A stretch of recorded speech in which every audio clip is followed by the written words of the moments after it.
kesel Bude sama Eman. I'm really, you know, angry at Eman, man. He keeps Iya, kicking me on the show. Cogat. He's a show god. GG banget. He's so good. GG He's so banget. GG. Tapi ini kita akan melihat kalian juga mungkin melangkahnya makin nyaman di You are upper stepping bracket. forward in the upper brackets now. This is a very comfortable spot for Dari you Arfi guys. sendiri nih, For you, Arfi. nextnya kan kalian tinggal menunggu lawan.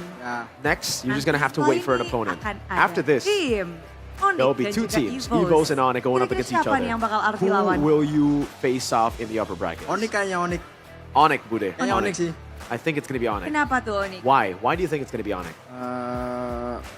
Jago Bude dari I don't know, regular they're season just- kan jarang they're kalah tuh really dia. good, man. They Gak pernah kalah they malah. only lost twice 2 kali in doang the kalah. regular season. So 2 kali doang kalah, benar. Dan they're really good. berarti kalian nextnya kalau mau ngedapetin slot M7, So if mau ke you grand final want harus to menang make lawan it to ONIC juga dong. M7, you will have to Bener. beat ONIC then. Bener. Yes, Ya, that's true. kita Bude. usahakan. We will try Buat our best. Yang terbaik. We will try our best. Buat Alter Champs. For the Alter Buat Champs. Menuju M7. To Anjir, get to amin. M7. Amin, amin. Semuanya juga langsung mengamini. Tapi Nino, Everyone hari saying ini amin, di everyone match saying amen. kedua ini kalian So, melangkah Nino, dengan the second match, lebih percaya you diri step forward. sepertinya. Really move on, Dengan you can see. kunci kemenangan kalian hari ini, kalau boleh dikasih tahu apa? Apakah dari draft kalian? Gimana kalian merasa dengan draft kalian melawan Bigetron? My goats are in the building. Mungkin itu racikan Tomorrow dari bounce back. Shepard sama Bawi. STX kali ya. Kita juga nggak gelap banget ketika musuh pick apa, kita pick So yeah, apa. Nino's Jadi saying kayak like udah percaya diri aja we, sih. we don't blank out Itu anymore. aja. We don't Karena have mindsetnya those one step bad at a moments time. anymore. We come Kalau back, kata we're Ko doing Delwin. well. Kalau kata Ko Delwin. And that's one step at a time is what Kodelwin always tells us. Yeah. Don't think about the Pakai air future, yang think ada about di sungai what's gitu loh, udah happening pelan-pelan now. nanti tapi pasti. Mengalir aja. Ko Delwin Just flow like water. ya, That's a masih Bruce Lee jangan quote. Kodelwin is so ujangan. wise, Apa man. ujangannya? Jangannya ya itu aja sih kayak ya jangan ke pressure kita kalah di laga. Don't get pressured if we lose in Bisa. the regular season. Is Kita what juga Nino's bisa saying. We can, apa kasih yang terbaik lah we can intinya also di just match do our kayak best. kemarin katanya. Yesterday, in the Nah, last intinya match. motivator yang aja sih. So Dan yeah, hari ini as Ko long as we Delwin just keep nggak on ada moving Solidify forward, sepertinya. fighting, Nggak we ada. will win. Dia pasti lagi Kodelwin's probably probably laughing like right now. Panggung kalian nih, kalian berhasil menang 2 This is your stage right now. You won 2 times straight in a row. Yang pasti dukung kita terus aja ya guys Keep ya. on supporting Kita us, jangan guys. terlalu meninggi lah, kita lagi Don't berproses. be too happy Kita lagi yet. We are menanjak, still bukan going lagi through mempertahankan. the process of Jadi ya, getting support better. kita terus aja. We Makasih, still need guys. one more match to make it to Terima kasih M7. dan mereka akan kembali lagi untuk esok hari masih di They will upper come back bracket. next Match yang for the upper dinantikan. brackets. We will. Alter Champs, Alter Champs. Ko Delwin dan semua super fans. They're all ready. Sambutlah kemenangan Alter Give it up for Alter Ego.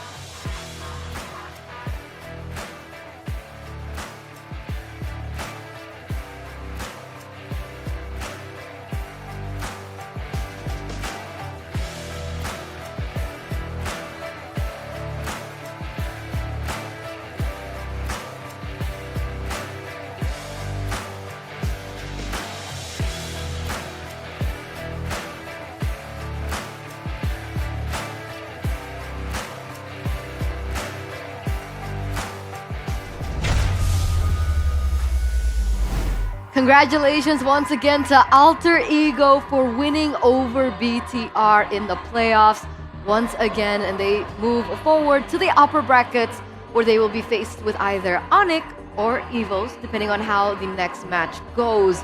A sweet 3-1 victory for the three-faced masks. Miracle, gotta ask, I'm sorry to put you on the spot all the time, but I mean, you're a world-renowned Yep. Giga Trooper. Yep. What you gotta say about that loss? This ain't the first time, baby. We are prepared for this outcome, and you know what? Upper brackets, not for us. Leave it to them. Leave it to the other teams, you know? It's okay. It's okay. Hey, it's okay. Remontada, more like Remonada. Hey, until we're out, we can't say that yet. Because Remontada from the lower bracket, CLPH1 for the lower bracket, just saying, you know? Saying. All right. I think Sheffin was like saving that for quite some time to say that. Not really, I just came up on the spot. Really? Yeah. Smart. It's okay. It's his team that make it, so he can, you know, find creative ways to bash other teams. It's okay. Okay. That's Okay. For the player of the match, ladies and gentlemen, it is going to go to Yasuke, presented to you by the official tournament smartphone Samsung Galaxy S25 FE. once on the Haya, and then he played the Lancelot, and then he closed things off with a YSF. Yeah, I honestly just have no more words to say. Like, this could be a Yazuki glazing session. It's already been a Yazuki glazing session. Yeah. He's great. Even in the match against Navi yesterday, he was phenomenal. But I think here today, it was even better for him. Like, again, Nino did say this, right? Like, they knew, well, Nino was an ex-teammate of Niall. They know how Niall thinks. They know that Niall is, you know, obviously his ego. He's got that ego. He's got that pride. He's got that self-confidence that makes him want to win against every jungle. And that's what Yazuki utilized to his advantage. He knows he just doesn't need to be scared to go for those 1v1s, to take on Niall in a 1v1 battle. And again, it just becomes a battle of mental. And at that point, I think Yazuki here, yeah, he's gotten the better of Niall for the first time this season. And his stocks are rising, man. This guy, rookie, by the way. Yeah. Usually when you see a young jungler that has a lot of mechanical plays or like mechanical prowess, you see some mishaps here and there, right? But the stability from Yazuki all throughout the series, even though when the time they lost on Hayabusa, he actually played not that bad of a game. Like, he played a bit safe though at that time because he doesn't really have a lot of damage. But overall, masterful. Just on every assassin, on every damage dealer, he is on one tonight. We're just waiting for the utility picks to come through maybe the few series ahead. Can he play that type of gameplay? I really like his composure, right? That's what we saw in the game that they lost in when the BTR were able to get that one up. The composure to still be able to try and look for opportunities on neutral objectives despite being behind, and that's something very rare for new players. It is, and it's something that's actually very common for BTR, by the way. Like, they keep, the composure is just not there. They go for whoever is up front. They just go for even like I think Realize and Donnie already mentioned this on broadcast as well, but they're so trigger happy with flickers, with resources, like the Black Dragon. Moreno. It was, yeah, Moreno doing too much. Like this in particular, yeah, it was just like, what?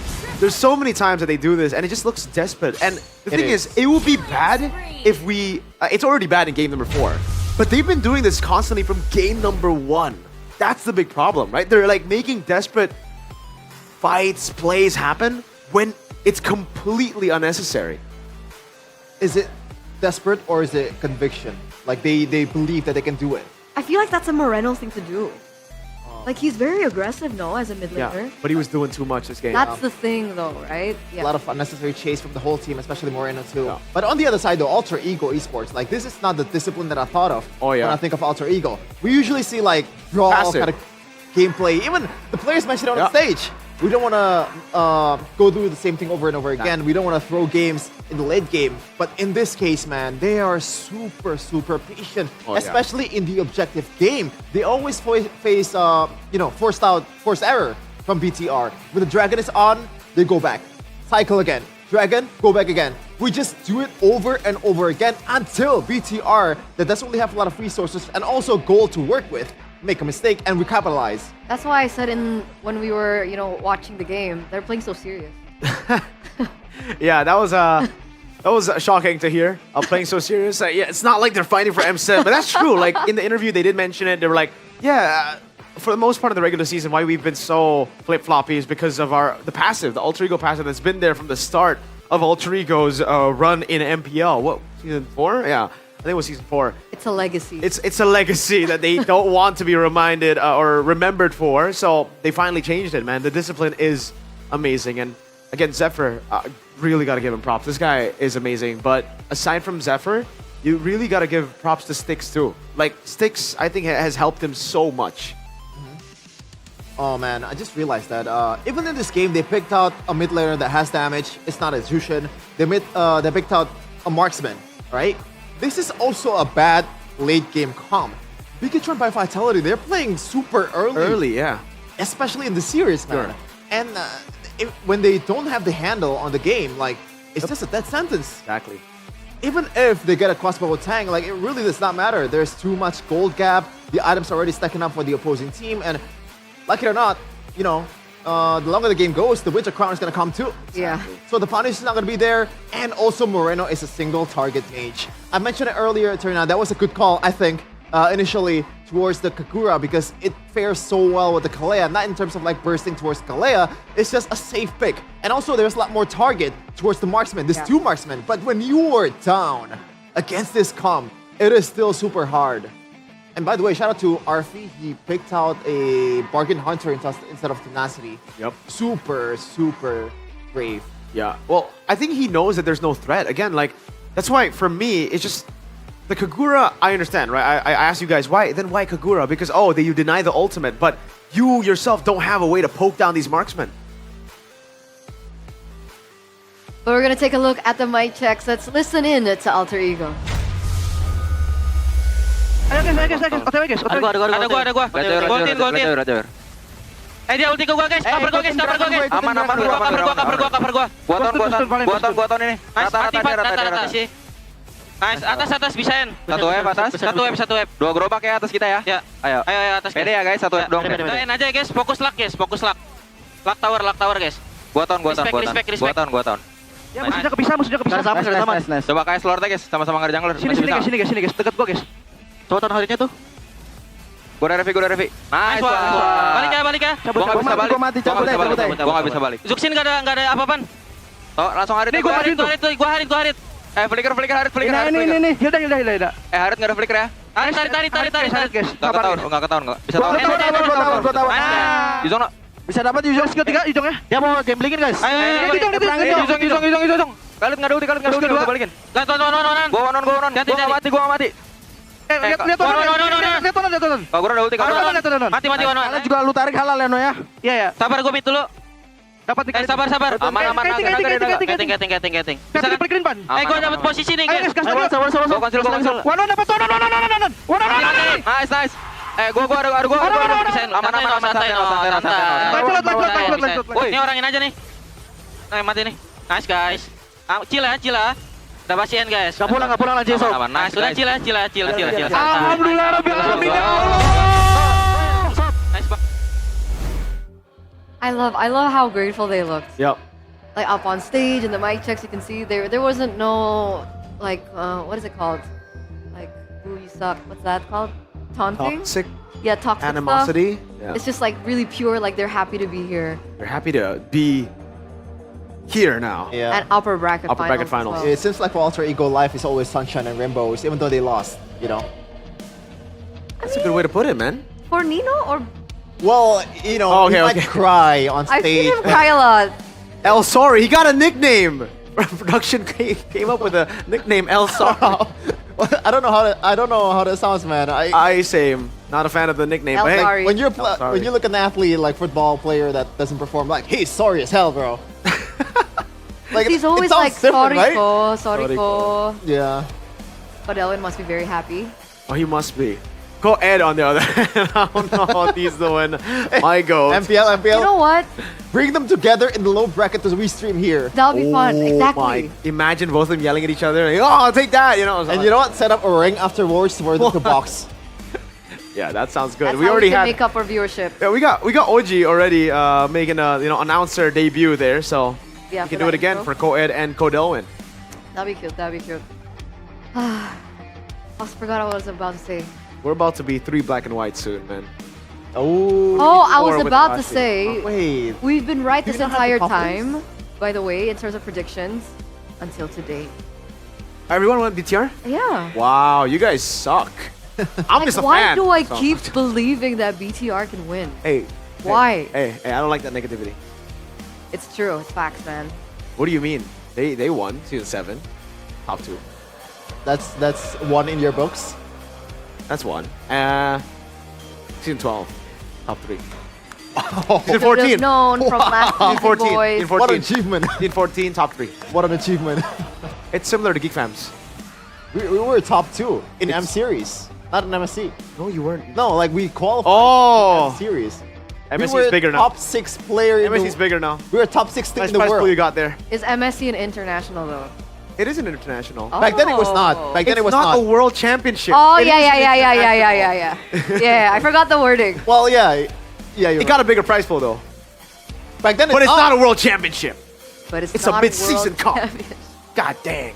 Gotta make it clear, all right? Yeah. And we also gotta make it clear that GoPay is our trusted wallet for MPL from the regular season up until this point, and I'm pretty sure still until tomorrow, because you guys can get diamonds so cheap, so affordable, because they're giving away 15 diamonds for those who join the Yellow Diamond mission in MLBB. Don't forget to check it out. Scan the QR code on your phone and redeem your voucher to get free 15 diamonds at gopay.co/games. Now, you might think that 15 diamond is, why would I want to do that for 15 diamonds? The thing is, when you're using yellow diamonds, you have to use at least one actual diamond, so it works out for you, bro. If you're in the play, this is the place. And hey, 15 diamonds might not sound like a lot, but you do that 1,000 times. What is that? Exactly. Ignore him. But what? You get 15 diamonds 1,000 times, that's 15,000. That's amazing. You know, it's like the small stack builds up to a big one. Yeah. Oh, I thought it was 1,015. What? Anyway. 1,000? What? 1,015? How the... Huge QR code. Don't forget that's to scan it so you guys can claim your diamonds, broskies. I didn't know that you had to use real diamonds to go use the You don't need to use real life diamonds. You use real diamonds I in mean, game, yeah. not real No, I diamonds. know, Like that's the what I diamonds meant. on the ring. Yeah, I meant. Oh, okay. Because you don't know how it's like to struggle, it turned out.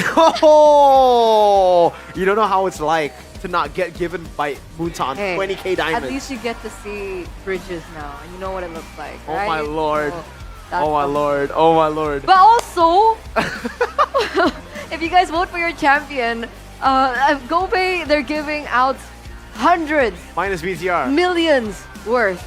All right, so 1,000 lucky dinners, lucky winners. Dinners? Every day. See? Hey, so don't forget to vote with your favorite team in the playoffs through the Vote Your Champion app. I voted VTR, so right now it's not looking too good for me. But hey, for you guys who voted Alter Ego, y'all doing good. Of course, there are also other prizes like MLBB skins, GoPay coins, headphones, and power banks so that your phone doesn't go off when you're eating dinner. Eterna doesn't need that though because she's privileged. Yep. She's not a winner, she's a dinner. Yeah. Imagine, like... Pagani said I was a snack. Oh yeah? How's that going right now? How's that going right now? I don't know how to follow that up, Etern. You want sucro? This is a snack right here. This... It's good daytime. Oh, okay. So this is a snack right here. Good day! Good day. This is a snack right here. There you go. This is not a snack. This is a drink. It can be a snack because it's avocado. That's not how it works. All right, you know what? Dinner, drinks becoming snacks. All that is up for your interpretation. It's the minds of the privileged. It's the minds of the privileged. Anything is whatever you want it to be. Yeah. But this is a ready-to-drink coffee. Okay. All right, you can enjoy it anytime, anywhere, and there's so many cool things about this because there's so many flavors. And if you open up the packaging, there is a chance to get free MLBB diamonds and skins. You get 15 from that. You get 100 from this. You get another 100 from the voucher you get in your Doritos. That's your meal. 15. Yeah. Eterna wonders how it feels like to do that. Eterna, can you, hey, open up the packaging. I can't. I'm scared to break my nails. Say it again. Okay. Does Eterna even know there's events in Mobile Legends that gives you like free spins and all that stuff? What's that? Free spins? What do you mean? There's nothing free in her books. Oh, technically everything's free in her books, so. Wolf, help me. You didn't get it, dude. Yeah, of course you're looking for help for the richest caster. Yeah, because like the richest caster can fly you out on his private jet and then give you all the flavors of Good Day. Unluckily for us, we gotta just go and buy it ourselves. But it is. You including yourself? Yeah. Thank you. Thank you. What do you Shepin. mean, Shepin? I thought we were on the same Shepin. boat. We both don't know what bridges look like and planes. Here, have a good day. Have a good day. Have a good day. Have a good day. You know. All right. Just like usual, I have a joke that I cannot say at all. On broadcast. Is it a okay? You tell me off broadcast. Yeah. Okay, but I want to tell you guys to get your hands on Simpati. You know. You have sympathy for Shepin? Yeah. I'm talking about the card, not. Oh, What? yeah, Yeah. yes. Okay. The Simpati card. Yes. Yes, I thought the yes. other Simpati, but. Okay, because there's so many benefits that you can get. You can watch, you can game, you can go shopping, music, enjoy music, safe internet browsing. Okay, safe internet browsing. And what's even more exciting, every Simpati purchase gives you an MLBB Diamond voucher to boost your rank and get more GG. What's GG? Good game, like good, great. It is. What's GG? Gone is gold. What? Can be more highs. So, Simpati, the best for you. Nearest outlet or visit tcell.ie/simpati, or you can actually just do it online. You can get Through the app. download, Through the yeah. app.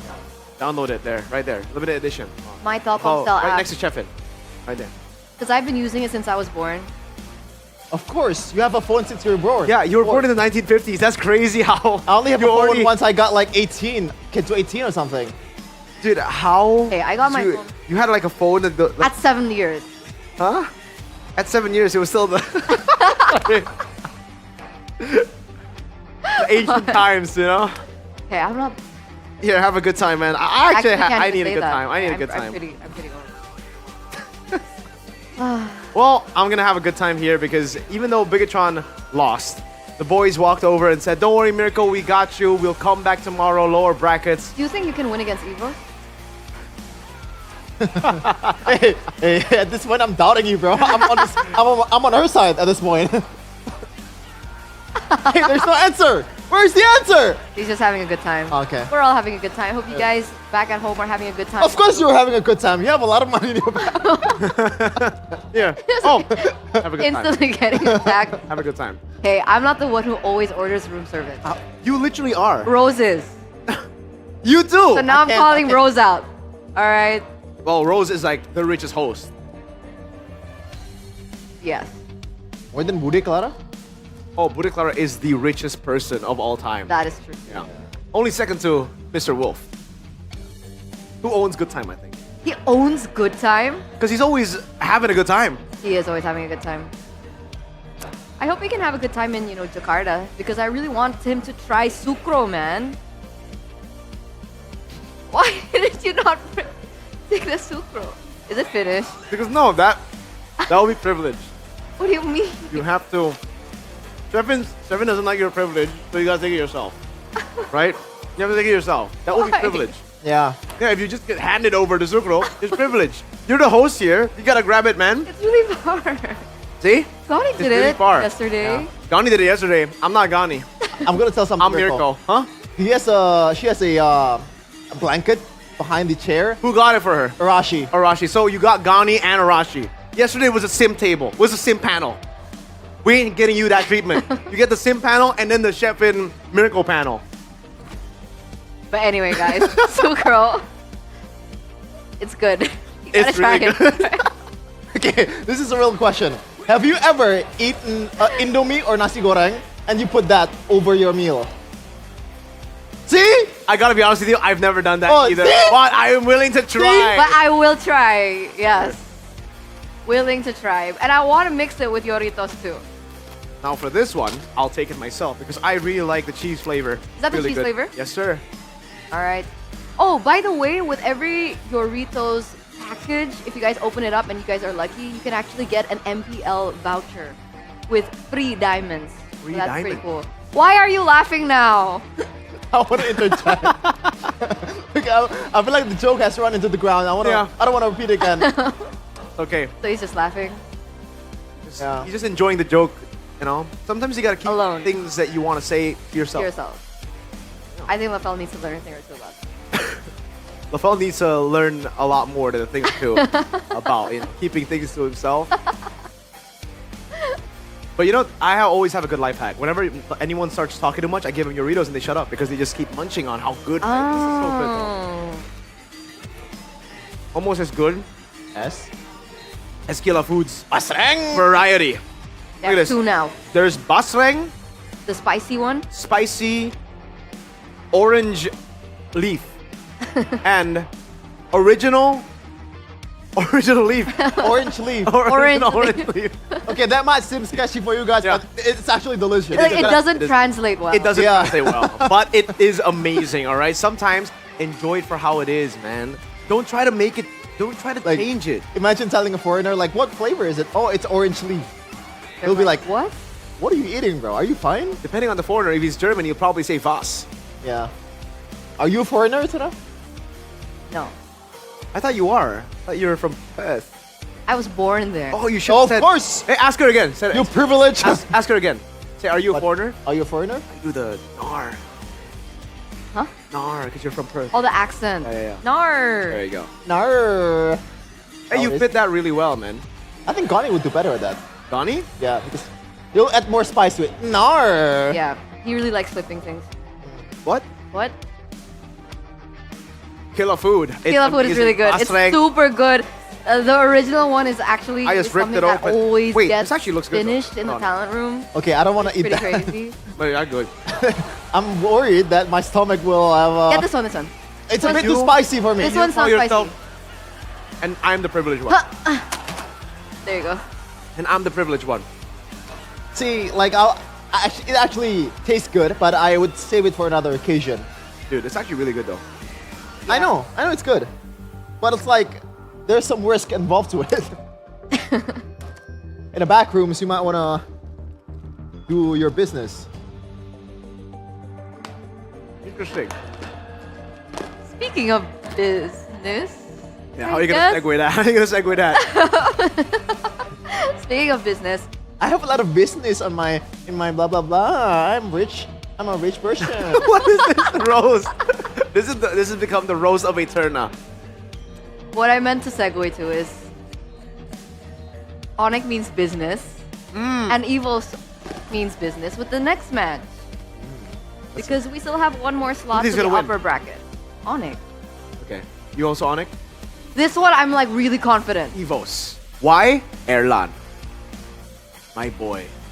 Sure, buddy. And with that, we're gonna throw it over to a break before we head over to our second match of the day to see who will be accompanying Alter Ego in the upper bracket. Stay Erlan. tuned. Go anywhere. We'll be right back. Erlan.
Demi apa?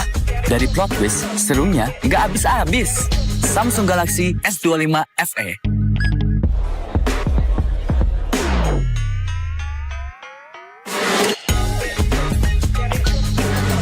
Demi apa? Dari plot twist, serunya nggak habis-habis. Samsung Galaxy S25 FE.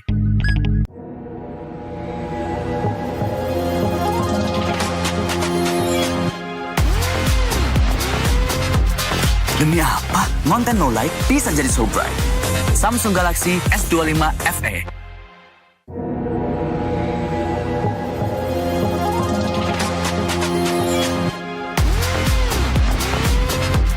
Demi apa? Konten no light bisa jadi so bright. Samsung Galaxy S25 FE. Oke, sampai bareng dulu ya.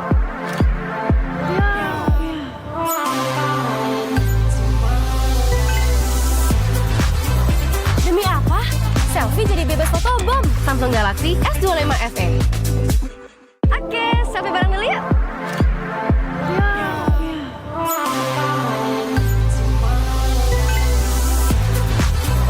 Demi apa? Selfie jadi bebas fotobom. Samsung Galaxy S25 FE. So good, I can't stop. Let's see the photos. Show me. It's more than my feet as soon as it drops. So you can try to fight it, but that music don't stop. We can make it even better. Ooh, send me that.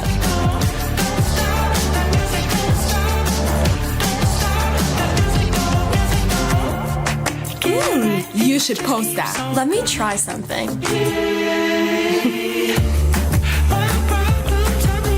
Look at mine. Oh, cute.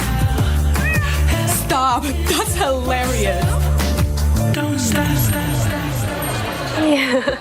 I'm gonna take a break. Sure.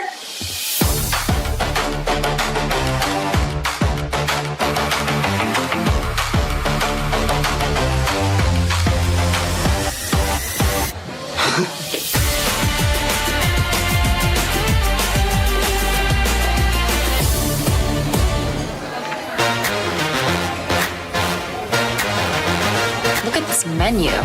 What should we order? Let's narrow this down.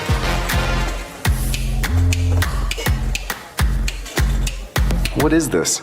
Pierogi? Did I pronounce that right? It's pronounced pierogi, a tasty dish like dumplings. Any sides to pair with it? Something light? In the mood for fresh, the beet salad would be a good choice. Sounds good.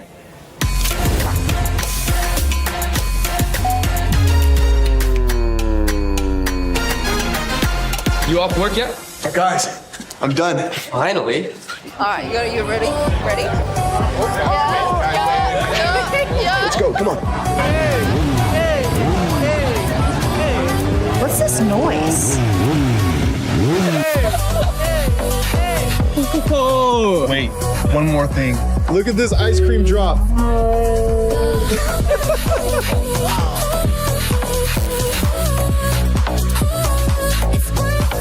So worth it.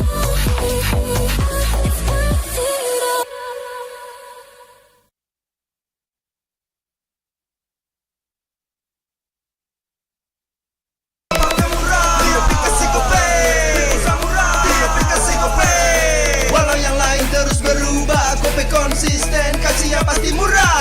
Tagihan murah di aplikasi Gope, transfer 100 kali per bulan. Download aplikasi Gope baru, nggak pakai lama. Dompet andalan gamers banyak damage-nya.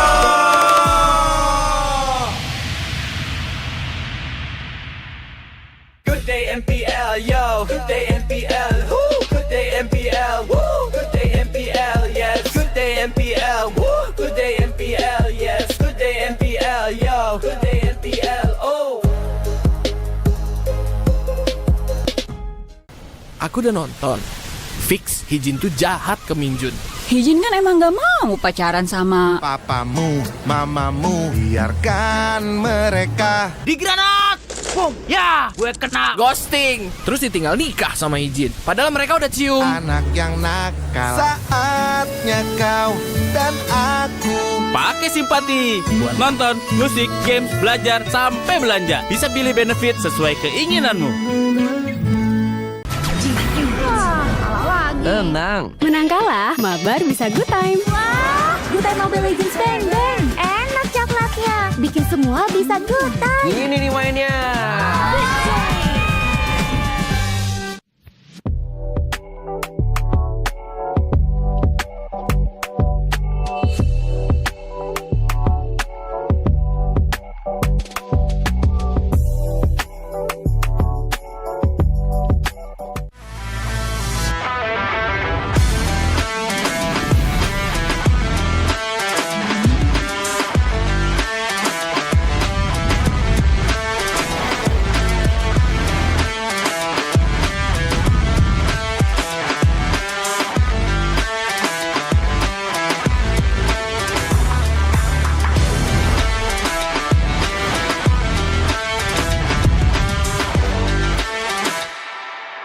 Ini kesempatan terakhir kalian.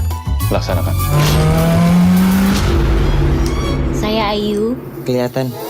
Itu teman kamu siapa namanya? Orangnya ada loh bang ini. Oma dan opa sekalian, kita kedatangan keluarga baru nih. Mungkin lah aku nyaman jadi kakek-kakek. Kacau. Kenapa? Kuping lo kacau, Acem. Luar biasa.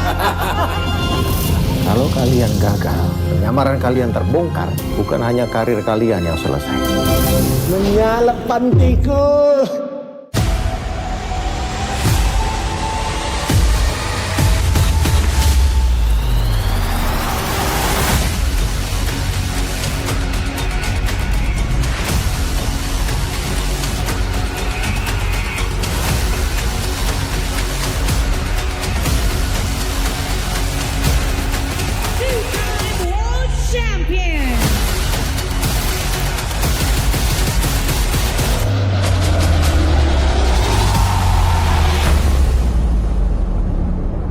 Experience the future of events with NICE, where every detail is crafted to inspire and connect.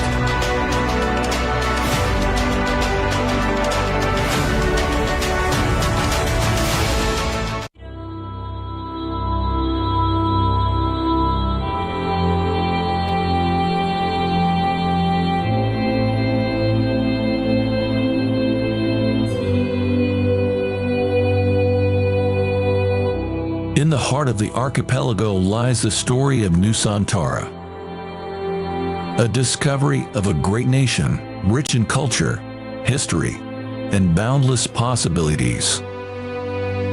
Concepted with a grand vision of becoming the epicenter of impactful activities. A masterpiece that inspired by our history, where great kingdoms ruled our nation, commemorating wonders across generations. Embark on a journey to discover a place of billion opportunities, crafted thoroughly to relive the greatness of Nusantara.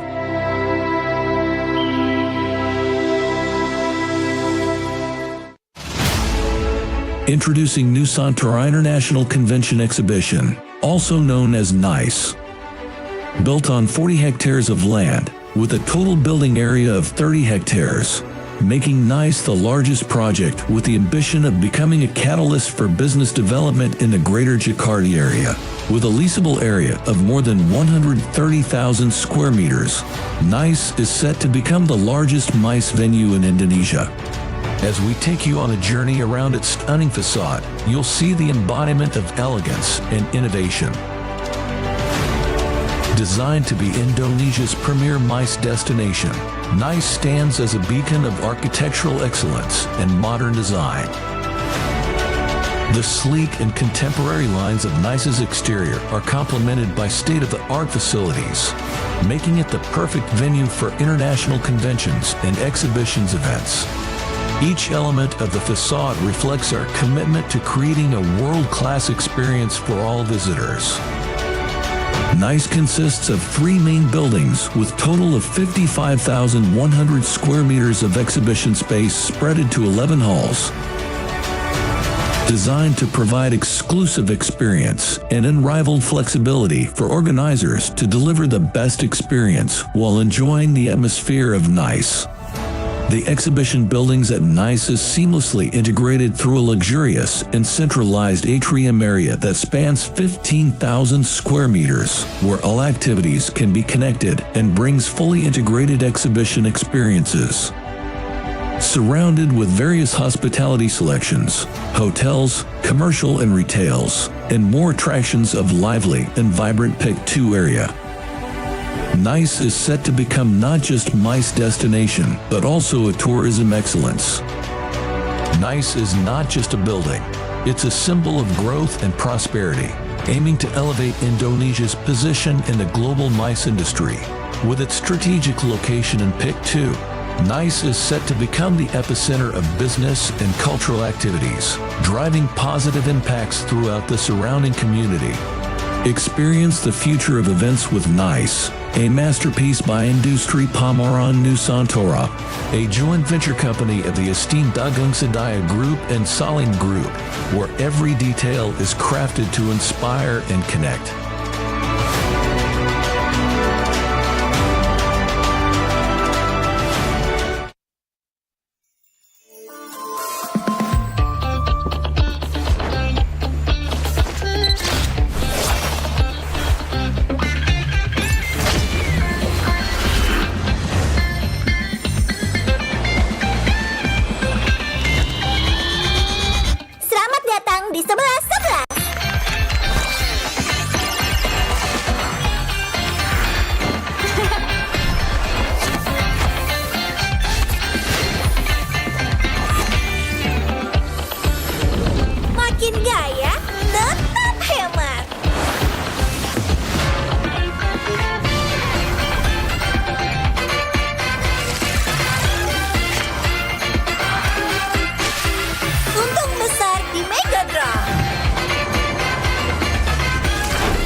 cahaya pemandu di seluruh Nexus.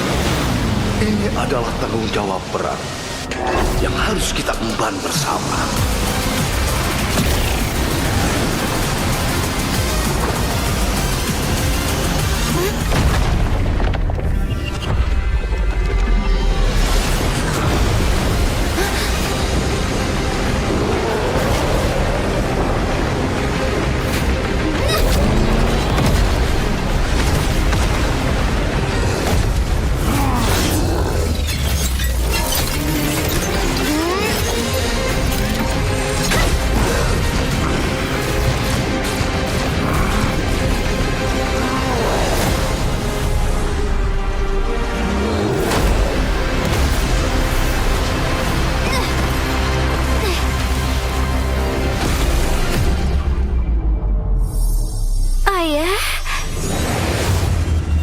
Ayah akan selalu menjagamu.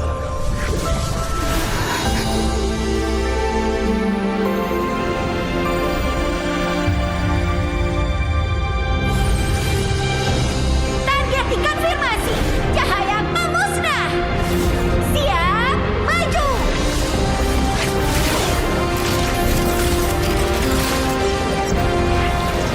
Demi semua lagi di dimensi lain.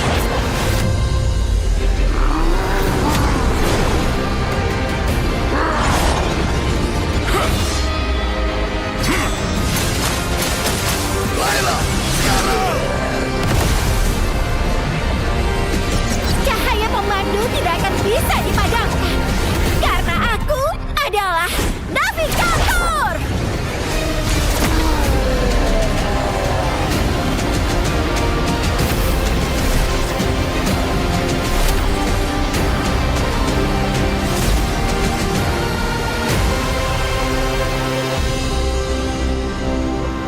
Aku akan jadi navigator terhebat sepanjang masa.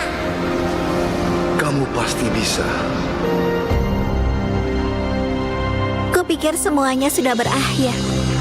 Sampai kehampaan berbisik padaku.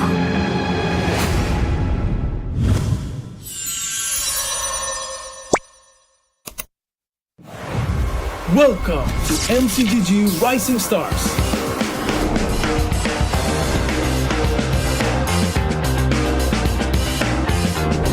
From September 12 to October 19, take part in the regional contest, open to all players. Step up and prove your strength.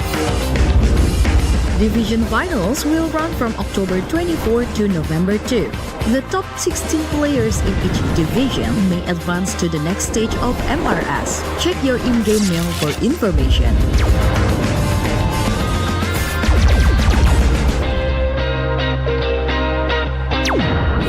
The S3 Finals group stage kicks off from November 8 to November 9. The top 6 players from each group will qualify for the S3 Finals semifinals. The semi-finals will be held on November 15. The highly anticipated grand final arrives on November 16. The champion will earn a direct qualification for the first MCGG World Championship. The battle is on and the world is watching.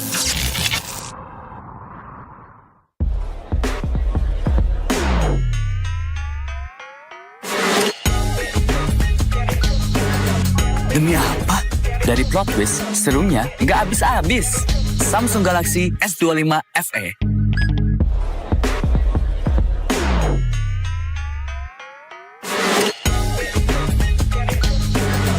Demi apa? Dari plot twist, serunya nggak habis-habis. Samsung Galaxy S25 FE.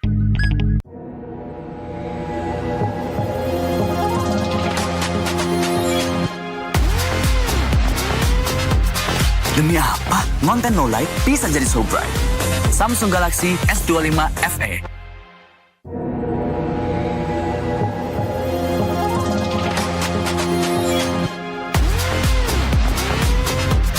Demi apa? Konten no light bisa jadi so bright. Samsung Galaxy S25 FE. Oke, sampai bareng dulu yuk.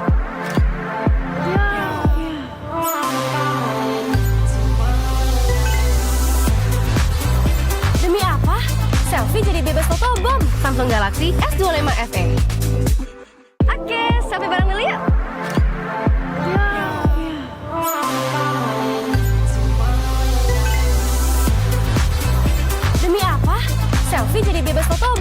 Samsung Galaxy S25 FE.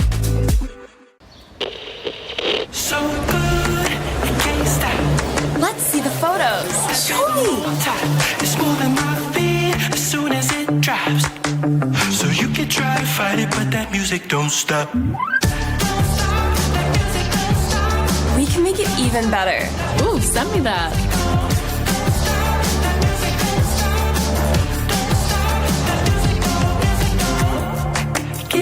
You should post that. Let me try something.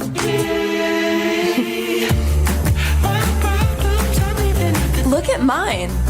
Oh, cute. Stop. That's hilarious. I'm gonna take a break. Sure.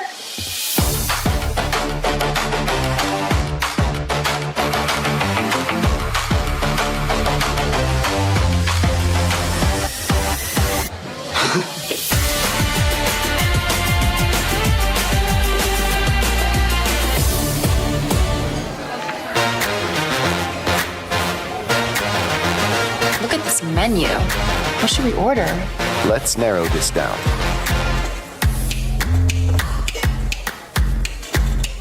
What is this? Pierogi? Did I pronounce that right? It's pronounced pierogi, a tasty dish like dumplings. Any sides to pair with it? Something light? In the mood for fresh, the beet salad would be a good choice. Sounds good.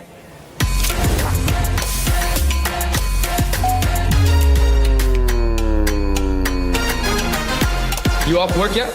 Guys, I'm done. Finally. All right, you ready? Ready? Let's go, come on. What's this noise? Wait, one more thing. Look at this ice cream drop.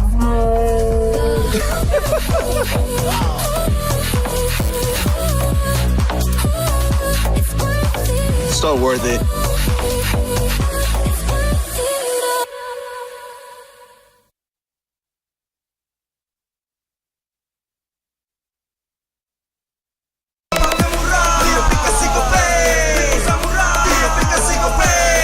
Walau yang lain terus berubah, Gope konsisten, kasih yang pasti murah. Bayar tagihan murah di aplikasi Gope, gratis transfer 100 kali per bulan.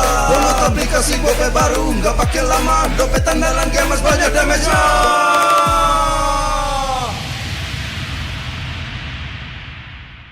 Good day MPL, yo. Good day MPL, woo. Good day MPL, woo. Good day MPL, yes. Good day MPL, woo. Good day MPL, yes. Good day MPL, yo. Good day MPL, oh. Aku udah nonton. Fix, Hijin tuh jahat ke Minjun. Hijin kan emang gak mau pacaran sama Papamu, mamamu, biarkan mereka. Di granat! Boom! Ya, gue kena ghosting. Terus ditinggal nikah sama Hijin. Padahal mereka udah cium. Anak yang nakal, saatnya kau dan aku Pakai simpati buat nonton, musik, games, belajar, sampai belanja. Bisa pilih benefit sesuai keinginanmu. Tenang. Menang kalah, mabar bisa good time. Wah, good time Mobile Legends bang bang. Enak coklatnya. Bikin semua bisa good time. Ini nih mainnya.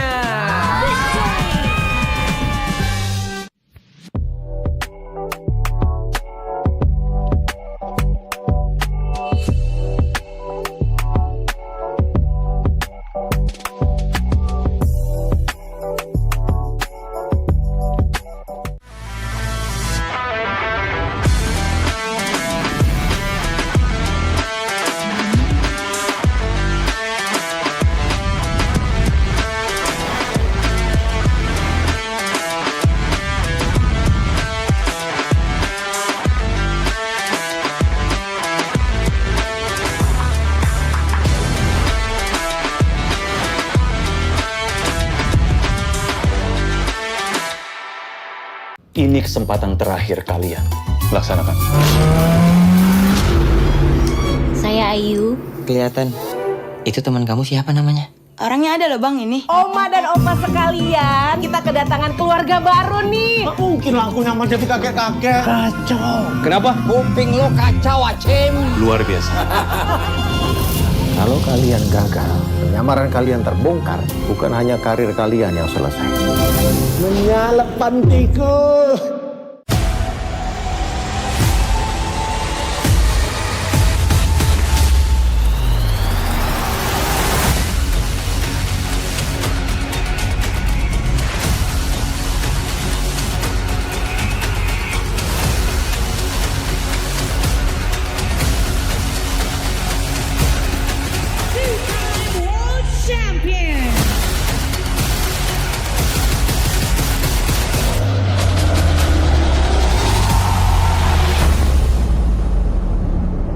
Experience the future of events with NICE, where every detail is crafted to inspire and connect.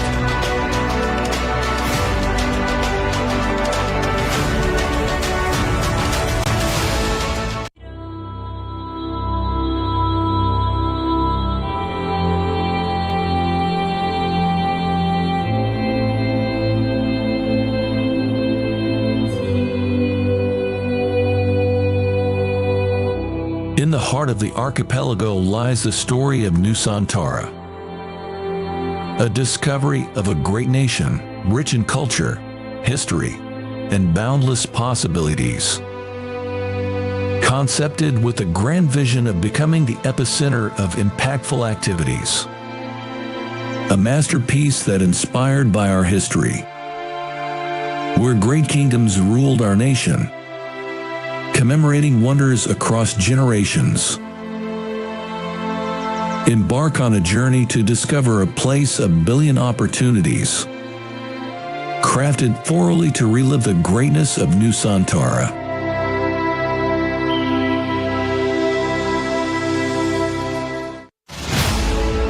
Introducing Nusantara International Convention Exhibition, also known as NICE.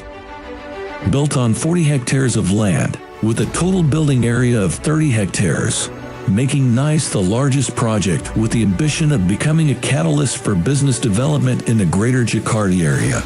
With a leasable area of more than 130,000 square meters, NICE is set to become the largest MICE venue in Indonesia. As we take you on a journey around its stunning facade, you'll see the embodiment of elegance and innovation. Designed to be Indonesia's premier MICE destination, NICE stands as a beacon of architectural excellence and modern design. The sleek and contemporary lines of NICE's exterior are complemented by state-of-the-art facilities, making it the perfect venue for international conventions and exhibitions events. Each element of the facade reflects our commitment to creating a world-class experience for all visitors. NICE consists of 3 main buildings with total of 55,100 square meters of exhibition space spread into 11 halls. Designed to provide exclusive experience and unrivaled flexibility for organizers to deliver the best experience while enjoying the atmosphere of NICE. The exhibition buildings at NICE is seamlessly integrated through a luxurious and centralized atrium area that spans 15,000 square meters, where all activities can be connected and brings fully integrated exhibition experiences. Surrounded with various hospitality selections, hotels, commercial and retails, and more attractions of lively and vibrant Pick 2 area. NICE is set to become not just MICE destination, but also a tourism excellence. NICE is not just a building, it's a symbol of growth and prosperity, aiming to elevate Indonesia's position in the global MICE industry. With its strategic location in Pick 2, NICE is set to become the epicenter of business and cultural activities, driving positive impacts throughout the surrounding community.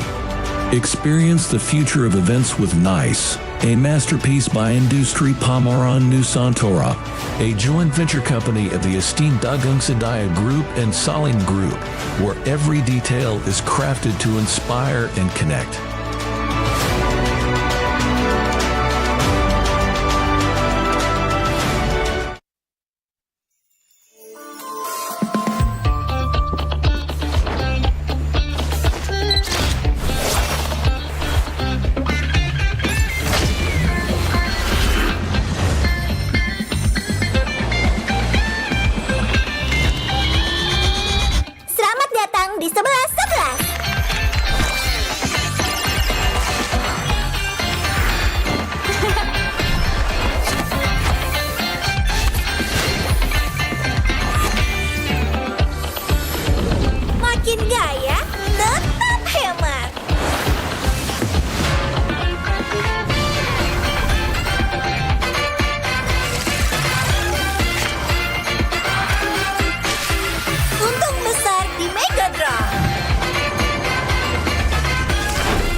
Navigator bertugas menjaga cahaya pemandu di seluruh Nexus. Ini adalah tanggung jawab berat yang harus kita emban bersama.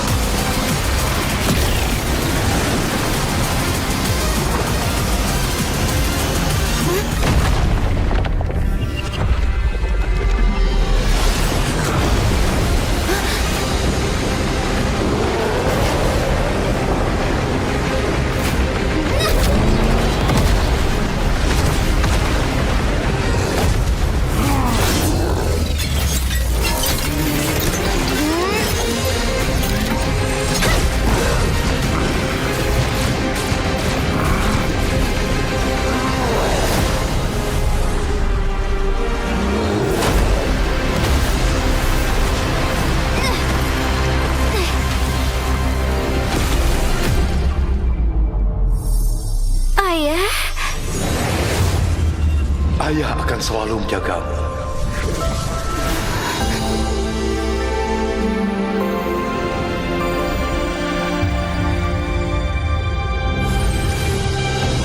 Target dikonfirmasi. Cahaya memusnah. Siap, maju.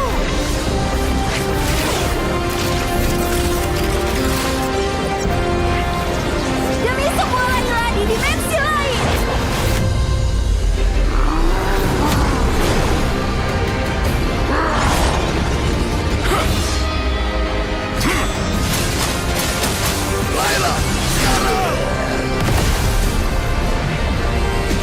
Cahaya pemandu tidak akan bisa dipadamkan karena aku adalah navigator.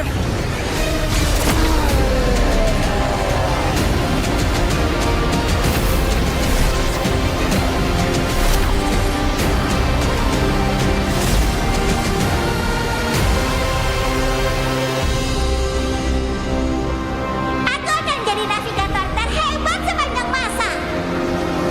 Kamu pasti bisa. Kupikir semuanya sudah berakhir. Sampai kehampaan berbisik padaku.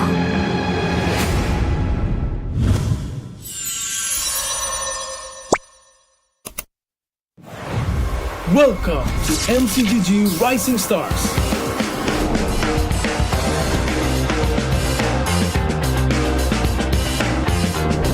From September 12th to October 19th, take part in the regional contest, open to all players. Step up and prove your strength. Division finals will run from October 24 to November 2. The top 16 players in each division may advance to the next stage of MRS. Check your in-game mail for information.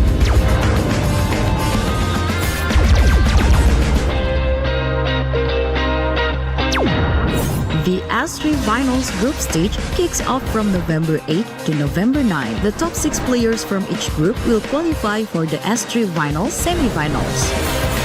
The semifinals will be held on November 15. The highly anticipated grand final arrives on November 16. The champion will earn a direct qualification for the first MCGG World Championship. The battle is on and the world is watching.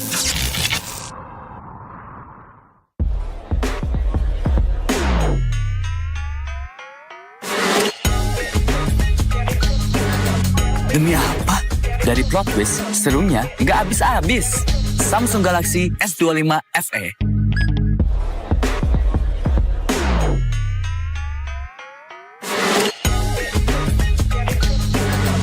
Demi apa? Dari plot twist, serunya nggak habis-habis.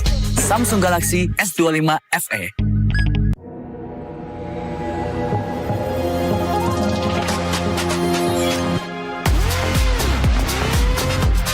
Demi apa? Konten no like bisa jadi so bright. Samsung Galaxy S25 FE.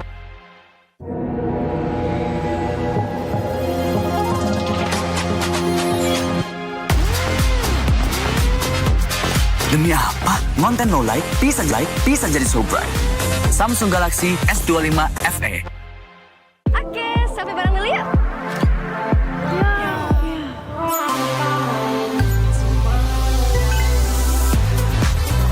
Demi apa? Selfie jadi bebas fotobom. Samsung Galaxy S25 FE. Oke, sampai bareng dulu yuk.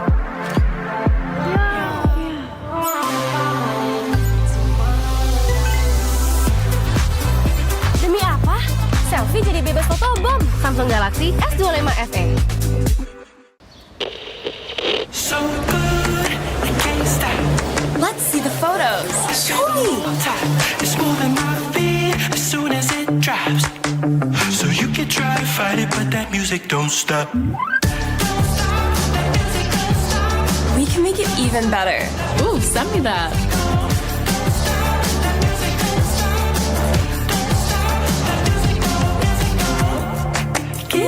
You should post that. Let me try something.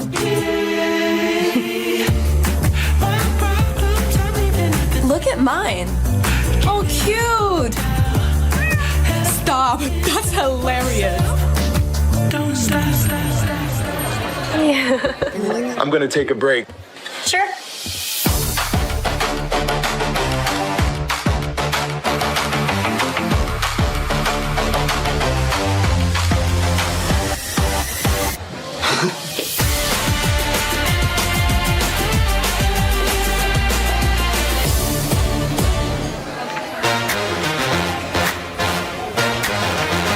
Look at this menu.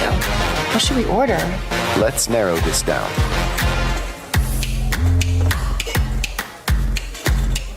What is this? Pierogi? Did I pronounce that right? It's pronounced pierogi, a tasty dish like dumplings. Any sides to pair with it? Something light? In the mood for fresh, the beet salad would be a good choice. Sounds good.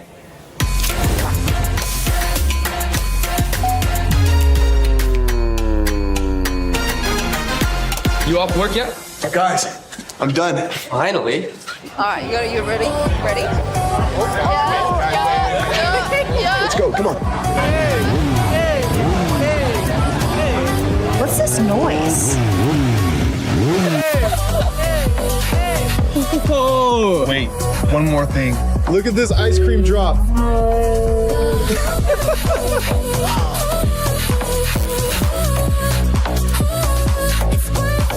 So worth it.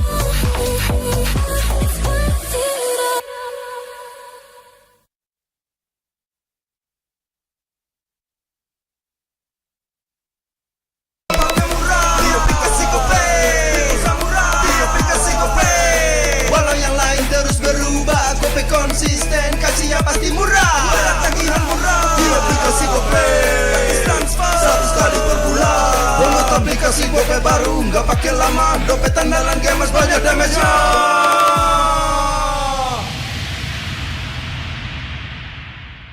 Good day MPL, yo. Good day MPL, woo. Good day MPL, woo. Good day MPL, yes. Good day MPL, woo. Good day MPL, yes. Good day MPL, yo. Good day MPL, oh.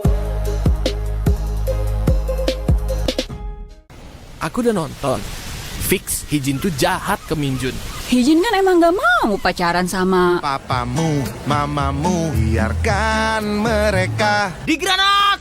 Boom! Ya, gue kena ghosting. Terus ditinggal nikah sama Hijin. Padahal mereka udah cium. Anak yang nakal. Saatnya kau dan aku pakai simpati buat nonton, musik, games, belajar, sampai belanja. Bisa pilih benefit sesuai keinginanmu. Tenang. Menang kalah, mabar bisa good time. Wah, good time Mobile Legends bang bang. Enak coklatnya, bikin semua bisa good time. Ini nih mainnya.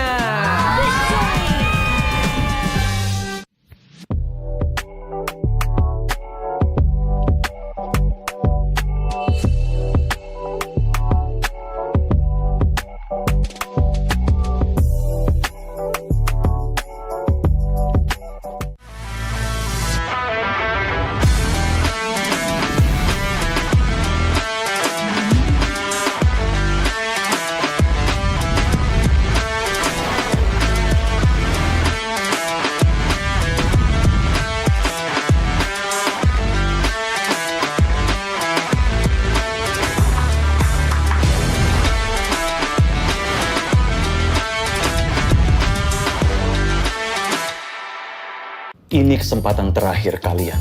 Laksanakan. Saya Ayu. Kelihatan. Itu teman kamu siapa namanya? Orangnya ada loh bang ini. Oma dan opa sekalian, kita kedatangan keluarga baru nih. Mungkin lah aku nyaman jadi kakek-kakek. Kacau. Kenapa? Kuping lo kacau, Acim. Luar biasa. Kalau kalian gagal, penyamaran kalian terbongkar, bukan hanya karir kalian yang selesai. Menyalep pantiku.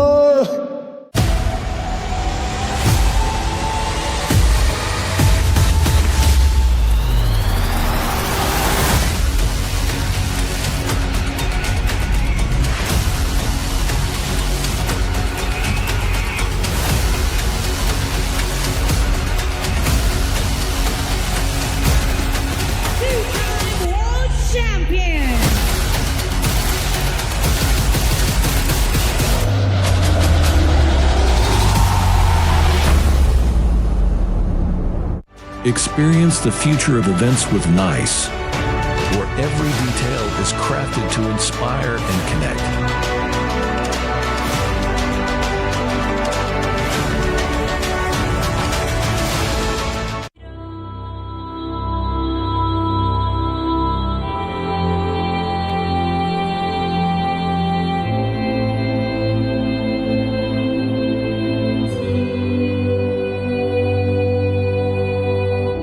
In the heart of the archipelago lies the story of Nusantara, a discovery of a great nation, rich in culture, history, and boundless possibilities. Concepted with a grand vision of becoming the epicenter of impactful activities. A masterpiece that inspired by our history, where great kingdoms ruled our nation, commemorating wonders across generations.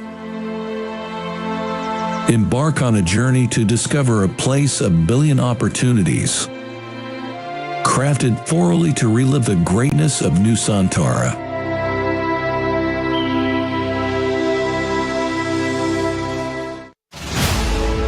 Introducing Nusantara International Convention Exhibition, also known as NICE. Built on 40 hectares of land, with a total building area of 30 hectares, making NICE the largest project with the ambition of becoming a catalyst for business development in the greater Jakarta area.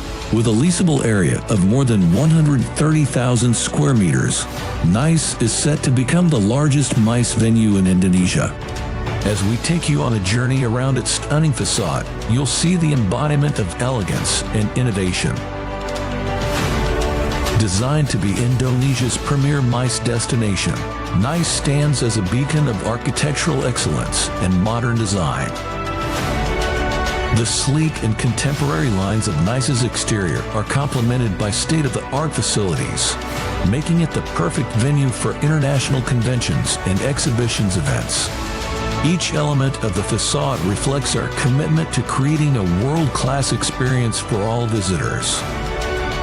NICE consists of 3 main buildings with total of 55,100 square meters of exhibition space spread into 11 halls.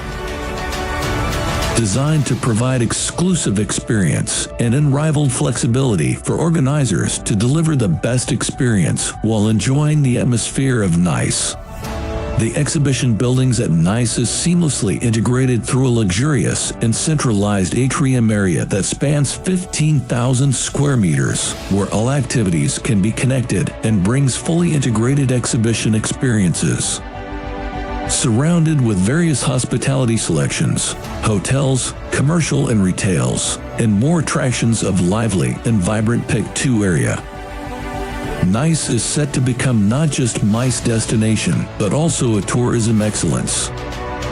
NICE is not just a building, it's a symbol of growth and prosperity, aiming to elevate Indonesia's position in the global MICE industry. With its strategic location in Pick 2, NICE is set to become the epicenter of business and cultural activities, driving positive impacts throughout the surrounding community. Experience the future of events with NICE, a masterpiece by Industri Pameran Nusantara, a joint venture company of the esteemed Dagang Sedaya Group and Salim Group, where every detail is crafted to inspire and connect.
Navigator bertugas menjaga cahaya pemandu di seluruh Nexus. Ini adalah tanggung jawab berat yang harus kita emban bersama.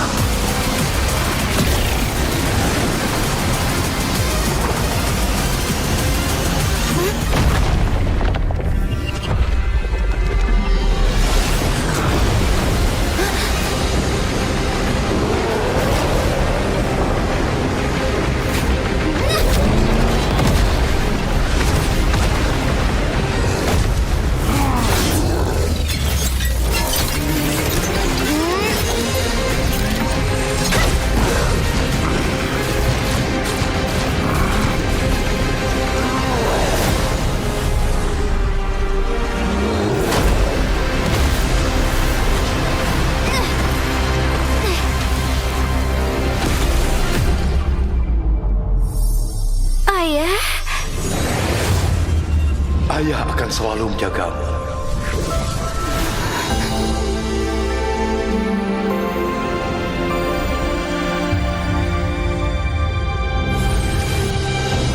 Target dikonfirmasi. Cahaya pemusnah. Siap, maju.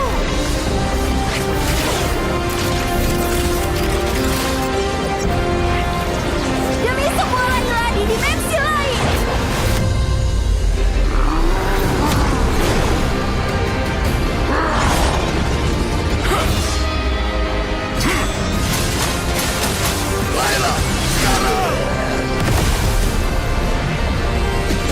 Cahaya pemandu tidak akan bisa dipadamkan karena aku adalah navigator.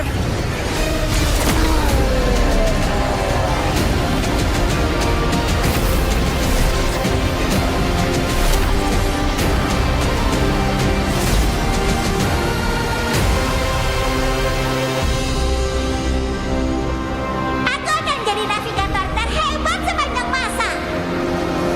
Kamu pasti bisa. Kupikir semuanya sudah berakhir. Sampai kehampaan berbisik padaku.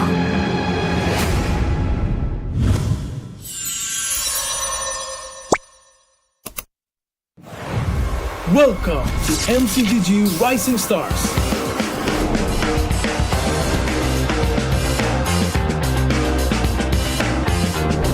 From September 12 to October 19, take part in the regional contest, open to all players. Step up and prove your strength.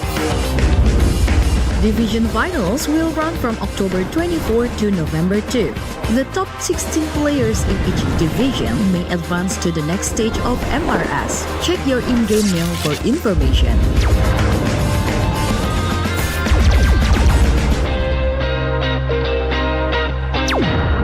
The S3 Finals group stage kicks off from November 8 to November 9. The top 6 players from each group will qualify for the S3 Finals semifinals.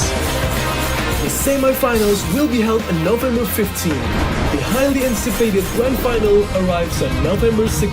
The champion will earn a direct qualification for the first MCGG World Championship. The battle is on and the world is watching.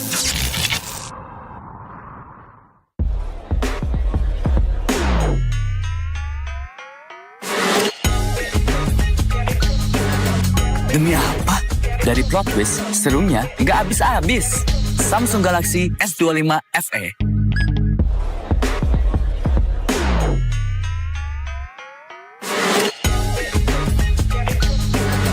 Demi apa? Dari plot twist, serunya nggak habis-habis. Samsung Galaxy S25 FE.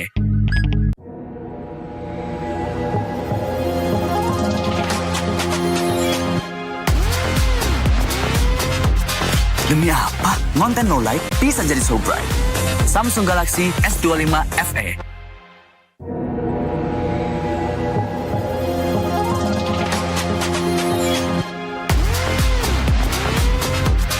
Demi apa? Konten no light bisa jadi so bright.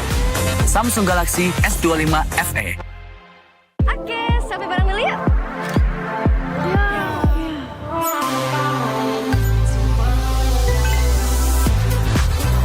Demi apa? Selfie jadi bebas fotobom. Samsung Galaxy S25 FE. Oke, sampai bareng dulu yuk.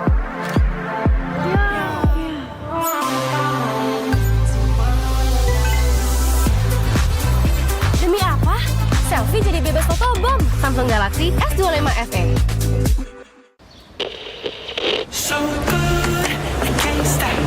Let's see the photos. Show me. It's more than my feet as soon as it drops. So you can try to fight it, but that music don't stop. We can make it even better. Ooh, send me that.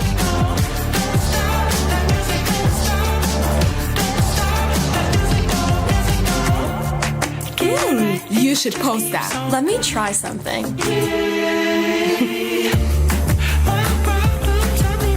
Look at mine. Oh, cute. Stop. That's hilarious. I'm gonna take a break. Sure.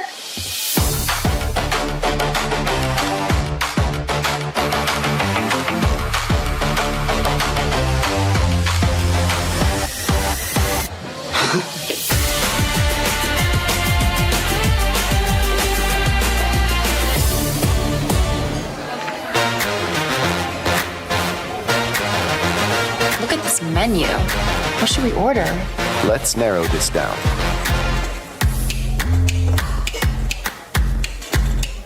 What is this? Pierogi? Did I pronounce that right? It's pronounced pierogi, a tasty dish like dumplings. Any sides to pair with it? Something light? In the mood for fresh, the beet salad would be a good choice. Sounds good.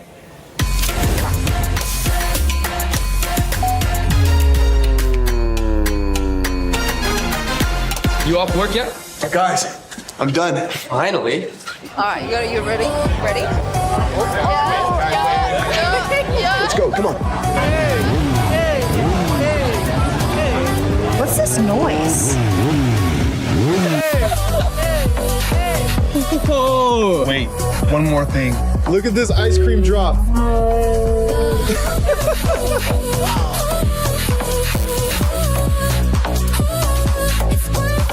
So worth it.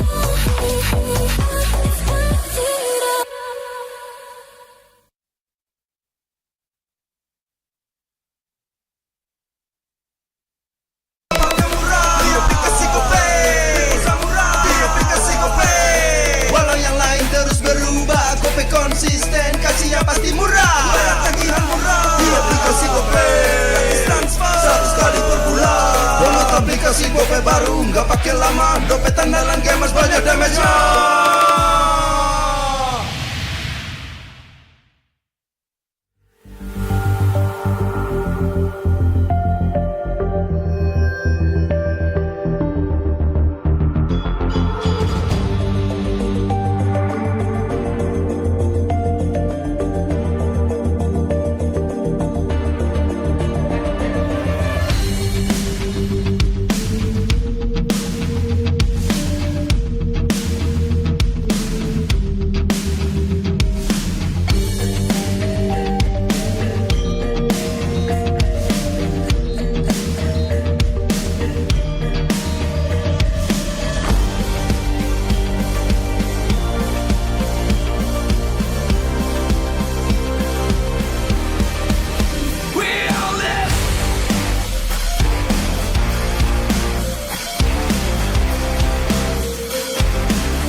Demi apa?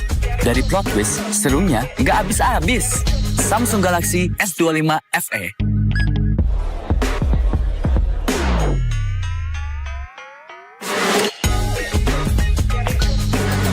Demi apa? Dari plot twist, serunya nggak habis-habis. Samsung Galaxy S25 FE.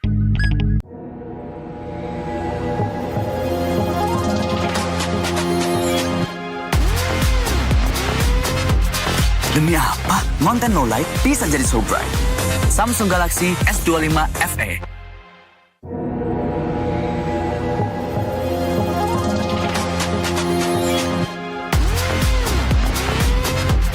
Demi apa? Mountain low light bisa jadi so bright.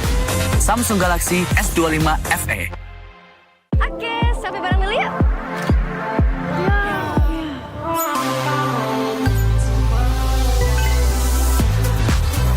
Demi apa?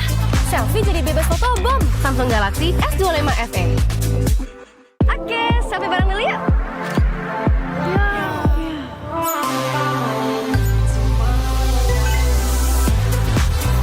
Demi apa? Selfie jadi bebas fotobom. Samsung Galaxy S25 FE. So good, I can't stop. Let's see the photos. Show me. It's more than my feet as soon as it drops. So you can try to fight it, but that music don't stop. We can make it even better. Ooh, send me that.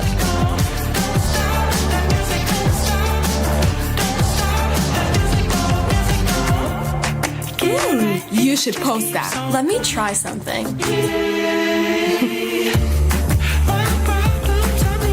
Look at mine. Oh, cute.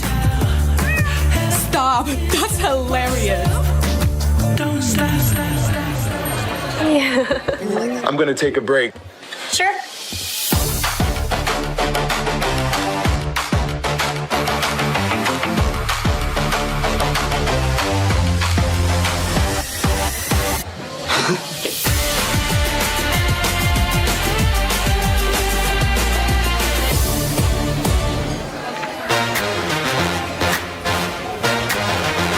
Look at this menu. What should we order? Let's narrow this down.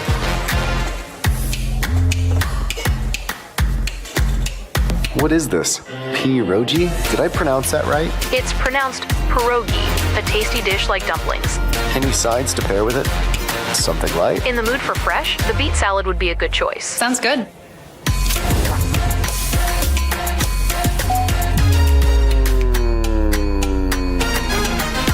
You off work yet? Guys, I'm done. Finally. All right, you ready? Ready? Let's go, come on. What's this noise? Wait, one more thing. Look at this ice cream drop.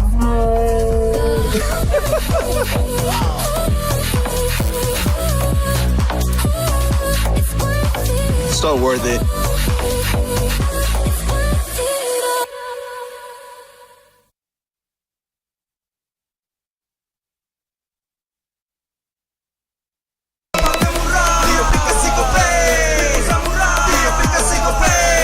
Walau yang lain terus berubah, Gope konsisten, kasihnya pasti murah. Tagihan murah di aplikasi Gope, transfer 100 kali per bulan.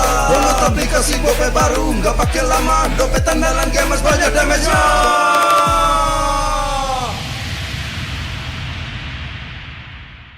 Good day MPL, yo. Good day MPL, woo. Good day MPL, woo. Good day MPL, yes. Good day MPL, woo. Good day MPL, yes. Good day MPL, yo. Good day MPL, oh. Aku udah nonton. Fix, Hijin tuh jahat ke Minjun.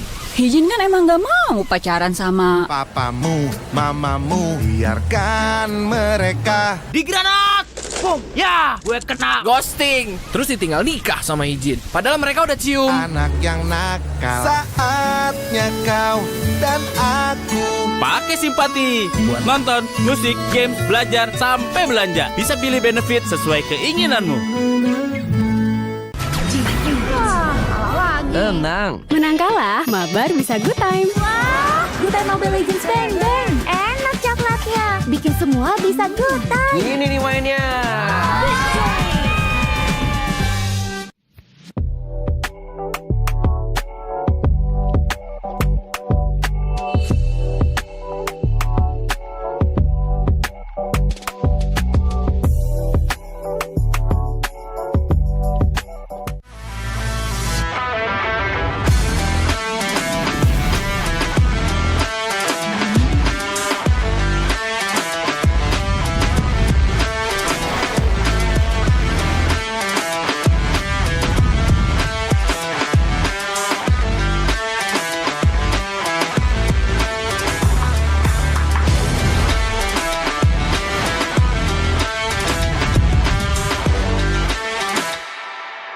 Ini kesempatan terakhir kalian.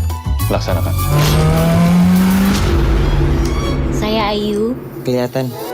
Itu teman kamu siapa namanya? Orangnya ada loh bang ini. Oma dan opa sekalian, kita kedatangan keluarga baru nih. Nggak mungkin lah aku nyaman jadi kakek-kakek. Kacau. Kenapa? Kuping lo kacau, Acem. Luar biasa. Kalau kalian gagal, penyamaran kalian terbongkar, bukan hanya karir kalian yang selesai. Menyala pantiku.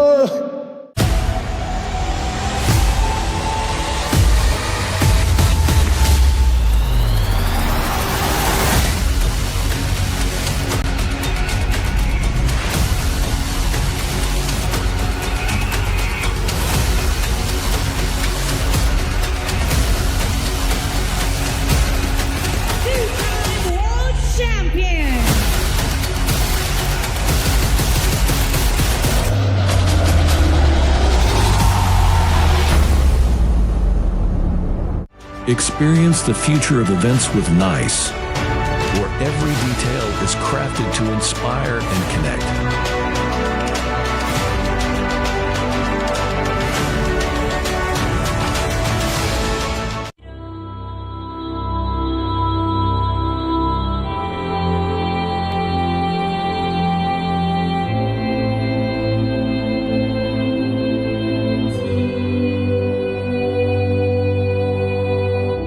In the heart of the archipelago lies the story of Nusantara, a discovery of a great nation, rich in culture, history, and boundless possibilities.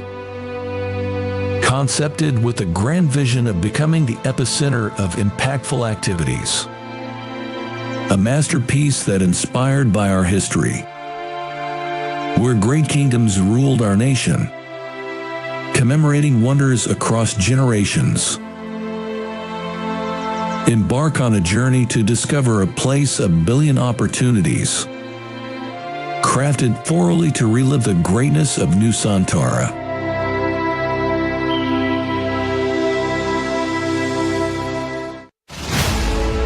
Introducing Nusantara International Convention Exhibition, also known as NICE.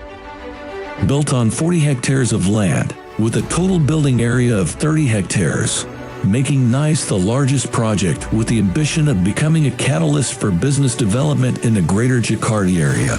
With a leasable area of more than 130,000 square meters, NICE is set to become the largest MICE venue in Indonesia.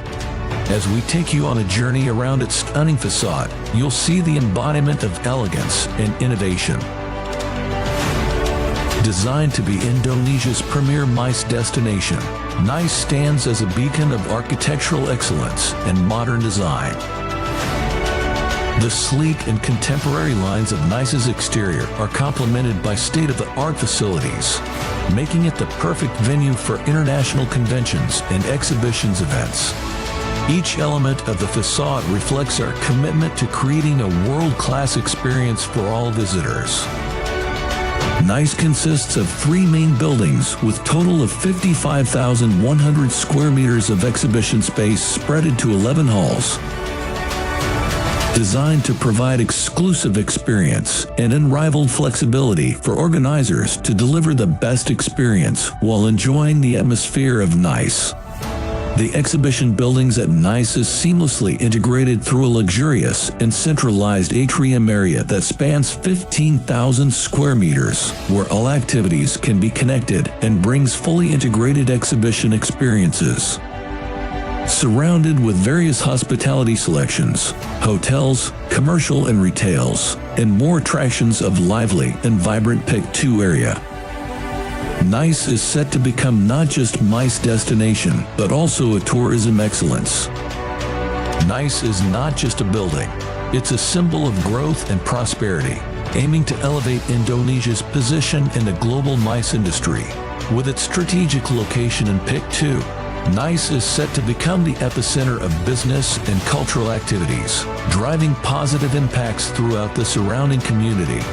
Experience the future of events with NICE, a masterpiece by Industri Pameran Nusantara, a joint venture company of the esteemed Dagang Sedaya Group and Salim Group, where every detail is crafted to inspire and connect.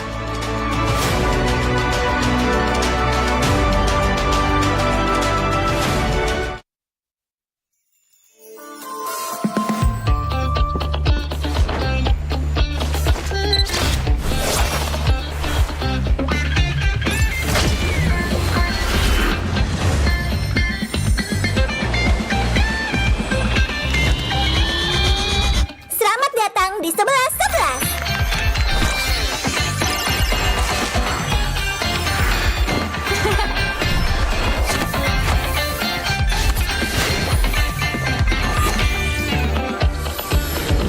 Makin gaya, tetap hemat.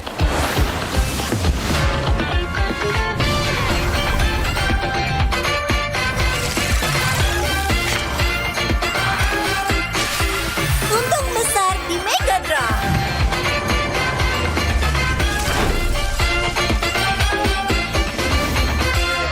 Harga terendah, keuntungan tertinggi.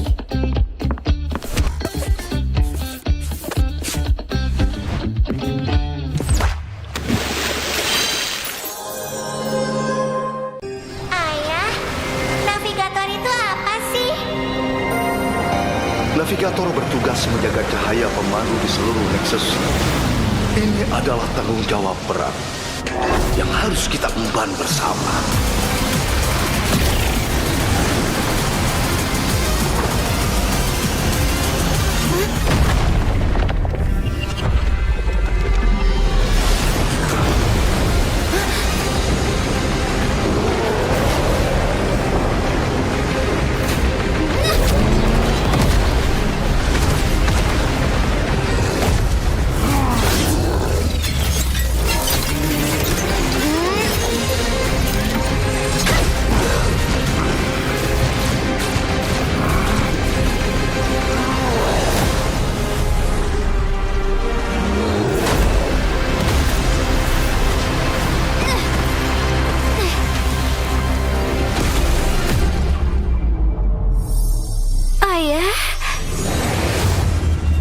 Ayah akan selalu menjagamu.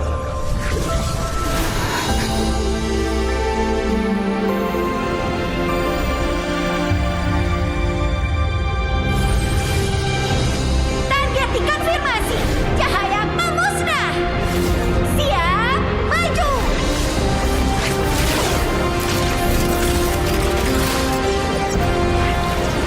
Demi semua lagi di dimensi lain.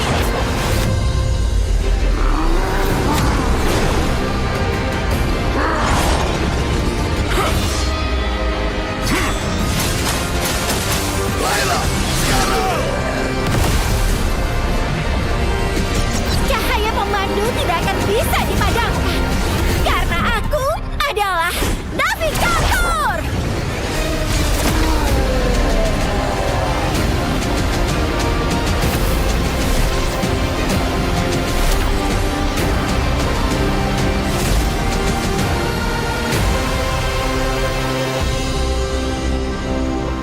Aku akan jadi navigator terhebat sepanjang masa.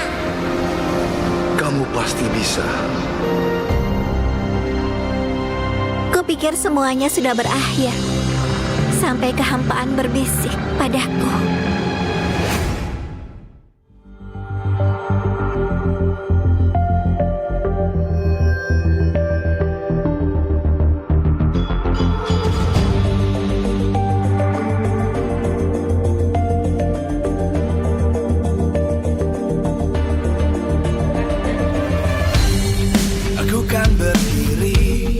dan terus berlari, terus ke arah puncak tertinggi. Ku takkan berhenti, hanya sampai di sini. Kemenangan abadi menanti. You know we won't miss if we unite our focus. And if you haven't noticed, we all live. Nyalakan apimu, hadapi semua tantangan, hadang semua serangan, jatuh bukan halangan. Bakar semangatmu, janganlah engkau menyerah. Kita akan buat sejarah. We all this, we won't miss. We all this, we won't miss. Saatnya beraksi, jalani ambisi. Aku kan menyawakan hari ini. You know we won't miss if we unite our focus. And if you haven't noticed, we all live. Nyalakan apimu, hadapi semua tantangan, hadang semua serangan, jatuh bukan halangan. Bakar semangatmu, janganlah engkau menyerah. Kita akan buat sejarah.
Nice Pick 2, MPL Season 16 Playoffs is powered by Moonton.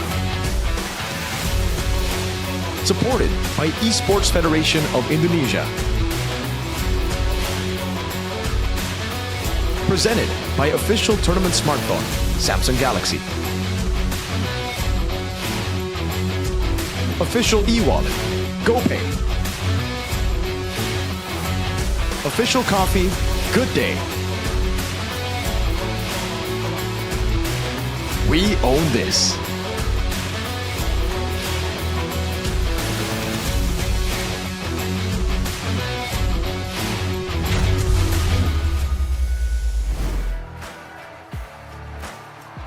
Selamat datang kembali di babak playoff MPL Indonesia Season 16. Wow, riuh gemuruh dari para super fans baik dari Sonic maupun EVOS fans memenuhi MPL Indonesia Season 16 ini, Bude.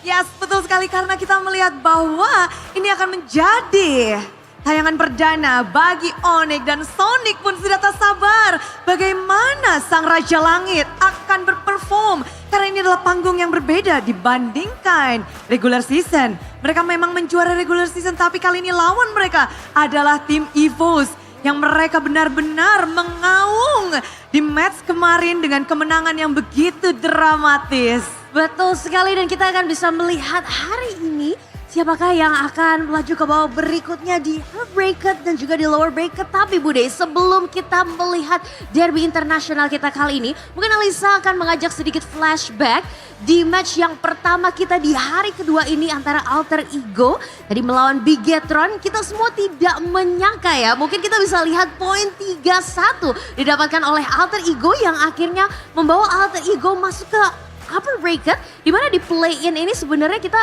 melihat mungkin prediksi beberapa caster juga memprediksi dari Bigetron karena Bigetron sendiri menduduki klasemen di posisi kedua, tapi bisa dikalahkan oleh Alter Ego sendiri nih Bude. Ya, mereka udah punya slot upper bracket, mereka duduk manis, namun ternyata di sini history kembali terulang di babak playoff. Alter Ego berhasil mengalahkan tim Bigetron. Walaupun season yang berbeda namun semangat dari Alter Ego di babak playoff begitu mengerikan. Tapi buat Bigetron tentu mereka gak akan sedih karena Bigetron akan berjuang di lower bracket. Dan kalau sekarang semuanya tentu bertanya-tanya bagaimana derby internasional akan berlangsung. EVOS pun punya modal yang sangat besar untuk bisa melawan tim ONIC hari ini. Betul sekali, walaupun ONIC adalah winner dari regular season kita, namun apapun bisa terjadi pastinya melihat dari history EVOS sendiri yang mewakili Indonesia di M1, apakah history tersebut akan kembali terukir di M7, Bude? Yap, semuanya tentu masih berharap-harap cemas karena 4 tim masih tersisa, 4 tim masih berjuang walaupun ada yang di upper bracket dan ada yang di lower bracket dan siapapun yang kalah di match ini akan turun berjuang di lower bracket. Yang menang akan bertahan di final lower bracket melawan tim Alter Ego. Dan kalau ngebahas tentang hari ini tentunya ramai sekali di Nice Pick 2 yang ada di sini, yang ada di festival, yang lagi nobar-nobar juga. Semuanya semangat kalian dan tentu saja semua ini tak lepas dari dukungan para super fans dan juga para sponsor dan partner. Karena MPL Indonesia 16 powered by Moonton. Supported by PBSI, dan kita juga punya presented by official turnamen smartphone Samsung Galaxy, official e-wallet, GoPay, official coffee, Good Day. And our partner in eSport ada Simpati, Dunia Games, Games Max, Good Times. Our advertisers ada Kacang Sukro dan Yoritos. And our suppliers ada Head and Shoulders, UBS Gold, Royal Guards, Imaginary, dan Kilafu. Iya, hari yang tentunya mendebarkan bagi Sonic yang udah berkumpul memenuhi Nice Pick 2. Bude penasaran nih bagaimana semangat dan sorak-sorai dari Sonic untuk ONIC. Oh lala. Bendera kuning dinaikkan. Merinding, ini bikin merinding. Sonic solid banget di sini. Kompak banget, luar biasa ya. Tapi EVOS fans jangan mau kalah, mana suaranya? Wow. Semuanya tentu sudah tidak sabar Alisa. semuanya berdebar-debar. Bagaimana perasaan Alisa melihat antusiasme dari semua superfans? Sama dengan Bude, merinding sekali rasanya mereka juga sama mendebarkannya, menantikan tim kesayangan mereka untuk bertanding. Dan di derby internasional ini kita nggak akan pernah tahu skor berapa yang akan didapatkan oleh masing-masing tim. Benar. Jadi mungkin mereka harus tetap mendukung ya Bude sampai akhir dari match ini. Siapkan suara kalian, siapkan semangat kalian. Karena inilah dia, Derby International ONIC dan EVOS.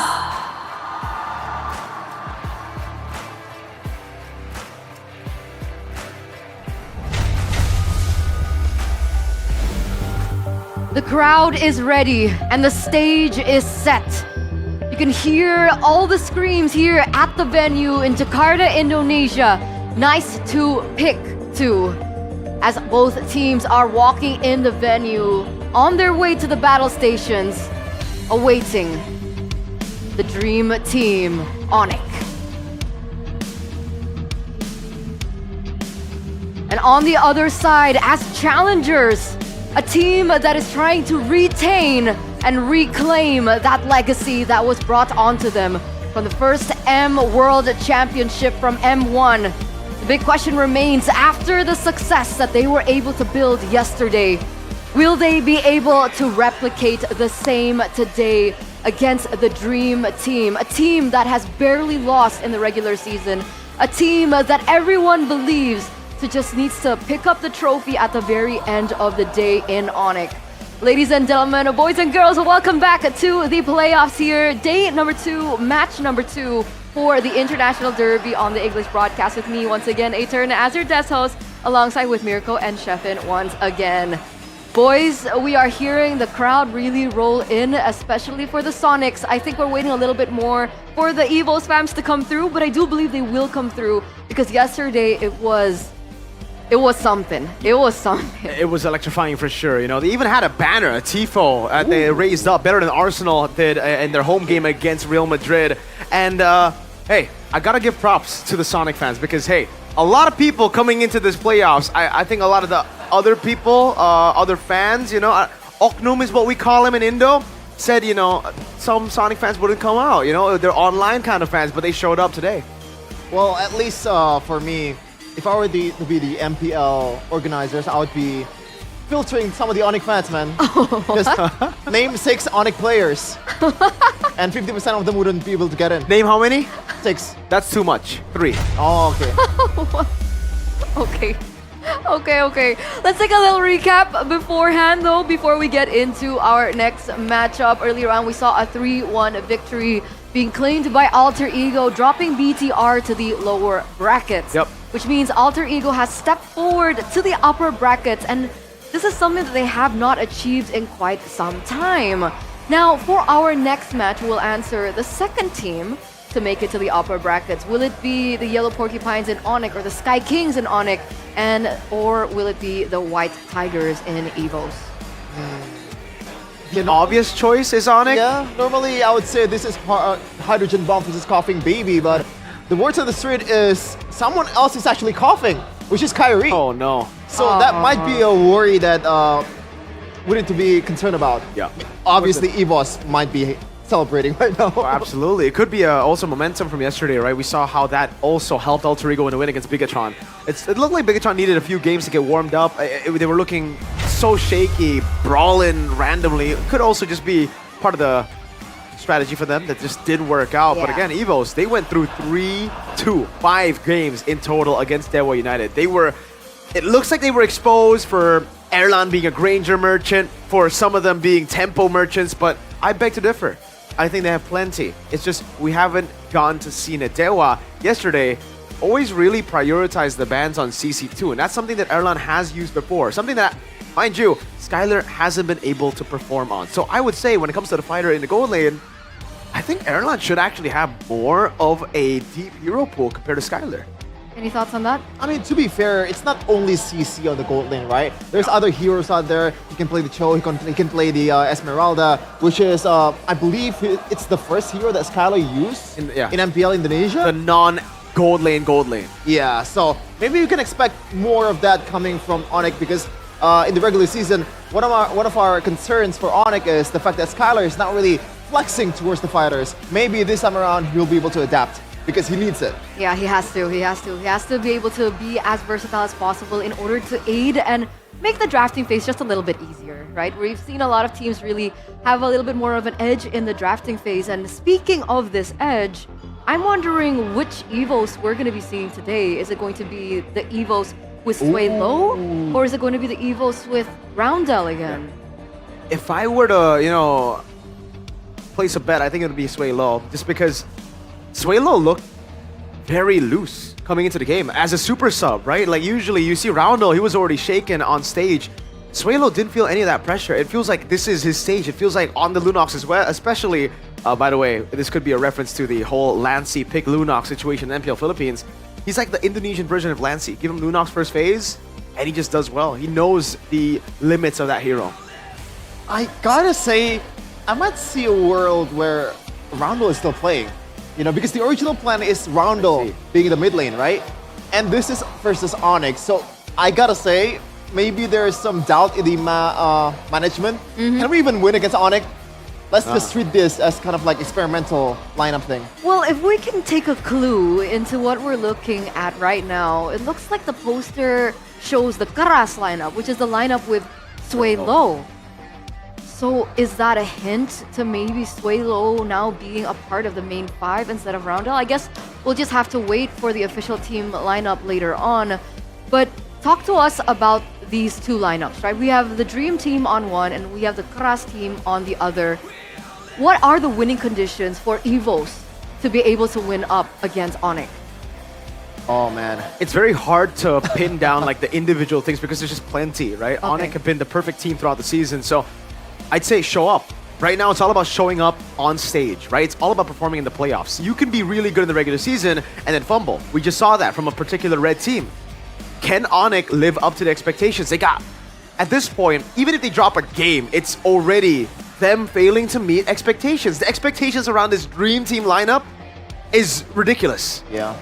I feel like it starts with the belief on yourself, right? A lot of teams, I gotta say, in the regular season, I don't think coming into the matchup against ONIC, they believe that they can win against them. So just take, a page out of Niall's book. Believe in yourself, know that you are better than the opposing team, even though factually it's not really true. And second one, I gotta say, Keyboy has been kind of like shaky in terms of like playing a pure front-to-back composition. It's not Keyboy, it's just the whole team of ONIC. I believe the first win that Alter Ego has achieved in the regular season, in the first leg against ONIC, was through forcing ONIC to play an honest front-to-back draft, where Keyboy's potential is limited, where Sans' potential is limited. So maybe they can use that to their advantage. Okay, that does make sense because technically in the regular season, two teams were able to beat them. You talked about Alter Ego and the other team being BTR. Yeah.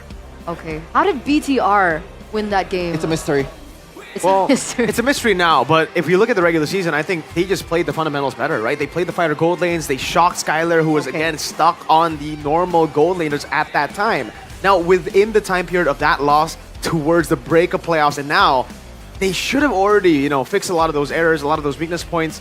But the question is he comfortable enough to be able to perform on stage with those expectations? Now, that is what we need to really highlight, because will he perform? I think so. On this stage, in front of those people, in front of the millions watching who think ONIC already got the trophy, bit different. Are we talking about Skylar? Yeah.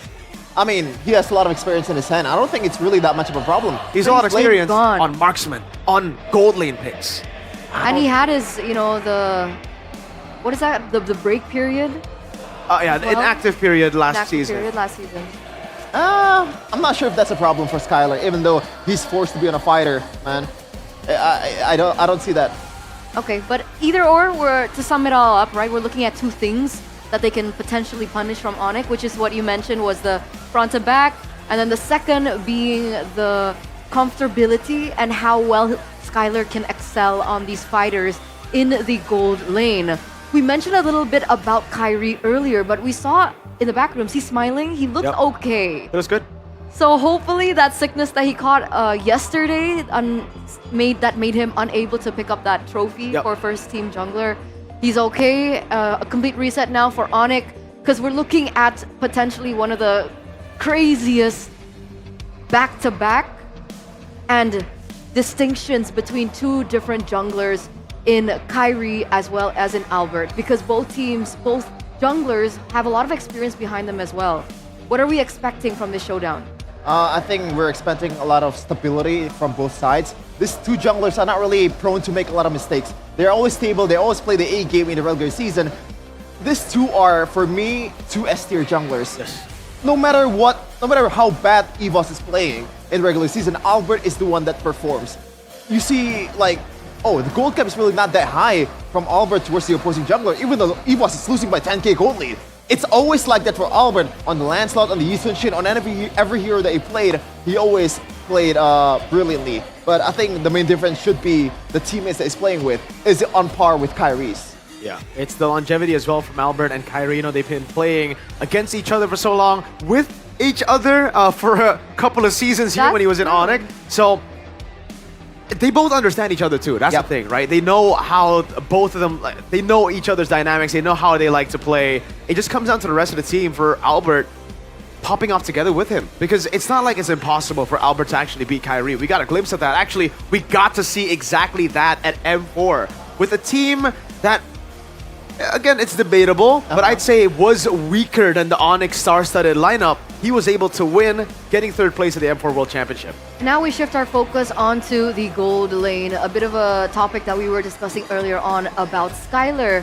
Now, Erlan, there's a distinct distinction in the data as well, 12 times total picks on his certain heroes, and then you have the other side with 3 times total picks with a 61% win rate. And the hero choices are a little bit similar but different. There's Obsidia for Erlan. What do you think about this Obsidia pick? I think that was a pick that they went for. Did they win against on the Obsidia? I honestly forgotten that. But even if they win or lose on the Obsidia, won or lost on the Obsidia, I don't think it's a proper playoff pick unless we see some really good picks on the other side that would be countered by the Obsidia. You know, like, it's very extremely situational. Yeah, honestly, I can see a world where Obsidia is being picked up against a Granger. I think we see a one-on-one matchup with Shiva actually not leading in gold. He is behind in gold by quite a lot towards the opposing airline, and he was able to almost solo kill him in the midst of multiple EVOS members. So maybe that can be used, but it is very conditional for me for the Obsidia. Yeah, for ONIC, man, I feel like, is it a reach for them to be able to, or to ban the Granger the first phase, just limit that outright, or is that too?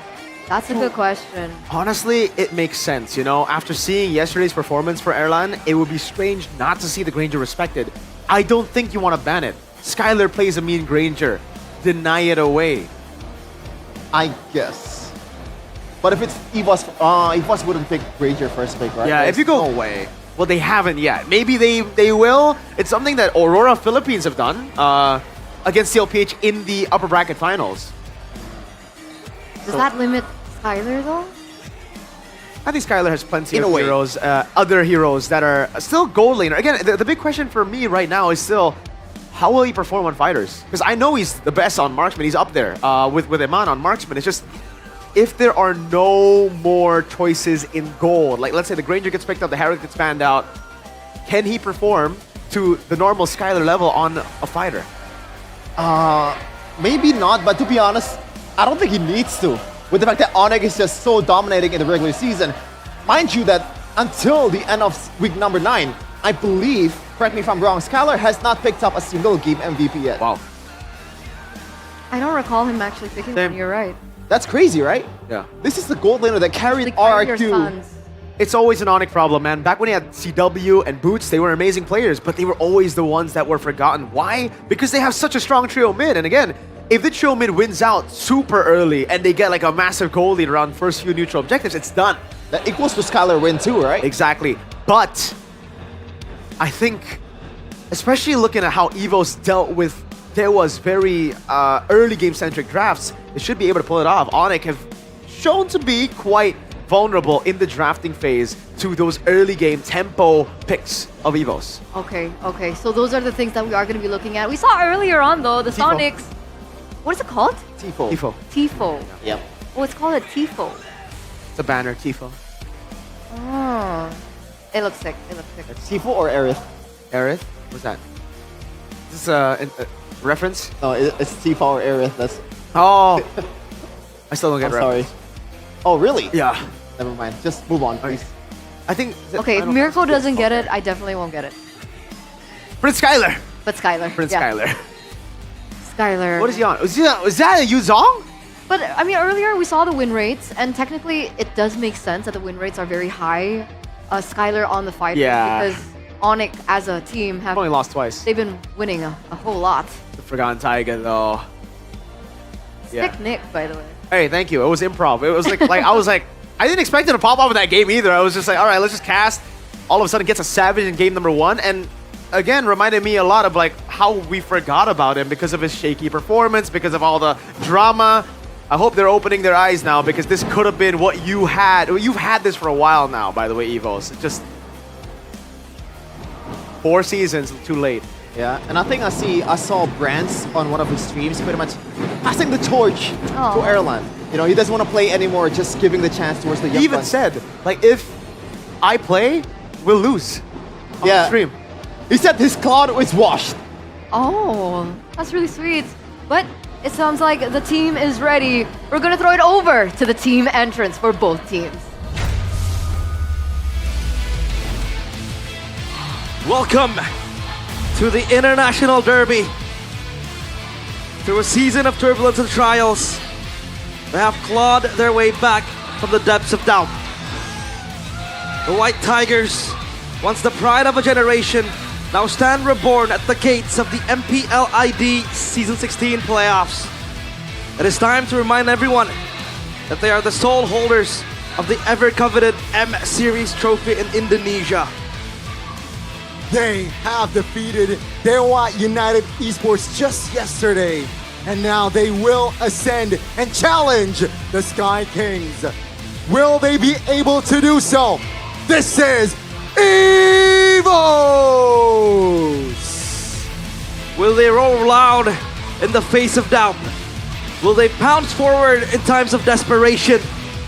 With the Forgotten Tiger now sharpening his claws, and the baby alien who defies human limits, it's time for EVOS to challenge the Sky Kings. And above the clouds, where greatness meets eternity, the Sky Kings reign unchallenged.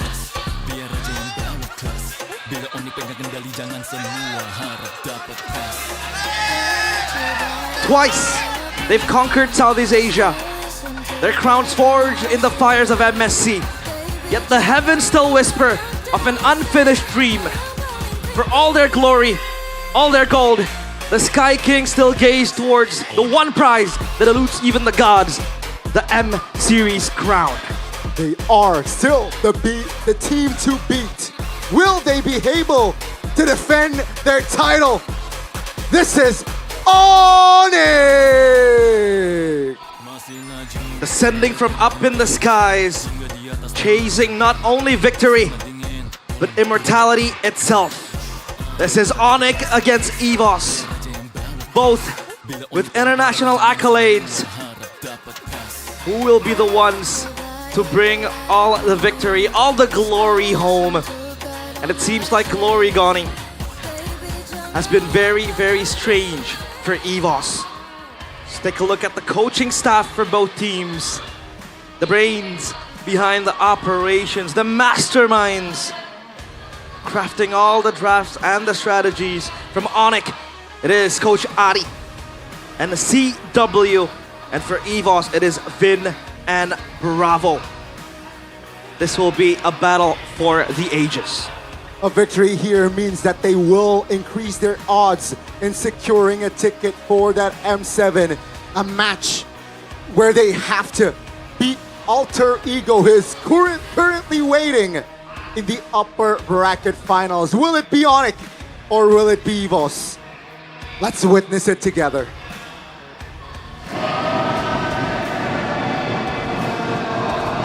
The International Derby shall commence here right now. And it looks like for the White Tigers, they have brought in Sway Low instead of Roundel to go head to head.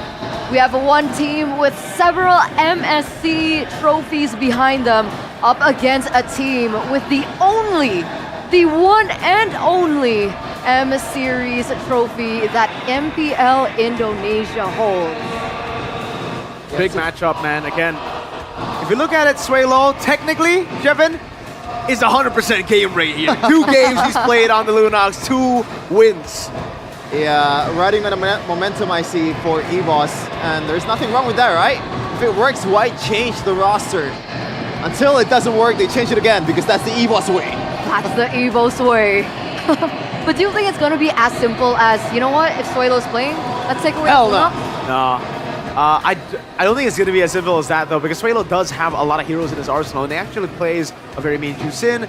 It's just strange how he didn't perform in the regular season, but all of a sudden he comes in clutch, and he's like, yeah, I got you. Performs on the big stage. It just goes to show you the different dynamics of players, right? They can do bad and scrims and low pressure situations, but all of a sudden they're the ones that pop off in the high intensity situations, and it's night and day for EVOS and ONIC. Those statistics, man, it was so good for ONIC. For EVOS, they're not doing bad in the unique heroes department. We've seen the glue roll, we've seen crazy picks from Vin.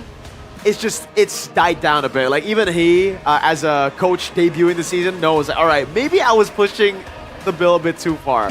One thing, though, is consistently good, and it's the Granger. 12-3. Brands, again, to go back to Brands, on stream said, he's probably the best Granger in Indonesia. And we have some good Grangers, man.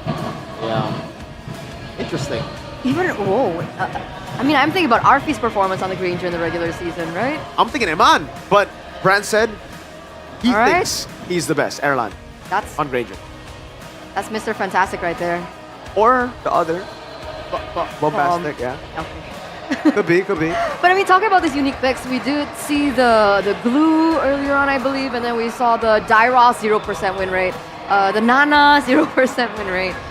So do you agree with that statement earlier, Chef? And do you think that EVO should stick to what they're good at and not stray away from that box? Well, to be honest, when you look at the Nana game, I think there has to be some kind of fix here and there to make it work. Yep. It's not necessarily a bad pick, and that position, I think it's decent. I always say this, Nana is a one-on-one hero. Some mid laner can have the burst, some mid laner can have the CC, Nana have both. It's just you trade it off with the fact that Nana is super immobile, and also the fact that you play with a cycle. That makes sense. So, first pick selection is going to go to ONIC, boys. Oh, man. I don't know, because, you know, last season or even 2 seasons ago, we were talking about side selection being super important in the drafting phase. Do you feel like then this season it's more 50-50 on red and blue? I think it's 100-100. Like, they've been phenomenal on both. But yeah, blue side does seem to be the better side for them compared to the red side. As compared to the time with Yeb. Yeb always likes red. Whether they're winning or losing, he will want to have the last and final say. Okay, let's take a look at the drafting phase now. With ONIC on blue side, this is the drafting phase for game number 1 presented to you by the official tournament smartphone Samsung Galaxy S25 FE. And you can hear the crowd going wild. Granger has actually been banned out by ONIC, taking it away from Erlan. That is very interesting. Usually, you saw the Yuzong after a Yisenshin pick, or maybe you want to just deny the opposing jungler to be able to get close to the objective, but this is a blind Yuzong pick. And to be honest, Tupi has been playing it phenomenally, as far as I remember. It's both, by the way. Like, the Lunox and the Granger, right? Like, they are really respecting that. But yeah, the Yuzong pick, blind Chefin, to add on to that, was usually combo with an Angela, and that doesn't look like what they're going for, although again, it could still be picked up later on. EVOS, is that a free Kacha Alice? I believe so. And Angela is banned too. Yeah, oh, okay, sorry. ONIC, are they going, or sorry, EVOS, are they going to go for the Lancelot or the Kacha now? That's a big question, right? The Lancelot is the better choice right now, just so that you can pick up a jungler, but knowing how versatile Albert is, you might just want to go and lean into the combo so that you can pick up whatever, Baksha, Fredrin, later on. Yeah, I think utility is still in... Oh, never mind, they big Yuzong into a Yisung, not Yisung. I mixed that up. Opposite. They big Yisung into a Yuzong and also Hayabusa. That is a bit ballsy from Vin here, but I guess Albert has been performing out of his mind on this pick as well. Huh. And now we enter the second phase. Kimmy gets banned out by the White Tigers. They're starting to limit here on Sans' hero pool. But Sans plays a lot. You know, technically ONIC has not shown too many heroes, but we know for a fact that they have it within their hero pool. I think at some point they were the team with the most amount of heroes used. I think that was like 3 seasons ago. Should be the Farsa pickup for Sans here if it's not banned out, right? It does look like it fits the bill. You're gonna go up against Yusin in the lane and the Yusin Shin as well. You want to zone him, so you add more zoning on top of the Yuzan that you already picked up. And ONIC, they're denying away some of these prio mids. Again, EVOS, throughout the regular season, even throughout yesterday's games where they won, they like to control the early game. That tempo is always part of their game. And to be fair, right now, Kalea is still up as well. It is pretty good. I think it's pretty signature pick as well for Key. And the Grok too. Oh, sorry, Grok's banned out by Evo, so it'll be strange if ONIC decide to... Actually, never mind, it's not that strange, because the Gato's still up all the way to here. I mean, it's dangerous grass, so maybe you want to nail down the Hilda for EVOS here. I don't remember Key playing it, I believe. Yeah. But in this case, it does decent against a Hayabusa. We saw how Finn was able to deter the potential of Yazuke in the earlier matchup, even though at the end of the day, they lose out of the series. But Gatot Kacha is... Never mind, it's gonna be a Ruby. Huh. Yeah. They want to trade for it. So if EVOS go for the Kalea, ONIC go for the Gatot. But if EVOS go Gatot, now that's the question. What will ONIC go for? This looks too good to be true, they got the Kacha, no, right? Like, that should have been something that EVOS had to choose for the Yi Sun-shin or the Gata in Red 3, but they get both. So the Alice Gata plus the Yi Sun-shin and the Jusin, this is looking ultra meta. Yeah. And the Farsa, yeah, there you go. The Farsa is gonna get punished too from the potential AOG. And it's gonna be the Hilda for ONIC instead. Erlan, what are you gonna play for here? Is it gonna be the traditional marksman or a fighter?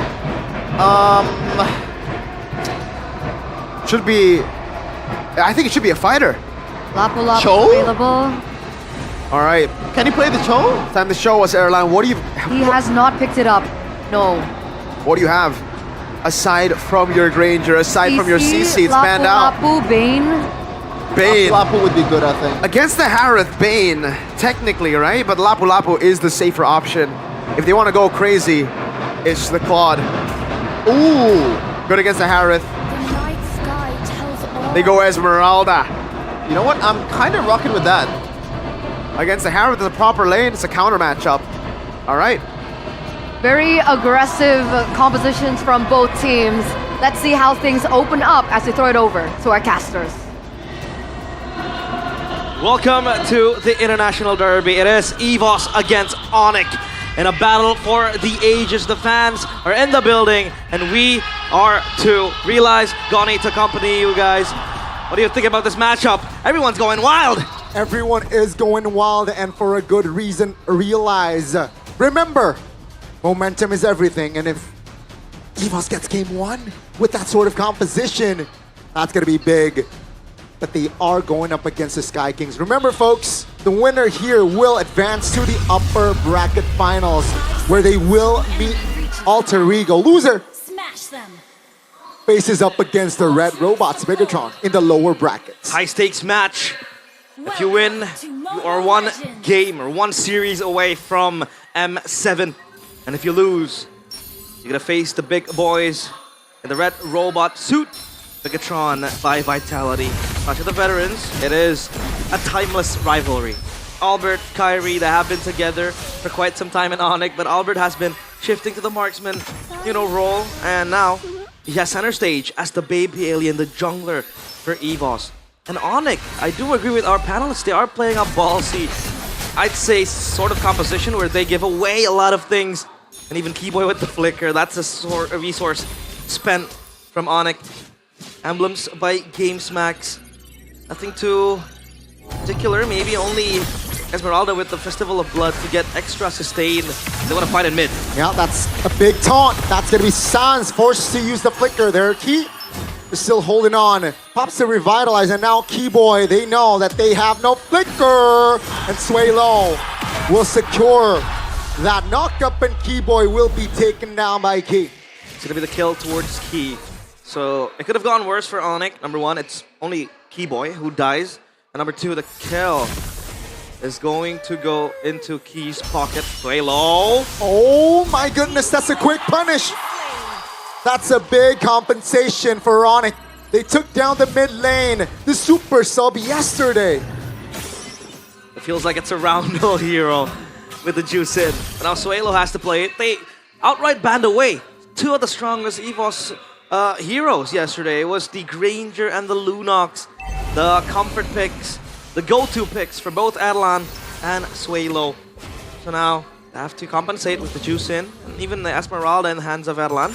Gonna go for a gank down bottom. Rendy has to be careful. Just they want a spell here being thrown out by Rendy, but ONIC not enough kit just yet. The turtle is up here. And both teams are playing it slow. Both junglers looks to clear their respective camps first. They were trying to blow a resource from Rendy, or from one of the laners of EVOS as well, because an objective is coming close. The turtle is also available. And ONIC, it seems like they have less prio compared to EVOS. Kyrie is here, and Lupi is hiding in that bush. Dangerous grass.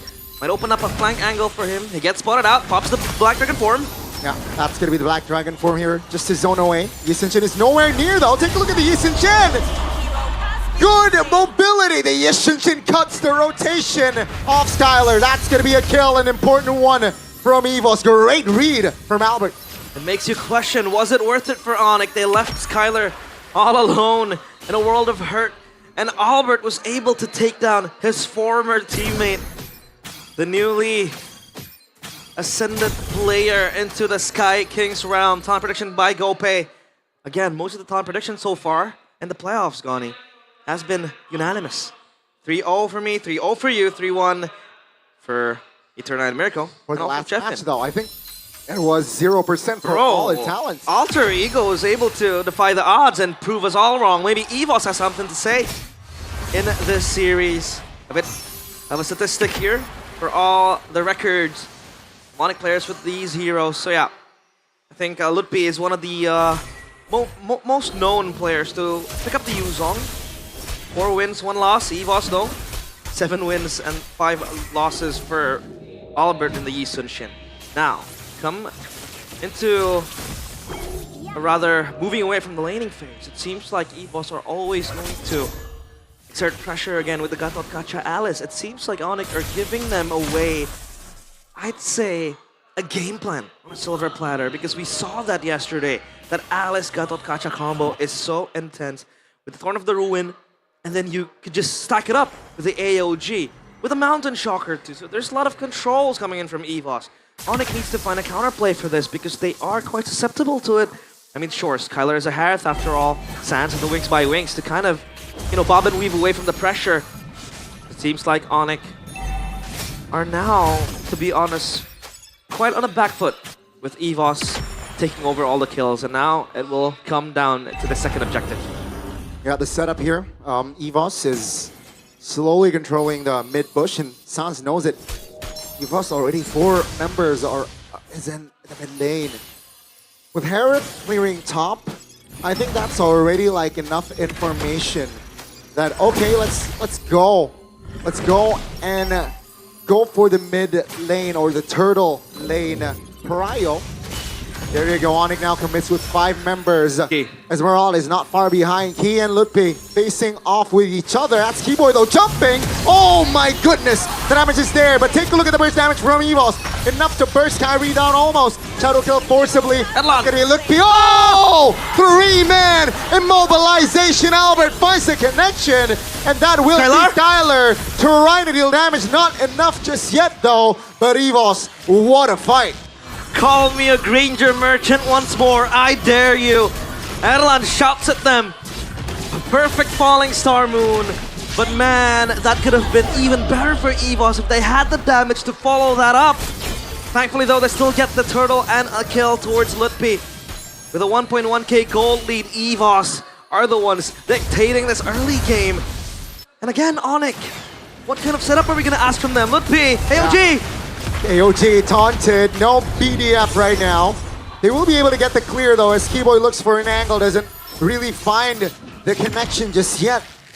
But man, what a call to fight right there. And again, the falling Star Moon lands. And Mount Shocker was there as well. And EVOS, they're slightly ahead. That's the thing, Donnie. They have so much setup for the Mountain Shocker.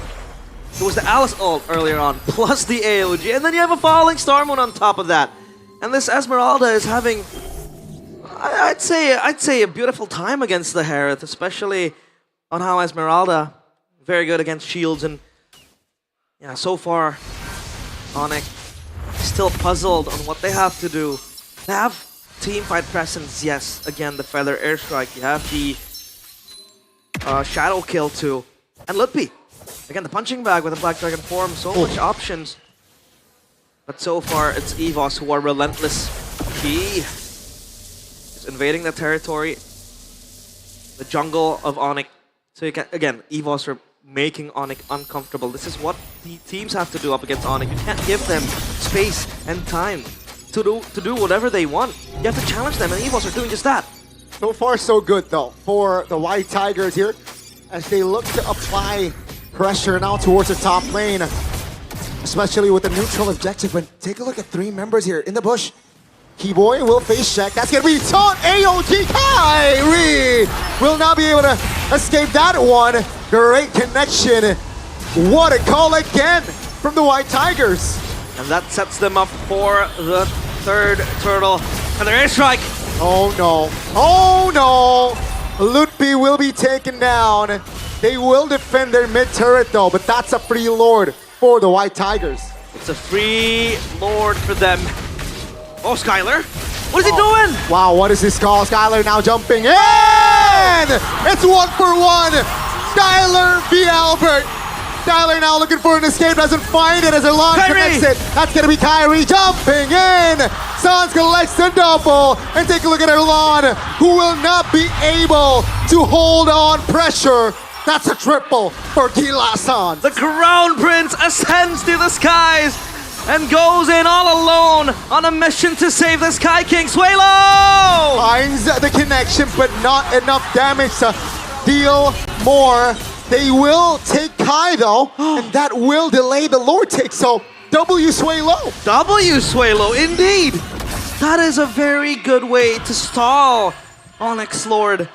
They took down Kyrie, rather. Suelo set his eyes set on Kyrie and was able to at least now dissuade ONIC from taking this Lord because they don't have the Retribution.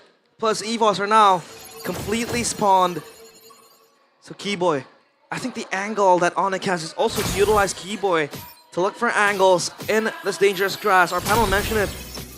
That this dangerous grass map kind of favors the Hilda too. You have map control somewhere in between. But again, the setup is just not as hard locking as what EVOS have. The Yuzong with the Petrify and that's it. I mean, yeah. Now ONIC, they have to bank on just protecting Mr. President, and that's protecting Skylar. Because Skylar, when it reaches the late game, the Harith will be insane. I mean, so far, I like the calls from the side of EVOS, right? I think most of the fight, I think they were able to have the advantage. And now with the Lord up here, Albert is level 14, Kyrie level 12. With the Feather Airstrike popped, I think EVOS now has an angle. Kai though jumps in. Uh-oh, Suelo. Crimson Beacon towards the back. Quad Shadow is not available for Kai. That should be information for EVOS. What's their plan? A bit too premature there from Sans. I think he was trying to open up the bush and maybe just dissuade EVOS members. Now they don't have the Feather Airstrike for this fight. It could be botched for them.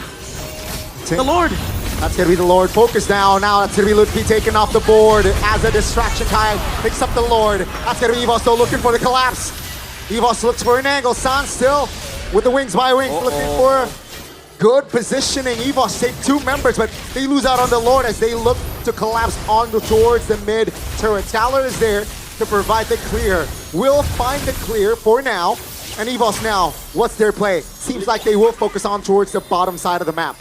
At least that's the kill towards Lutfi and Keyboy. Could have been worse. Could have been Kyrie. Could have been Skylar. But this Harith is safe. As of now, quite safe as well. If EVOS look for a dive angle through Rendy, maybe even Erlan jumping into the back. But don't think it's wise enough to do just that. Now the Lord, though, secured by ONIC, so it's still a slight win for them. Holy Crystal for Skylar. This Harith is going to hurt. So they have something, or rather they have to do something, EVOS, to address this Harith. Again, it has to be the Esmeralda keeping that Harith at bay. But if it spirals out of control, then the Harith is just unstoppable then. Lord up top will be cleared by Albert. So far, again, EVOS looking for angles to pressure ONIC. Look at how ONIC respond. They go down bottom, they clear that wave and possibly make it crash to the bottom side structure. It's how they're able to pick up scraps and just get trades all across the map. Everyone will answer, so ONIC sticking S5 ain't even not the best answer too, right? AOG, on a Choker, and then you have an Alice, so it's hard for ONIC at least, but there are the gods of the game for a reason. That's gonna be the taunt. Black Dragon form committed. Oh, Revitalized Keep will not be able to survive that. 1 5v4 now. Take a look at the back. Ludpi trying to hold off 2 members now with the reposition. Keyboy and Skylar. Take a look at the mid lane. Randy is quite vulnerable, but ONIC now says hello towards the mid lane. They will find the structure, but man, EVOS a little bit too late there on the disengage. Finally, they barge into that mid lane. It was long overdue.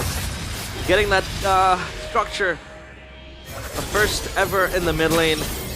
So at least that's something very, very valuable for ONIC. Now they have access into the river too, deeper inside of that. Oh, mounted Shocker pops. Hans just recalls in front of that. He doesn't give a damn, man. He's the GOAT in the mid lane. So, yeah. Up top, they have a wave. Crashing to the turret. No EVOS though. It seems like all their initiations has been very, very good.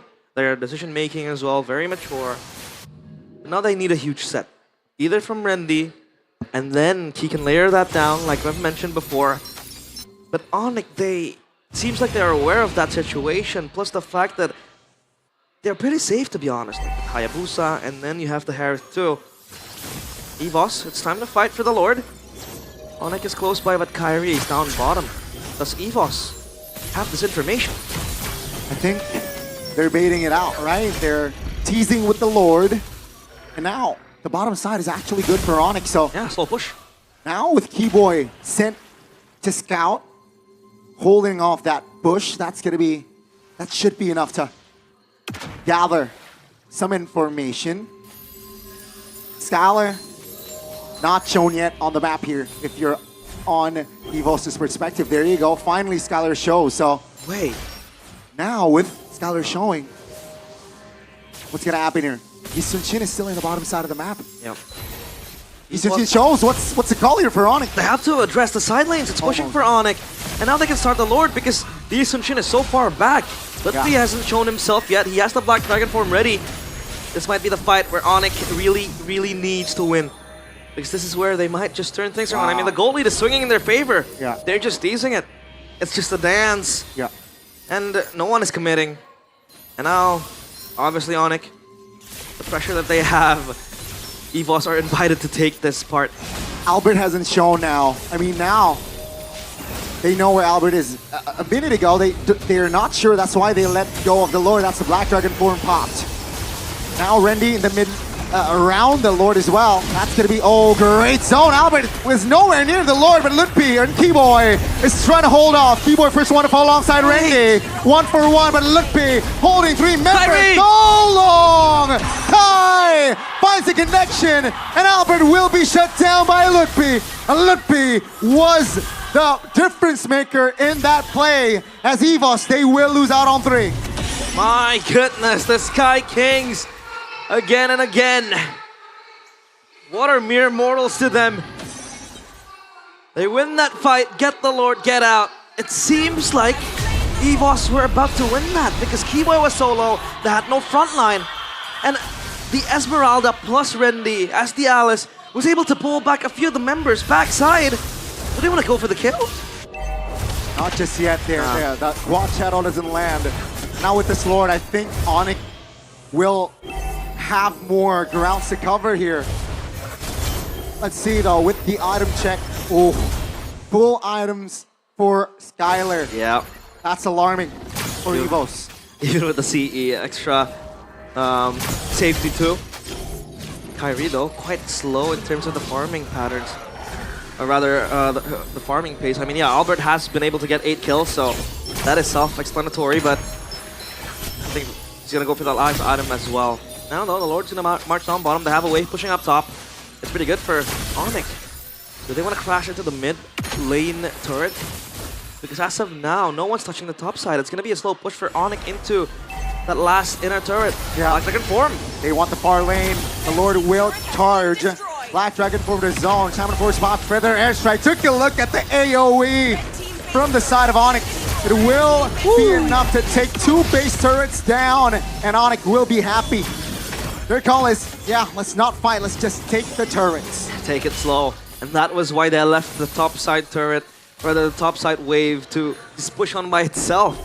Because as they were taking down the mid and the bottom side, that top side just crumbled as the minions came pushing in. So EVOS now are in the back foot. Look at that gold difference, 5.2k. It was 2.4k for EVOS a few minutes ago, 4 minutes ago, and now EVOS need to make something happen. They need a big set again. They need Rendy to again be the difference maker, because he was the one who sealed their victory yesterday against Dewa in that reverse sweep. With the Alice as well. It's a strong pick for most of the EVOS players. Sans and Lutpi, they are relentless, unflinching in the grass. They are turtling right now as they are behind in gold. 18 minutes though, so soon the gold won't be relevant, quote unquote, right? Yeah.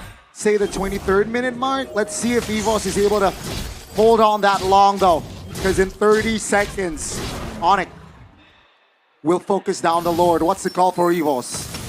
Endless battle for Kyrie. Extra damage, true damage as well. He needs to cut down through Erlan and through Rendy. Very tanky too. He is also there. Look at Sans. He's a Farsa. He can do it. Whatever he wants. As the Wings by Wings to reposition. He opens up the map as well for ONIC, confirming a few members are down in the bottom side jungle. Lord spawns, and it is going to be an Evolve Lord, seems like. As Rendy is close by. Again, fishing for that angle. Key Boy on the grass.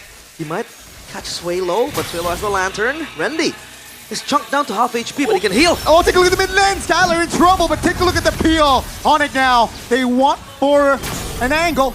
Farsa, Wings by Wings there just to bluff. And at least Albert is able to keep the distance. That's going to be info though. No, Yisun Chin. Oh no, that's the winner crown pops. Rendy now in the back. That's going to be Swaylo repositioning Black Dragon forward. And the Petrify will lock Swaylo down. That's a pierce dive. That's going to be 2 members off the board. Rendy out. Erlan will not be able to be taken down just yet as Albert is clearing their main base. 2 members off the board. That's green light for ONIC to take the Lord. The minion was also pushing in the mid lane, and this Lord is free for ONIC to take. Everything is theirs. And even Keyboy and Sans are contemplating on possibly going for another assassination, but that was perfect. Look at Sans! They're looking for the end. Last base turret taken down. Feather airstrike deployed. He now receiving a lot of hits. Key taken down. Just 2 members now defending. Swaylo will be up in 5. Erlan trying to hold on. But the immortality. Will it be enough as Erlan will be taken down by Skylar. Now take a look at the base as ONIC in the International Derby will claim and secure Game 1. A beautiful comeback from what was a very promising early game from EVOS. For a moment we thought they might be the ones to take down the Sky Kings. For a moment we thought they might shake this building off. But ONIC again proving that they are the Sky Kings. That they are on a quest of immortality. Man, Skylar with the Harith again showing up when needed. He has been criticized ever since he made his way into ONIC. that he hasn't been in form, that he has always been in the shadows of Kyrie, on the back of the shadows of Sans. But he proves that he can also be that big game player. We can't forget he used to be the crown prince for RRQ, and now among the gods he stands. And among the gods he will fight. What a game from Skylar. And what a turnaround from ONIC. Clean connection and the chemistry is still there. EVOS back to the drawing boards. But my goodness, ONIC, they look solid. Game 1. They do. They look very, very clean. Even if it wasn't really a clean game, rather early game. And for EVOS, expected a drawing board. Do you want to go to one-dimensional for the composition? Again, we talked about the set needed to really go in. But Esmeralda pick. I thought it was gonna outlast the Harith. But in turn, it just got bursted down like it did not have an HP bar. Well, ONIC left the Gacha Alice open. We thought they were challenging EVOS, and they did. They challenged EVOS. Player pocket picks, player comfort picks will go on from there. Man, 1-0, EVOS. They have to reset. Meanwhile, ONIC are very, very strong now. What do you think, panelists?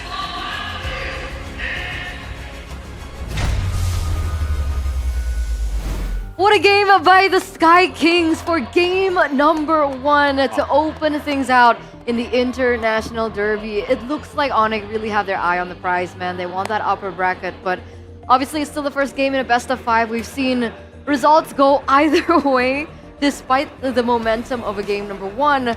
But let's break that down a little bit more, because backstage I was hearing you guys talk about the draft being a little lackluster on ONIC, but how were they able to win?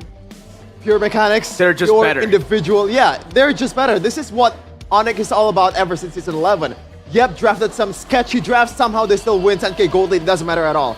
This is the case. The Hilda is gonna fall off in the late game. Somehow they won. You know, it's comfort over meta, and if you have players like that, like I went back to the town room. I was like, me, KB, Radit was there as well. We were like, okay. Ray's boy asked me, if you look at both teams, just without the nicknames, who do you think has a better draft? I'm like, right side, EVOS. And he's like, yeah. And I'm like, but the thing is, there are names on each of those picks, and that's where you can never count ONIC out, man. Even though it looked like it was kind of like, Lord number 1, it looked really bad for them. Skylar comes in, and that's the thing, right? The trio mid has been so good in the regular season. They won so hard in the early game that they've never needed Skylar. But when you need Skylar, and when he's not on a fighter, he's still that top clutch marksman. That's why they chose him over Savero. He can be the guy to be like, yo guys, I got you. And this is the play right here that you see on your screen. Yeah. He's like, don't worry guys, I understand, I know when to go in, and he has the ego to do it. And shout out to Slutpi as well, speaking about factor. He is absolutely insane, just nailing down on Albert, on Swillow, to the backline of EVOS. He is doing his job as usual perfectly, especially in the mid-game to the late game. Early game, not so much. He's losing out on the lane against Randy, but it is to be expected in a way. But yeah, he rises up to the occasion with the Black Dragon forms. And that's why it looks like Skylar will be given the player of the game here for game number 1, presented by the official tournament smartphone Samsung Galaxy S25 FE. On the Harith, we were talking about his conventional picks. He goes in with a Harith. Sure, it's not a marksman, but it's definitely a hero that we've seen him be very comfortable on and definitely perform on as well. Yeah, conventional pick does really well. And on the point of Lutfi, I do want to talk about it, right? Because I don't think he's up there when it comes to just like XP in general, because he's just a filler guy. But on the Yuzong, clearly he is the best in Indonesia. There's no other Yuzong in Indonesia that we can be like, oh man, that's a scary pick, and that's why ONIC felt so comfortable first picking it. Yuzong has been super overrated, I'll be honest with you. I think out of all the picks you have in the meta, over the CC even, Yuzong is ultra overrated because you need to have a skilled player behind it. Sanford played it, made it look OP. Yeah. And then now you see it in Indo, you see Shogun pick it up, you see Day 1 people pick it up, and you're like, why is it so good? And then Lutfi's like, because of the user. I mean, to add to that point, it's a hero that relies on a cycle. So it's not just you. Yes. It's the whole team, how to utilize that window when you pop the Black Dragon form perfectly. And in this case, it looks catchy in the first, like, maybe 3 or 4 fights. but it looks really, really good once you get to the late game. Because I think at the very end, we saw a little team fight on the top side of the map, and that was a make it or break it moment. And man, that was all Yuzong. That was all Lutfi on the Yuzong as well. Here it is, man. It looks so good for EVOS, up until Skylar said, nah. And what a way to secure your first ever MVP in an ONIC jersey, right? In the playoff! In the first game that they play! Season 16! The MPL arena roared at that play. For both sides, by the way. Like, yeah, obviously for ONIC, when they made plays, but EVOS fans are in the building as well. And there are just so many really good moments. I just gotta say, this is probably our first real game of MLBB in the playoffs, and I'm glad to see it here. Oh, man. And I think, I gotta say too, ONIC, the fact that they were enabled to make this comeback is also because of the fact that EVOS is not really playing their A game in the late game. They're not safe. Suelo, time to time, he's overextending a little bit. Yeah. And I can kind of understand that. He's up against a Hayabusa, which can cover a lot of ground. Sometimes he just catches you off guard. Like this time around, Lutfi can just go into your face and deal as much damage as he wants to. As long as he's locking him down and also locks in the Petrify towards the perfect target, it is a sure kill, whether it's Albert or Suelo. It must be so frustrating. It is. It's extremely frustrating. And the thing is, we can go back and talk about, yeah, ONIC were much better. But they're not just better individually in terms of mechanics. They're better individually in terms of understanding what to do and having the confidence to do what they want to do. See, if you look at EVOS early on, how were they able to get so much success? They weren't scared. They were so open, so brave to make these big plays happen. To dive in, Randy, Suelo as well, flickering in to get the first blood, right? Little things like this. But once you get to the mid to late game, once you see ONIC start doing a bit of damage, EVOS, even with their battle spells, they're so afraid to dive. They're so afraid to punish these small mistakes. They got hit by the ONIC name debuff, man. Yeah. But there's definitely potential there, right? This was a 20-minute game. This is one of the longer games that we've seen here in the playoffs, where everyone else had, a 13, 14, 15-minute game on average. Finally, 20. So there's potential there. There's a potential for EVOS. It looked like they really put up a fight. And how do they adjust from this, though? Because technically, you guys mentioned, even ONIC having the lesser draft, they were still able to win it. So what do EVOS do moving forward from this point? Less hesitation, I gotta say. Yes. Even though, to be fair, I think there are some occasions where EVOS, they think that ONIC's winning condition is just to bait out EVOS's resources first, because it's a Hilda comp. You cannot pull the trigger first.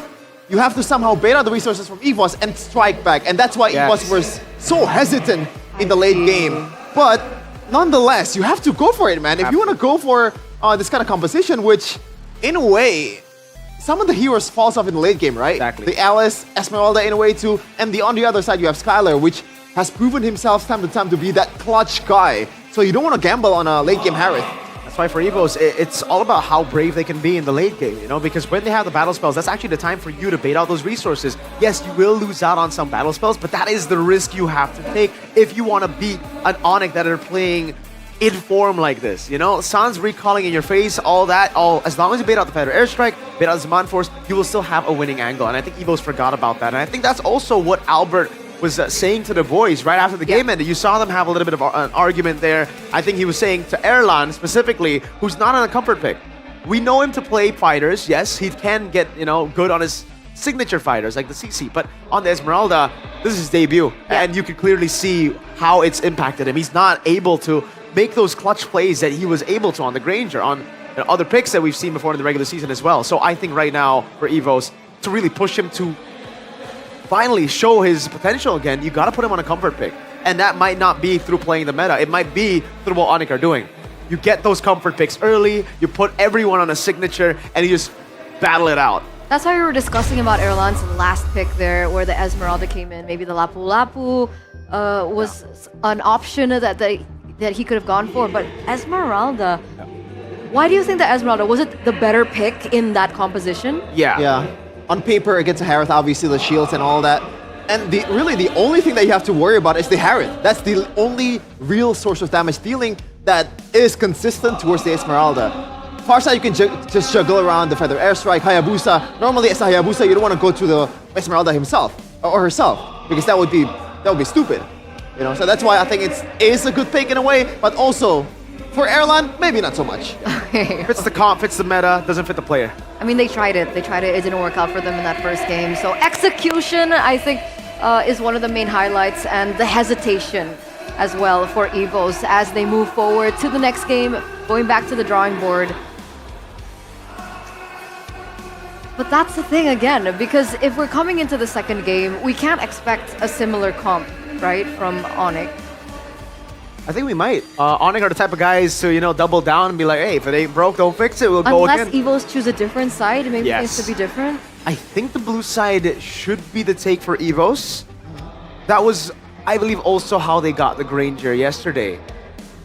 Or was it on red? I do not remember. A mixture of both. All right, but the Granger is taken out, the Lunox as well, and this is where there's going to be some big problems, right? When they're not on their comfort picks, that's why ONIC really shut it down. They're like, okay, in the playoffs, it's different. It's not just about what meta picks you get. It's also, again, Lunox and Granger. Your comforts that you got 2 back-to-back wins with yesterday against Dewa, we're not letting you have it. But at least EVOS, in the early game, their execution was really, really good, man. I cannot believe Keyboy, Sans, and Kari as a Meteor gets gapped against, not even Albert. Albert was not there. It's only Key and also Suelo. Suelo just dodging all the Sans skill shots.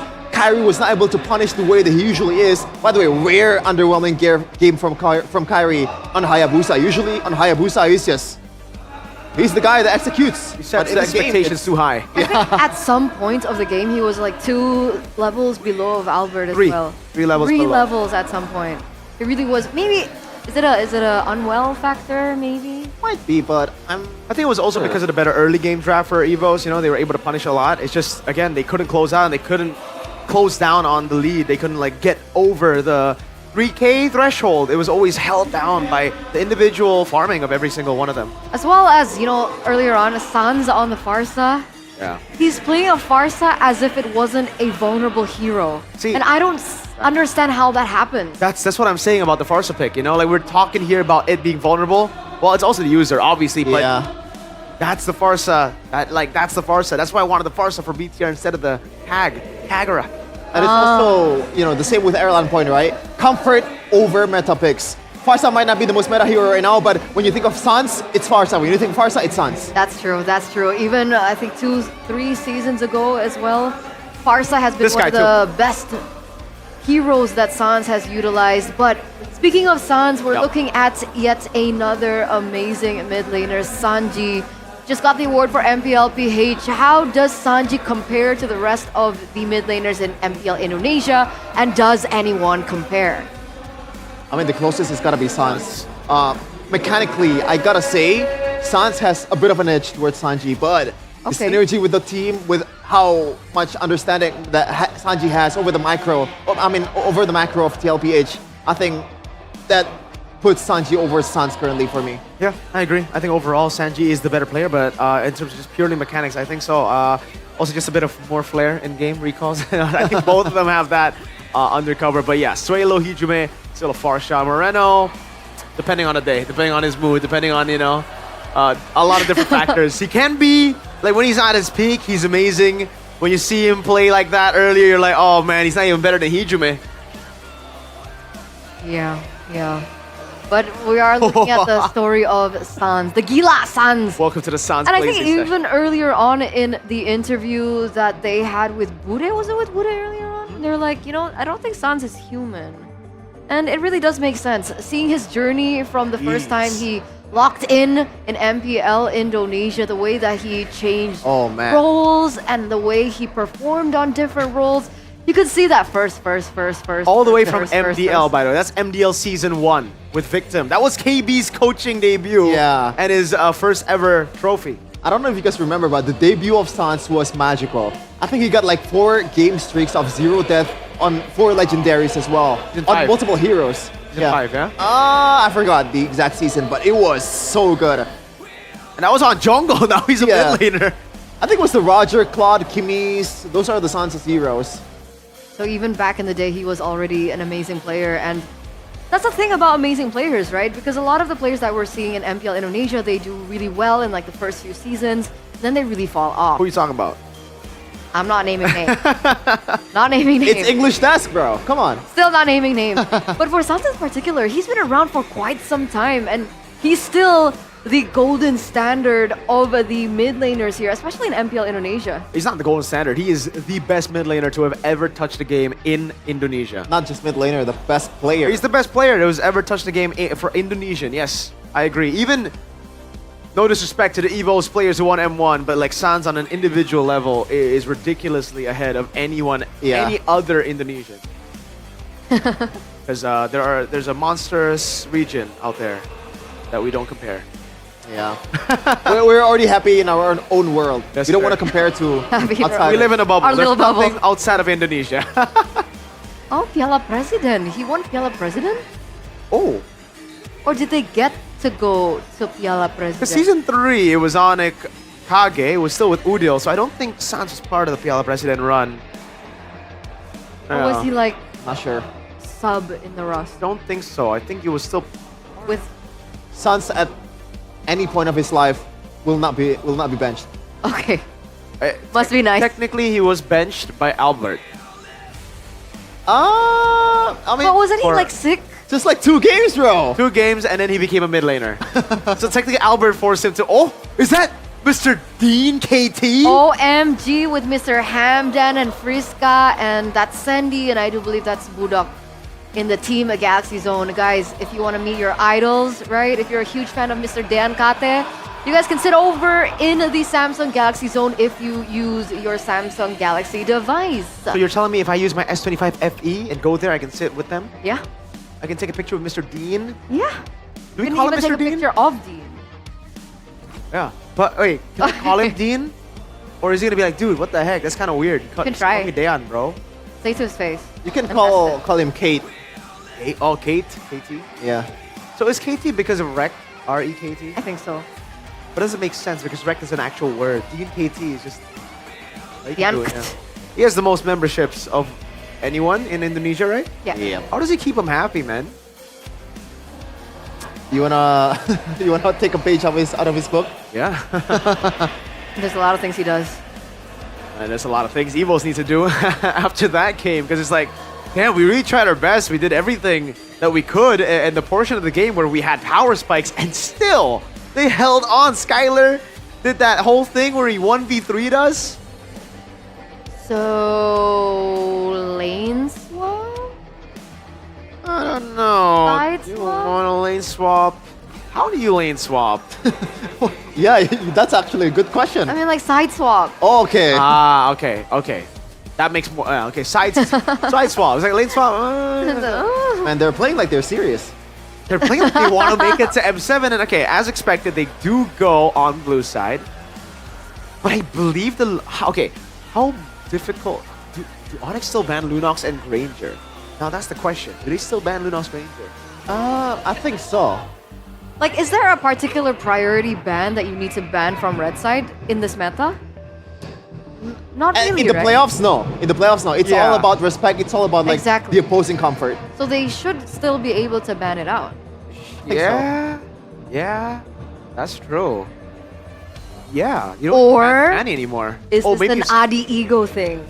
Dude, there was no ego in game 1. I don't think I mean, so, for bro. game 2. Bro, and I think Let's a little face bird with a rolly and is a Filipino told me that CW is doing the drafts. That's pretty cool. Or rather, has the final say, because they all do drafts. Okay. But do they do expanding rivers? I think they do anything. Okay. Yeah, they're happy. They go always.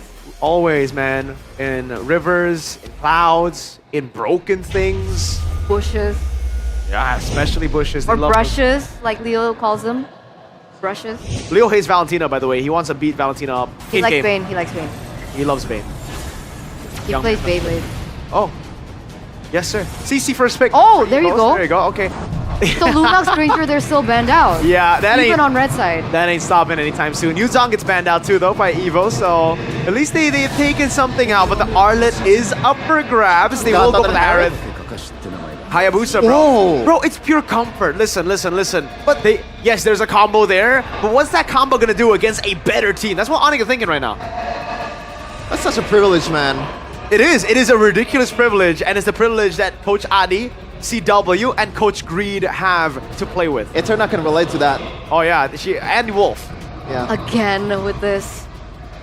So what's gonna be the plan here for EVOS? I mean, it worked out. He actually played a good game in the early to mid game. Late game, I guess it's still pretty decent. He got baited a couple of times, but it has to be Gatot, right? You don't want to give out that Gatot towards ONIC. How prior was the YSS for Albert? At this point, without the Yuzhong too, why not? Among the planes exists. No, not even. Oh, okay, so they go for a very, very different approach. They go for the Eve. Interesting.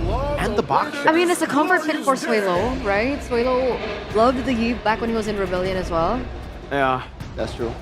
So they will ban out Sans, and that's why, by the way, last game I wanted the Farsa to be banned over the Eve. They banned out Eve instead of the Farsa. I think you can deal with the Eve when Sans can't move like that, you know? But when he can move like that, he's gonna use it to not only deal damage to you in the game, but also mentally. And also, I think Sans has kind of a beef with Eve too. Yeah. Hey, he lost the M5 World Championship picking Eve in Game 7. By the way, why the Franco ban? Just the initial combo with the Baksha. Because that's an automatic pickoff. Yep. It's so cheesy and you have to ban it, like it or not. And finally, we see Baksha Prio, right? But the thing is, ONIC, it seems like they're not playing with the comps that they have in the first phase. They don't feel like they're playing against a Baksha. They just completely ignore that. So maybe we have a mid laner that can punish that? I don't think so. Yeah. I think they're... Oh, they banned a Helker. That's pretty good. By the way, Kimmy is open. Against the Baksha, usually you don't want to ban the Kimmy. It would be strange if they do. Because I think out of all the mid laners right now, they should be a bit happier going up against Kimmy than the others, right? I would much rather have the Farsa banned out still. For me, if I were EVOS, I would just ban out another roamer or maybe like other heroes that dive towards Suelo, because that's been the problem, right? Suelo getting picked up quite a bit of times. Brock is banned. Hilda is banned. Kalea. Okay, yeah, Lead I like the pick. Farsa ban. Really like the Farsa ban. ONIC can still go Kalea, yes, but the Gatot is still up for grab. But again, by the way, ONIC have not cared about the Gatot Alice combo and now the CC Gatot combo. Like they're saying to Key, go for it, dude. Do you want to bring back the Cho? Well, they go Juice in first. I can't believe that was open all the way, but looking at the matchup and how the E was pried early, makes sense. Now let's see if Sans can win in this matchup, because so far Hijume has been showing levels to every Juice in. Claude? For? Erlan. For EVOS. Claude is actually not bad against the Harith, against the Lapu Lapu, but the Juicins. Oh, do you want to Esmeralda again? Whoa, Baksha roam. So it should be with this CC goal, and then they go XP lane. If they want to be honest, super honest front to back, Esmeralda would be good. Wait, actually, Esme is ridiculous. I love the Esmeralda against Lapu Lapu too. Again for Erlan or no, for XP. PC goals? Oh, Alice. okay, they are just gonna pick Rendy, the Alice 24/7. Oh man. Now I'm not a fan of the Baksha. I guess against a Jushin, it's a bit easier to punish. And you don't really have that initial combo with the Baksha, right? Nobody want to have some kind of burst damage to pair off with a sealed unity, but you don't have that here. Coach Ari, do you want to go for comfort again? Bring back the Cho, please. Do you really want to go Cho against this? Yes, I don't care. You said comfort over meta. But not like that, you know? Like, they still need some solid fundamentals. Yes, comfort over meta, but it's not just like, oh, let's go Cho, and then Ling, and then Beatrix now. They go Khalid. I think this is the same case. I like EVOS' draft better. I agree. It's if you close out the names, EVOS have won twice in the draft, but you see the names and you're like, dang, it's ONIC. So EVOS with the better draft again for game number 2 as we're inching closer and closer to match point. Can ONIC get it done? Casters, take us to game number 2. It is game 2 of ONIC against EVOS still in the International Derby. ONIC showing levels to this game, but it feels like the drafts has always been won by EVOS. And I feel like our panelists share the same feeling. Let's see. It's going to be a round 2 between ONIC and EVOS. International Derby. Lana Dawn. Will ONIC double their lead right here? Or perhaps we might see EVOS equalize in this best of 5. So we saw EVOS pick up the Baxia. And we thought it was going to go jungle, right? A lot of control, obviously, with the Baxia. Quick rotations as well. But it ends up being a roam Baxia. Still comfort for Albert with the Yisun Shin. And then Rendy. An Alice Merchant, or rather, spamming the Alice 24/7. Feels like, again, comfortability is number 1. Emblems by Games Max. Gusset Blast for the Baxia. Shirley, rotational plays. Helping clear the wave too. And going for agility there for the Juicin in the hands of Sans. We saw a few Juicins today. Go for the pull yourself together, but I feel like Sans also needs to match up Key's movements around the map. But the mid prior the Gani, I feel like with the Khalid and the Juicin, it's kind of, you know, it kind of favors ONIC quite a bit, but, you know, EVOS, they have rounded themselves up with a very solid draft, especially now. CC down bottom and the Yves as well. Very strong picks for both players. Well, Rendy, he is kept company here. He's just gonna bully Litpi back. As the Alice pretty strong at this stage of the game. Albert has level 4, so he might have access to the Mountain Shocker. Vision could be opened, especially with the Baxia. So the vision game from EVOS is actually very, very strong. And even Key is posing up top, or rather down bottom, in this bush. Very natural rotation so far here from both teams, I gotta say.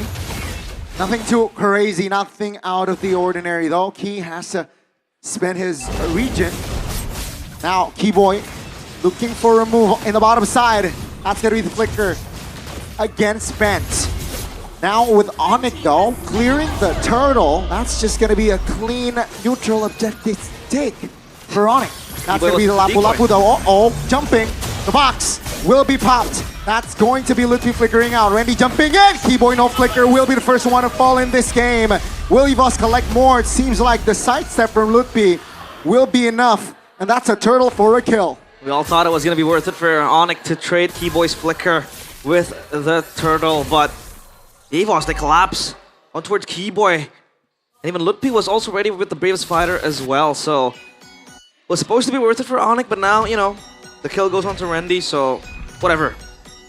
And ONIC, I would still want to pressure even more towards the jungle of EVOS. So we're going to take that green camp for Kyrie. And speaking of Kyrie, in that Hayabusa game in Game 1, we expected him to farm fast because the Hayabusa, obviously, good clear, fast farming patterns too. With the Quad Shadow, he can move around, but he was constantly pressured by the Gatot Kacha and the Alice. A lot of pressure exerted towards him. So he wasn't really able to shine as much as you would like him to be. But at least in this game, you know, there isn't really the pressure of that Gatot Kacha in the hands of Key. But the Baxia might still do the same thing. Look at him just counter jungling with Keyboy by his side. The Khalid now kind of acts almost like the Hilda, but it is just much more oppressive with the CC that it has and the sustainability too. Almost like a Hilda, I'd say. And honest prediction by Gope. 69% for ONIC. Wow, that's the big one. Second neutral objective take here. With a setup like this, Albert level 6, Kai level 7. Albert is slightly behind here, but ONIC should not be gun-shy here and triggering, pulling the trigger for that turtle. Skylar's just gonna farm 6 levels for both gold laners. The objective spawns, and now EVOS, they kind of want to fight this as well because they have so much control again with the Eve, with the box, the RWM, plus that Mountain Shocker.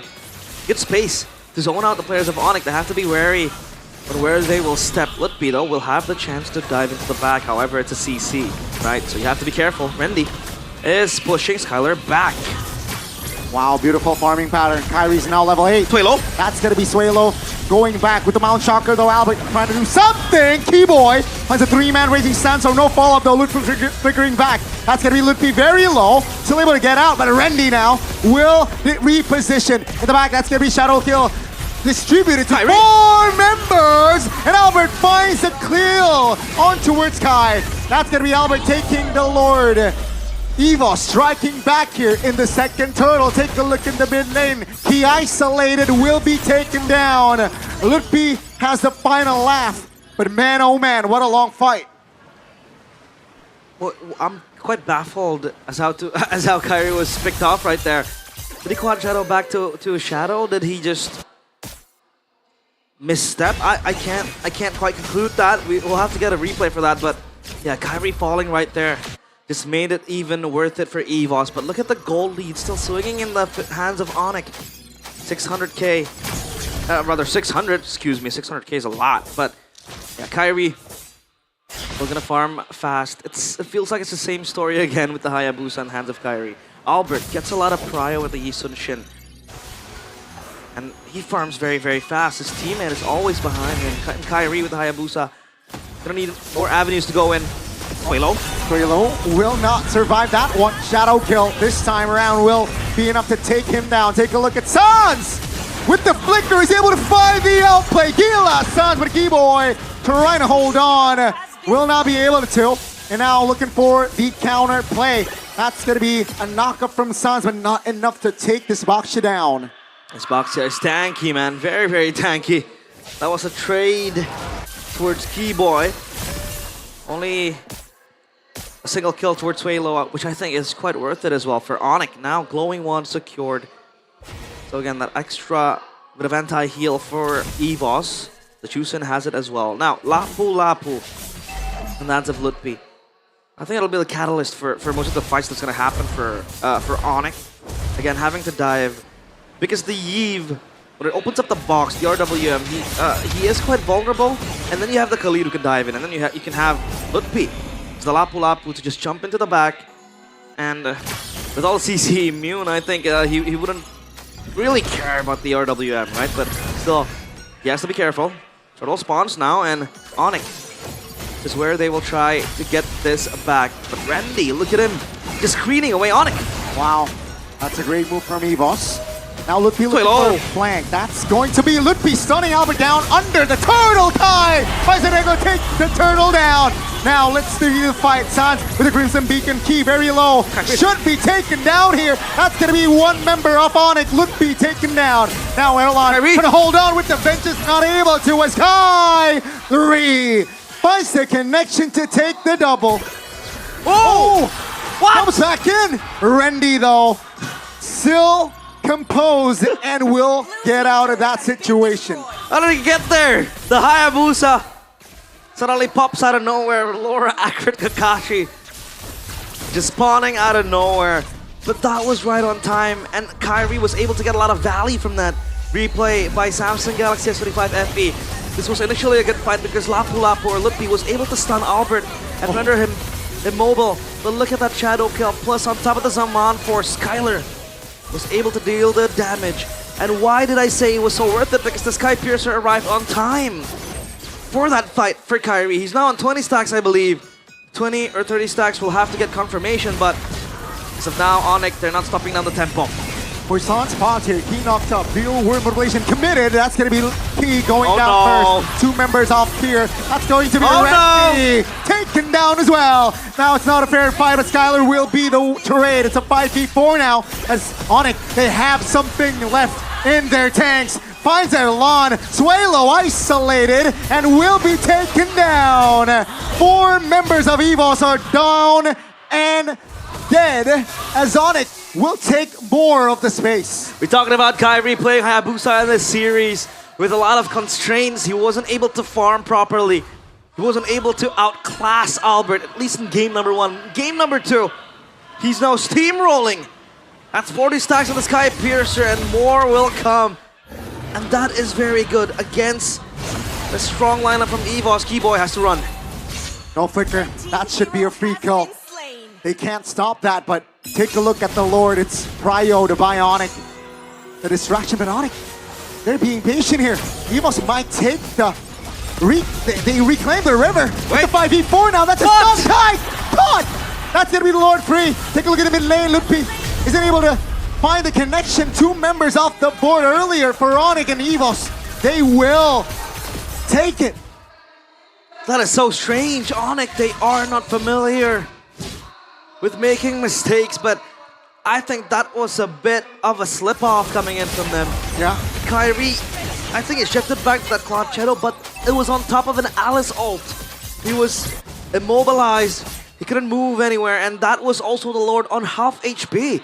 So when EVOS were able to clear that front line and get a few members of ONIC, they went onto the Lord, and that was as easy as ABC. Easiest Lord for EVOS. It's gonna spawn up top.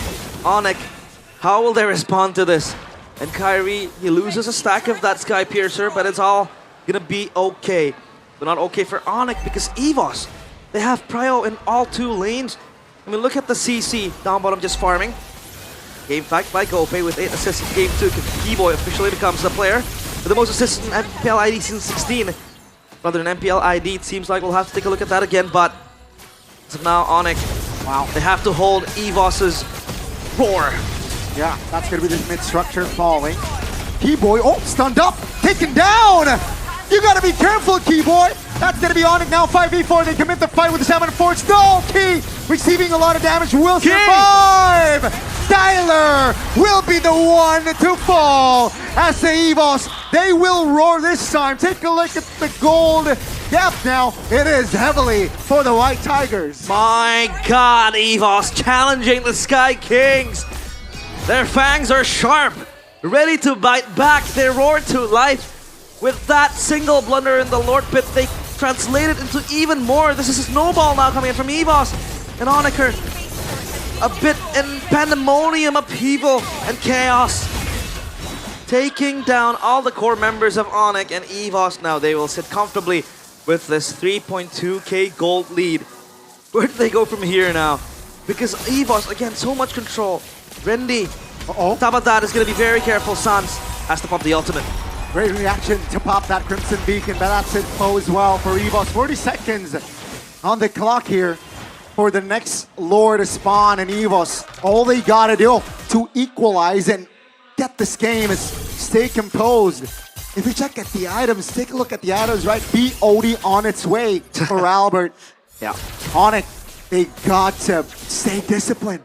He wants maximum damage. Even the Boxer going for the Twilight Armor. Physical damage reduction.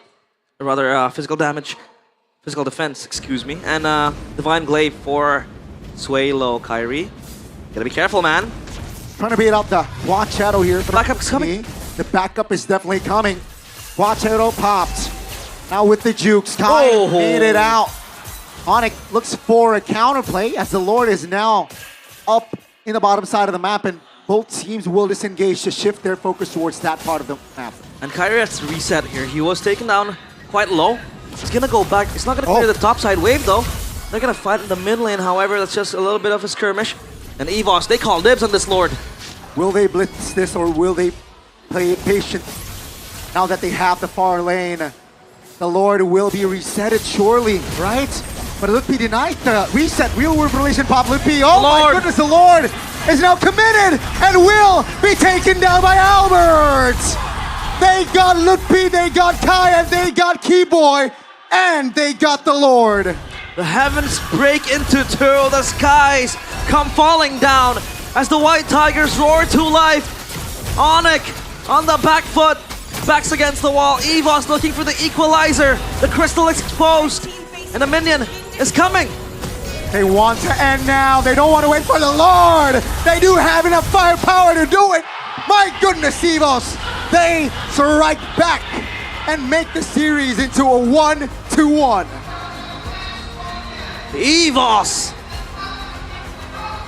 with their grit and their efforts, are able to defy the laws of the skies.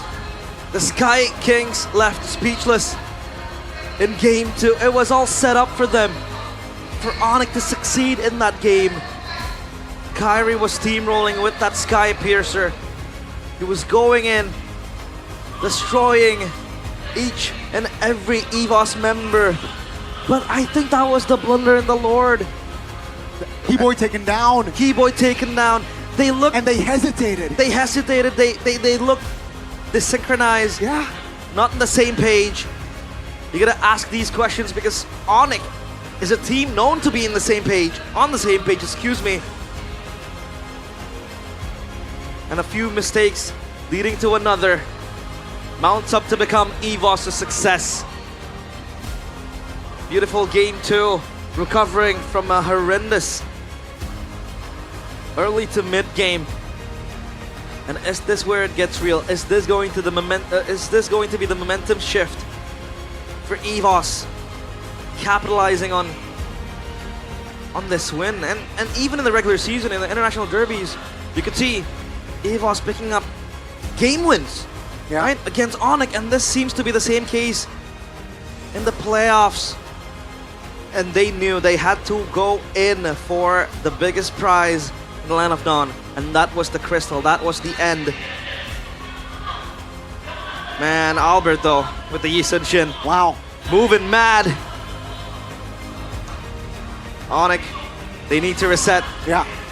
And EVOS, this is their time to pounce back. Panelists, what do you think? ONIC have learned the hard way that their run here in the upper brackets is not going to be as easy as EVOS strike back. The White Tigers strike back for game number 2 to equalize the series. Unpack this for us, boys. I mean, we said the better draft was on EVOS, dude. Like, they had a better draft. ONIC just needed to play better, and they did up until that Lord. One mistake. I mean, throughout the game, you could already see how much easier it was to execute for EVOS. It was just that, again, ONIC were just so much better at picking up those small little, mistakes, punishing them, and then getting the lead. But you make one mistake, Kyrie gets shut down, and it just instantly changes everything. It makes the easier to execute composition, bang, a click happens, and then even the comfort for Erlan. He was on Esmeralda. It's a fighter, it's meta, it's a comfort. We've never seen it on him. CC, on the other hand, something we also expected in game number 1, but it was banned out, unfortunately, comes out, and you can see how much more comfortable, how much braver he is in this game. I think one of the points that ONIC trying to emphasize in that draft earlier is the mid trio, right? Yep. The Khalid, the Jushin that does not lose at all in the mid. And also the fact that in the opposing side, it's a Baxia and also a Eve. That's just a playing ground for Kyrie. And it was, But when you get to the big fights, when you get to the 5v5, it becomes a whole new playing field. And shout out to Albert, always performing his best performance for EVOS. No matter how bad the team is playing, he's always there, man. And that's why he deserves the player of the game, presented to you by the official tournament smartphone Samsung Galaxy S25 FE. Even in game number 1, despite them losing it, he was still able to keep things toe-to-toe. Very, very clean, very close as well. And in game number 2, because of that space that was given, he only died once, by the way. Yeah. 617 on the YSS. He's always really good. Again, this is why I think something that Albert has in his arsenal that Kyrie doesn't this season is the fact that Albert is just as good on utility as he is on assassins. His retribution is always on point when he's on those Fredrins, Bakshas, and on the Yi Sun-shin, obviously you get this performance. So it made ONIC think of the Baksha as a utility jungle. They let their guard down, and that's why the Yi Sun-shin came in, and it kind of shocked them, right? Like, they weren't expecting the Yi Sun-shin to come through here. They weren't expecting this from EVOS. And it was also kind of like, I think, a little bit of rustiness on Key's side on the Baksha. A couple of times he was just like playing like a normal roamer, not really just the body up front. And that's why Suelo died a few times early. I mean, to be fair, Suelo didn't really play that. Yeah, good of a game either, man. A lot of questionable RWMs. This is one of them, man. Yeah. Like, still though, it is, at the end of the day, a winning matchup for Suelo towards the Jushin. It's a winning matchup for Erlan against a Harris. It's a winning matchup too, for Alice. To be honest, for Alice. Yeah. So they drafted 3 losing lanes against EVOS. I think it's kind of a disrespect. Also, a belief towards the player. It's a mix of both. But EVOS, ONIC cannot do this again. You have to put some more respect towards these players, especially Albert. Absolutely, and you think they'd learn this pattern from the regular season? I think Realize mentioned it as well, that they lost a few games here and there against EVOS. But this really is a wake-up call, not just for the players, but also for the coaching staff as they're drafting from game 1 and game 2 into game 3. Yeah, I think more so than the players though, because it does seem like the plan is all of them thinking about it together. Again, when we talk about ONIC in the draft as well, it's not just the pure coaching staff decision now. I think the players have a lot of say as well as to what gets picked. And then the coach is like, all right, if you are really confident playing this, let's go for it. Because the proper amount of respect has been given. It's not like they're giving away the Lunox, the Rangers away in the draft. Well, not yet at least, right? They have proper respect. Yes, the picks look disrespectful, but it is the comfort that got them the win in game number 1. So it was just the players losing track of what made them so successful in game number 1, what made them so successful in the early game of this game. And that throw happened. Khalid walked up, way too aggressive bottom lane. Kai got shut down, Lord gets taken, everything swung back. Yeah. And it just pushes our agenda of saying, yeah, EVOS have had the better drafts from game 1, game 2, especially here in game 2. Only thing we didn't like was the Baksha, and hey, good itemization. The Twilight Armor, once he got that, unkillable. Yeah, literally. I mean, Skylar has a lot of burden on his back in this game. He's the only sole, I guess, like consistent damage dealer. Yeah. And you can't really solve all these problems, all of these frontliners at the same time. Exactly. You have Alice, you have CC, you have Baksha in front of you. Yeah. Like, you cannot do that, especially with the fact that he hasn't secured a Divine Glaive just yet. I would have preferred a rush towards it before the Holy Crystal. Agreed, agreed. Yeah, it is what it is. I mean, you can see, in the early game, Keyboy had a massive, or it should have been massive, Raging Sandstorm towards 3, but no the fact that, yes, no follow-up, and, you know, not much damage that ONIC can follow it up either. Yeah, what were they banking on? Only Sans as well. I guess the Lapu Lapu can dish out that burst damage, no? They're banking on just winning out the early game so hard and outclassing their opponents so that they can, so that they can purely go off momentum. Which is EVO's thing to do, by the way, usually. But now we're seeing it from ONIC, yeah. The Baksha is also technically a way to deal with the Harith, if you're thinking about it now, right? Because like we were talking about how, okay, we don't want Kimi on the other side just because, again, the Baksha is good against the Kimi. It's as good against the Harith. Harith, one Zaman Force, not enough to take him down to half HP after Twilight Armor. Even if he went Divine Glaive, Sheffin, he would have the penetration, but not the base damage. So it's a lose-lose for Harith, for Skylar here. They needed both. And they needed that snowball early for that. But it didn't happen. Yeah. Huh, unfortunate. I guess the snowball was expected as well because Hayabusa, Kyrie made Sky Piercer, right? They expected to stomp through, and then the shutdown came in, boom. Half your stacks, or not half, but like, yeah, big chunk of your stacks gone, big chunk of the momentum gone, map control gone, and you need all that. Again, like, if you have losing lanes, you can't actually play in the side lanes. You saw Kyrie play in the side lanes almost getting soloed by Baksha. By Baksha. He doesn't win those. He should have. Yeah.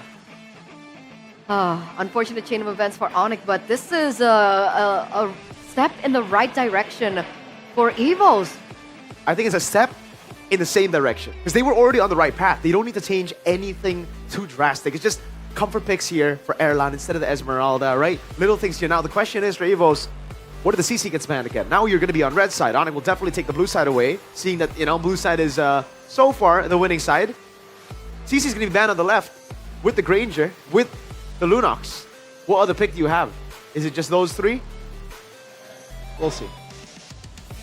Here are the itemization and the timings as well. Does anything need to be highlighted here? Not too much. Sky Piercer. Yeah, we touched on it, but yeah. Early Sky Piercer, second item. That's about it though, yeah. It's quite normal. Maybe I guess the fact that Sans went for a complete Clock of Destiny. Usually when you're playing Jushin, you want to save the Elegant Gem until the end, and then you build the Clock of Destiny. So you see, Sans wanted a bit more sustainability, knowing with the fact that they're down by that much. They want to play the kiting game, they want to play the safe game, but didn't work out in the end. And also the Blood Wings too. So both mid laners are playing kind of safe, knowing that the dive is coming from the Lapu Lapu, the Khalid, and also the Hayabusa, and that's why he built the Warrior Boots instead of like maybe Penetration, or maybe Demon's Shoes, or maybe like cooldown shoes. You want to have that sustain for you to not get bursted down by the physical damage. Swalo straight into last item, Winter Crown 2. Really good. Again, just like highlighting it a little bit here. It was going to be his 4th item, so he's had enough utility, has enough penetration as well, just wants to go for a bit more defensive, and yeah, other than that, it's really just everything is pretty standard. All right, so there you go, ladies and gentlemen. Bear that in mind as we head over to game number 3 very, very soon. Again, a lot of expectations from the talents, especially when we looked at the predictions earlier on. There were a lot of, 3-0s, but now with this fight back from the White Tigers, and especially how close game number 1 was. This is getting really exciting. I thought this was going to be a snooze fest, a one-sided match. Yeah, I expected that too, more so than match 1. But turns out match 1 was a snooze fest. Match 2 is the good one. Snooze fest for you. I was having a good time. I was too. But that was fun. It was just stomps, and then like when BTR won, it was a stomp. Fair. It's like this one's like boom, bang, bam, bada bing, you know? Well, I just like that you're miserable. Me too. Guys, your teams don't make it to playoffs, man. Like That's why. That's why we want you to be miserable as well. Exactly. the thing is, this happens every season, so it's like Miserable together. nothing is special anymore. Wait, what? Every season? Yeah. What do you mean? BTR. Oh, I thought you mean TL because we won like 2. This girl, though. Privilege, man. There. Privilege. She's all of a sudden an alter ego fan now. Privilege just realized bandwagoning on ONIC success. Whoa, realize. Hey, that's privilege. Take that like a good boy. Realize cannot be privileged. Why? Why? Because he's Jawa like me. What? What do you? Of course you can. What do you mean? I can't see that. I can't fix that. Miracle, fix that. No, it's fine, man. I have the pass. He does have the pass. So He technically, does. like out of everyone here, I have like half a pass. 15% of that. 15? Wait, You're 15% Jawa? yes. No, 12.5.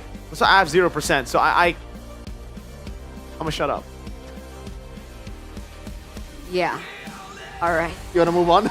We're moving on. We're moving We're on. staying here. No, No, we're moving on to Alyssa because it looks like she has an update for us. What you got? What you got? Get it. Kalau biasanya ada hoki bude, di sini ada pemenang dari GoPay Games yang hoki banget bersama Alisa dan Habibi. Halo. Boleh dong disapa-sapa dulu nih penonton MPL, nonton kamu banyak banget loh. Oke, jadi teman-teman, Habibi ini adalah pemenang dari GoPay Games, dimana kayaknya Habibi dapat motor, bener? Iya kak, dapat motor. Wow, udah nyampe di rumah motornya? Boleh diceritain gak sih gimana kamu bisa dapetin motor itu? Jadi itu saya lagi jalan-jalan ya. Oke. Saya itu lagi nyoba-nyoba gitu. Boleh deketin lagi mic-nya. Oke. Lagi nyoba-nyoba untuk nyepin wheel di GoPay Games. Oke. Lagi saya nyoba di spin di GoPay Games, saya mendapatkan motor. Itu unexpected, kamu gak nyangka banget tuh? Gak nyangka banget. Terus ekspresinya pertama waktu dapat gimana? Saya sih kaget kak, habis itu senang. Oh senang dong ya pastinya. Tapi kamu emang sering top up di GoPay Games? Sering. Sering top up tuh buat apa? Buat main apa tuh? Buat main Mobile Legends. Wih, buat main Mobile Legends. Emang kamu ngikutin MPL juga? Iya. Siapa tim favoritnya? EVOS kak. EVOS fans, wow. Ini rame banget, kamu berarti salah satu dari pendukungnya EVOS. Gimana tadi ngelihat gameplay mereka nih? Bagus banget sih kak, beneran. Bagus banget ya. Kamu yakin gak kira-kira tim kesayangan kamu ini bakal jadi juara dan mewakili M7 mungkin? Mungkin banget. Mungkin banget ya. Oke, jadi ini sangat unik karena kamu bisa mendapatkan motor listrik juga dari top up di GoPay Games. Dan caranya gampang banget ya, tinggal langsung spin the wheel aja. Jadi kalian buruan kalau misalkan di rumah nih yang mau top up diamond, langsung aja kalian bisa banyakin tokensnya di GoPay Games. Dan di situ nanti kalian bisa spin wheel juga dan bisa menang ya kayak Habibi ya.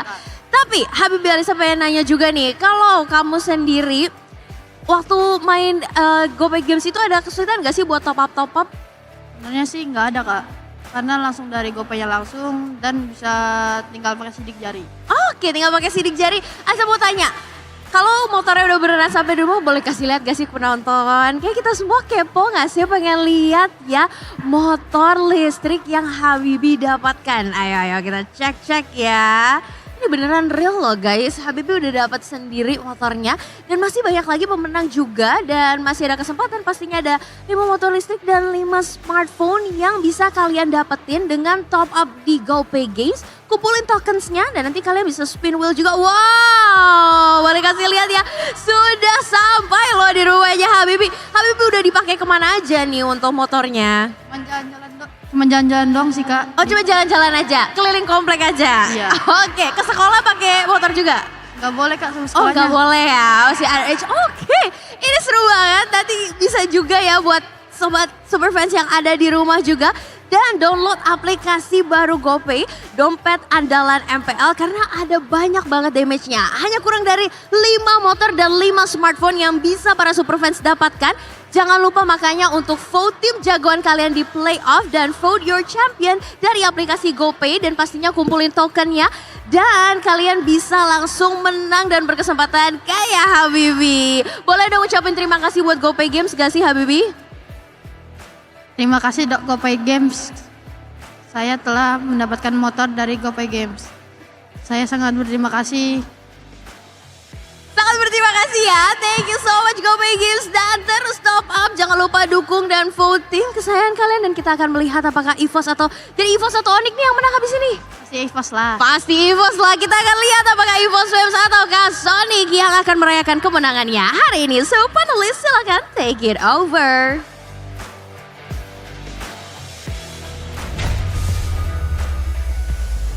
Wow, congratulations to Habibi for winning that electric motor cycle through GoPay Games. If you guys want to be like Habibi, don't forget to vote for your champion, all right? Thank you so much to Alyssa for that check-in.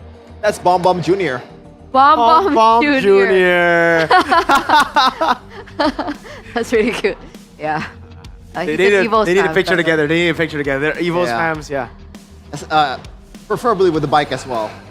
With the bike. And then Bomb Bomb's bike. What do you say? Bomb Bomb's bike too. Oh, okay. I thought you said that Bomb Bomb riding on it, which is... Bro, what the hell, this guy? Put him in black and white again, man. Bomb Bomb, do it to him. This is karma for all the days where he got black and white. Okay, the treatment. Yeah. Oh, man. It's alright, you know. I think I won't ever be joining you because we're winning this season. Sure. That's what you say every season. Exactly. I mean, once in a while, it's gonna happen, right? At some point. Yeah. It happened for TL. If you're immortal, if you can hold out for another 200 years. Nah. What? Changing my identity and supporting a different team. Really? No, of course not. BTR to forever, man. Best team in the world. Unless they disband, and that's not on me. You know what? What if they disband right now? Which team you jump ship off to? He'll jump ship to UBS Gold, right? Because he wants to secure a proper future. Exactly. That's not allowed. Why? Why not? That's too easy. You gotta struggle a little, Eterna. Why? You gotta struggle a little. Yeah, she doesn't know the privilege right now. No. Be privileged. How with much UBS gold do you have right now? A lot. When did you buy gold? When there was the vending machine. Oh, okay, so it should be good because right now gold just dipped and it's time to actually buy. So guaranteed 100% authentic, 100% safe, and 100% profitable. Come on, start saving with UBS Gold Bars today. With just 200,000 IDR, you can already start saving with UBS Gold Bars. And it's super convenient because... It's here, Eterna. No, I have my own. You have your... Wait, is this it? See? Not this one. See? Yeah. This is not mine. There you go. Oh Yes. my lord, dude. You know? I'm not. You're right about the privilege. I'm saying, man. I thought you were joking. I thought it was just a joke. Yeah. It's have actually real. A lot in my safe. We know. You don't have to. A lot of those or a lot of the... A lot of these. That's too little for you, right? You have like the big bars, right? No, but that's the cool thing about UBS Gold because they keep it in cards like this. That's the small ones. The big ones are still like... This is bars. 0.1 grams. Oh, this is pretty massive. Sure. Yeah. That is massive. Yeah, you're right. Pretty big, right? It is a big value, right? Yeah. It's like not about the size, it's about how much value it is to you. Yeah. Yeah. Just like how it isn't just about the big drafts, it's about The small how draft. you No. how Oh. you utilize the drafts. Oh, okay. And how I utilize my drafts is I pop up on any pick I get. Why? Because I have this right here. I actually do need this one. Exactly. Why? Because your hands get wet? Yeah, I get sweaty a little easier. Okay, so this is what you do, right? Okay. You open it up Okay. from the box. You Okay. open it up here, and then Okay. just do this. Okay. So, to all you disgusting people who use your nose oil. Let me get that. Let me get Nose? Nose. Wait, nose oil? Yeah, they do this. Let me get that. They do this. Oi. Before the game. Huh? Yeah, they do this before the game. That's a thing? Give me that. Give me that. A galaxy, bro. Oh. Yeah. Hey, what? Oh my. Okay, God. let me get this. See, dude, it's actually so smooth. Like seriously, I don't know how to explain it to you guys, but it's so smooth. Here, try it. It's like swiping on air. Here. What's the other thing? Huh? What's the other thing? Oh, there are finger sleeves here, but we actually only have the royal dust. So here, one for you. I'll take the big one. You take. Why is this so big? Oh, what- there's sizes. Yes, there are. This one's huge. That one, well, this one is huger. Oh. You have the smallest one. Wow, so funny. But if this is lore accurate, we should trade Miracle. Oh, what the heck? Right? Because she's the big game player in MLBB. There we go. Oh, wow. It's humongous! Oh, it's MPL certified. It's also used by pro players, guys. Yeah, they use it on stage, by the way, chat. Just enjoy the 70% discount. Uh-huh. Go towards the website or any marketplace. Mm-hmm. And I actually want to check it out. I'm bringing this home. Don't forget that with every purchase of the Royals card, you guys will be able to get a gaming card, and it contains MLBB diamonds. So you improve your gameplay, but you also improve your coolness with skins, I guess. So this is 30 grams, 60 grams, and 120 grams. I'm a 120 kind of girl. What's that? 120 grams. Ah, okay. Well, I am a sleeve man. Like my smells sleeves. good too. Is it? Does it? Oh, I'm glad you're enjoying the Aw. Royal Guard, man. Ooh. Your segment with Gani and Arashi yesterday. Your segment with Gani and Arashi yesterday was kind of for this. Oh. It's interesting. Whoa! Whoa! The EVOS fams! And the Sonics. And the Sonics. That's Lydia. Lydia. Mm-hmm. Seems like we're getting close to getting back into the draft, so it's time. They're celebrating right now. Well, they're just vibing. Actually, it's not celebrating. Vibing. I wonder its symbolism. Symbolism. To what? It's hope. Hope. Yeah. Hope? After BTR shattered my hope, there is still another team in Indonesia who can rise. Man, look at that energy in the MPL arena right now here in Nice Pick 2. Wow. For those of you guys who are watching at home, what are you guys doing? Come over, boys. Yeah, dude. I believe the teams have buses to take you guys over. So, yeah, literally. Free buses. Yeah. Free buses. Really, really cool stuff, man. The teams are doing everything they can to support the fans, and the fans, they're here for it. ONIC versus EVOS, they're going to be here for it tomorrow, too. And the next day, and after that. Cool. The next day.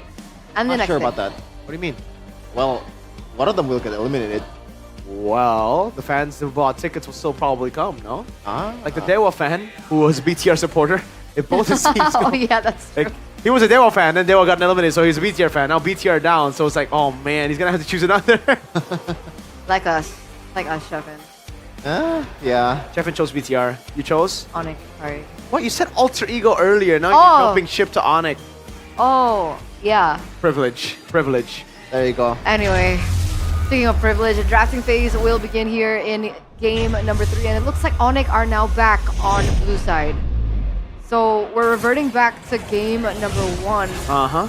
I'm wondering if we're gonna be seeing similar drafts. Granger, okay. Oh! Alice though. Yep. Is actually the choice of ban. Lunox opened up, taken away from the White Tigers. This is so tough for EVOS because, like, if you pick up the Kalea, there's going to be a Gata on the other side, and they do. They deny the Kalea, but again, the Gata Kacha can come through for ONIC. EVOS, though, they go Juicin and Kalea to start things off. So do you want to go Hayabusa again? No, it's going to be the Gatot and also the Yi Sun Shin. No Alice, So they are hiding their side laners until the end for ONIC here, so there's a lot of flexibility for them. Is this a Lapu Lapu that you want to go for? For who? For EVOS. Oh. Because you need an XP laner I guess. right now to just zone the Yusun Shin, and Lapu will certainly be banned out here with the Yuzong and Alice already taken out. That leaves a lot of heroes. Not a lot of heroes left, I mean. But they can also go jungle, right? Like Haya, Lancelot pickup for EVOS? If Lancelot not, is banned. Okay, so Haya or Lapu. Oh, wow. I would have preferred the Lapu towards Agreed. maybe utility if you want to flex it in the second phase, but Hayabusa very, very early here. Interesting. Okay. So both teams drafted the exact same lane so far. Yeah. It's I all don't about think the there's pyramid. room for flex at this point, right? Nah, I mean, Kirk pulled off and got the XP in the Philippines. But he also got eliminated. So But he did get eliminated on the Gato XP. Or maybe Skylar Lunox. Skylar have played Lunox and it was good. Okay, true. So there is a little bit of room for flex for the yellow porcupine. Wait. Right. Oh yeah, good focus band. Phobius band out. We're looking at these side lanes, right? Both teams have yet to pick it up.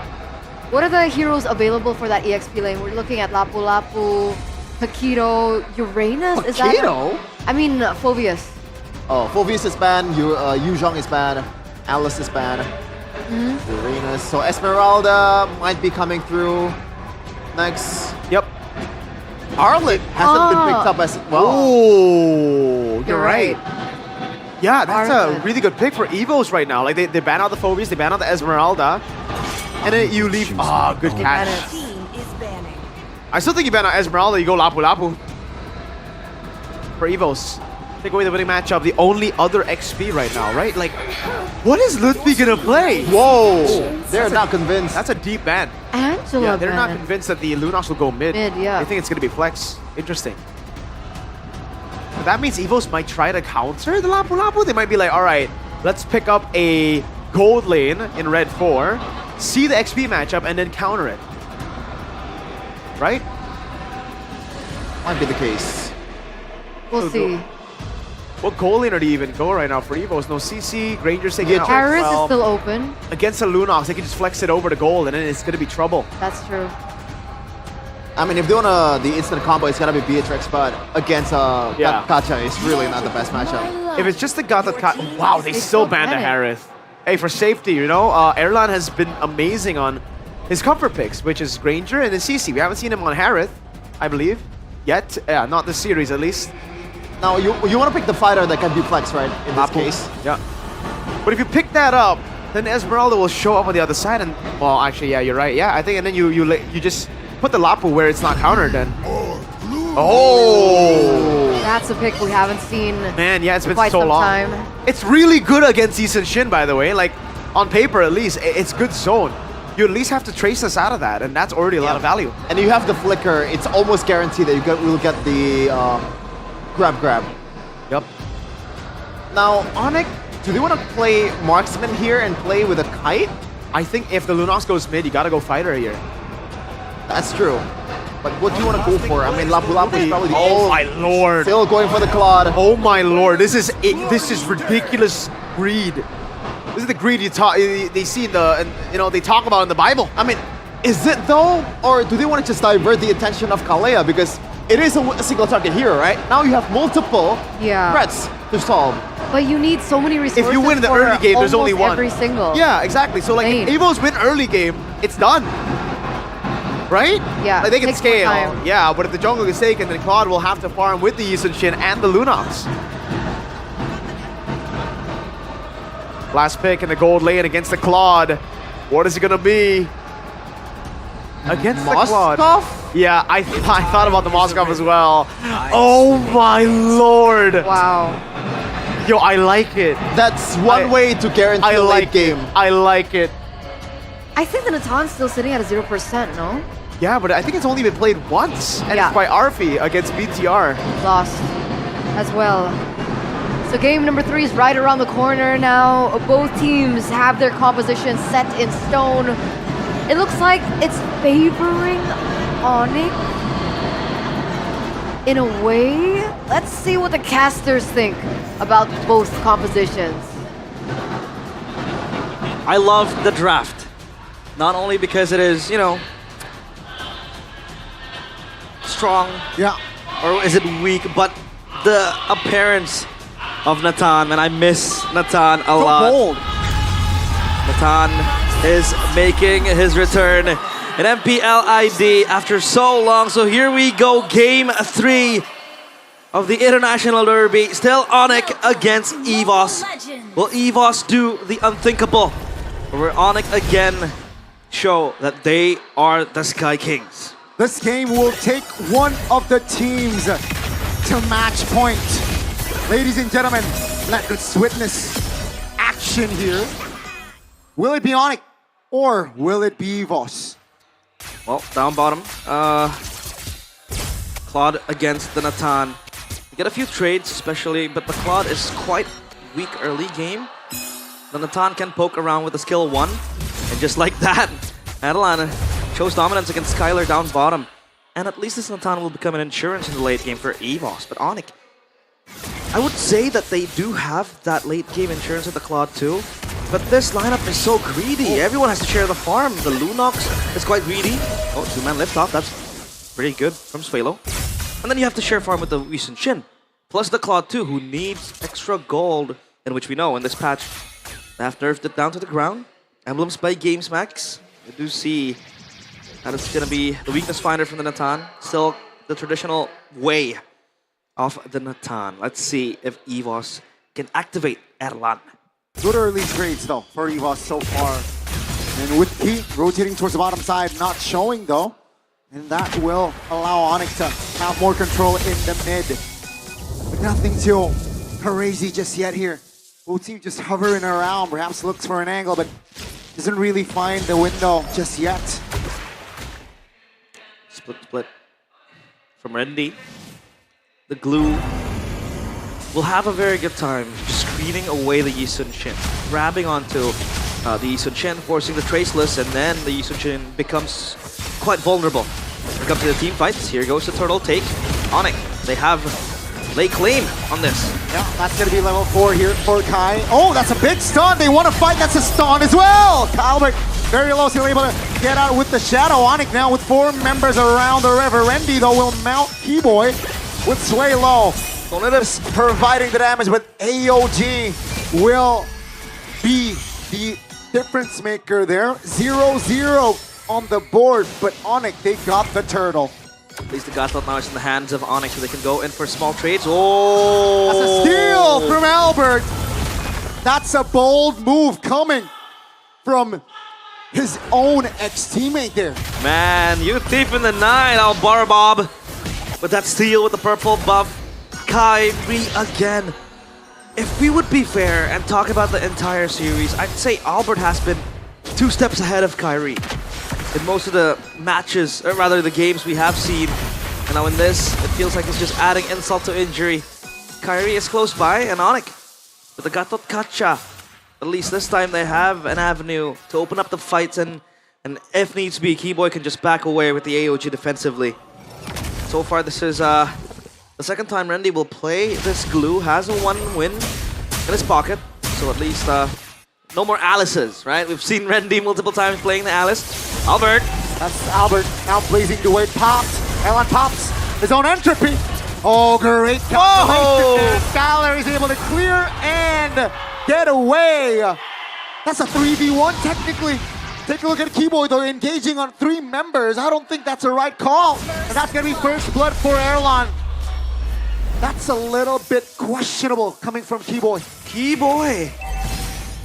Not one of the best series he has ever played so far in his career. That Khalid game previously kind of costed them the game too. Uh-oh. Erlan is gonna munch on this gold plate. Yeah. So it's gonna be so value of the Natan. Very. 1 kill to his name too. Very valuable, right? Now with no gold shield in the gold lane for ONIC, they have to be concerned. That's going to be the second neutral objective now. ONIC taking it. Rendy pops the flicker. Let's see, they want to contest Kyrie, Calm, a retribution, but that's a big taunt. Alongside Ludpi in the front side. Erlan though is re-hitting. Now they want to jump, they want to fight.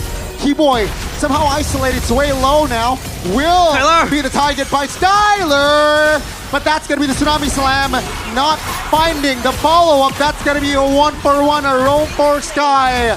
A worth the trade for EVOS. Man, Skylar, he thought he had enough damage with the Blazing Duet to kill off Key.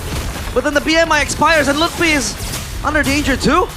Definitely, man. That's the penetration. Erlan takes the 200 gold freely again. This is not looking good for ONIC. The Natan is supposed to be a late game hero, and then you give him 3 kills, you give him the gold plate, you give him everything. Setting Erlan up for success. Kyrie up top with Albert. Will we see a 1v1? I don't think so. Not quite wise to take that. Now ONIC, they have to farm quick because EVOS are just crawling on them, snowballing with all this lead. And how do they even farm quick? Because they have to distribute everything evenly. 3 core members that are very greedy and needs gold heavily. We'll have to share all the burden together. And Keyboy But a bit out of hand now. MPL IDX streamer. Aldi, Lutpi, and Jeffrey Nicole. Hey! That's a celeb right there, Jeffrey Nicole. He's a boxer. He's a boxer. But welcome indeed. Welcome. 1,500 goal lead. Definitely not ideal for ONIC. I wish I looked like Jeffrey Nicole. Come again? I wish I looked like him. You look like him. I don't. You do look like him. Realize. No worries. Yeah, I was about to say healthy lead for EVOS, but I feel like ONIC still definitely has some counter plays here with the composition that they have, right? With Lunox, with Claude, so yep.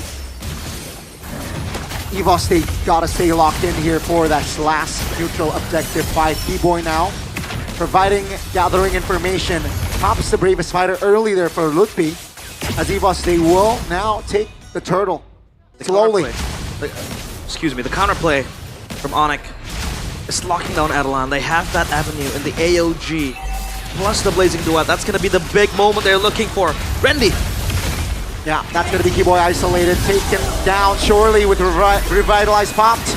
That's going to be another kill on the board for Airlon. That's big.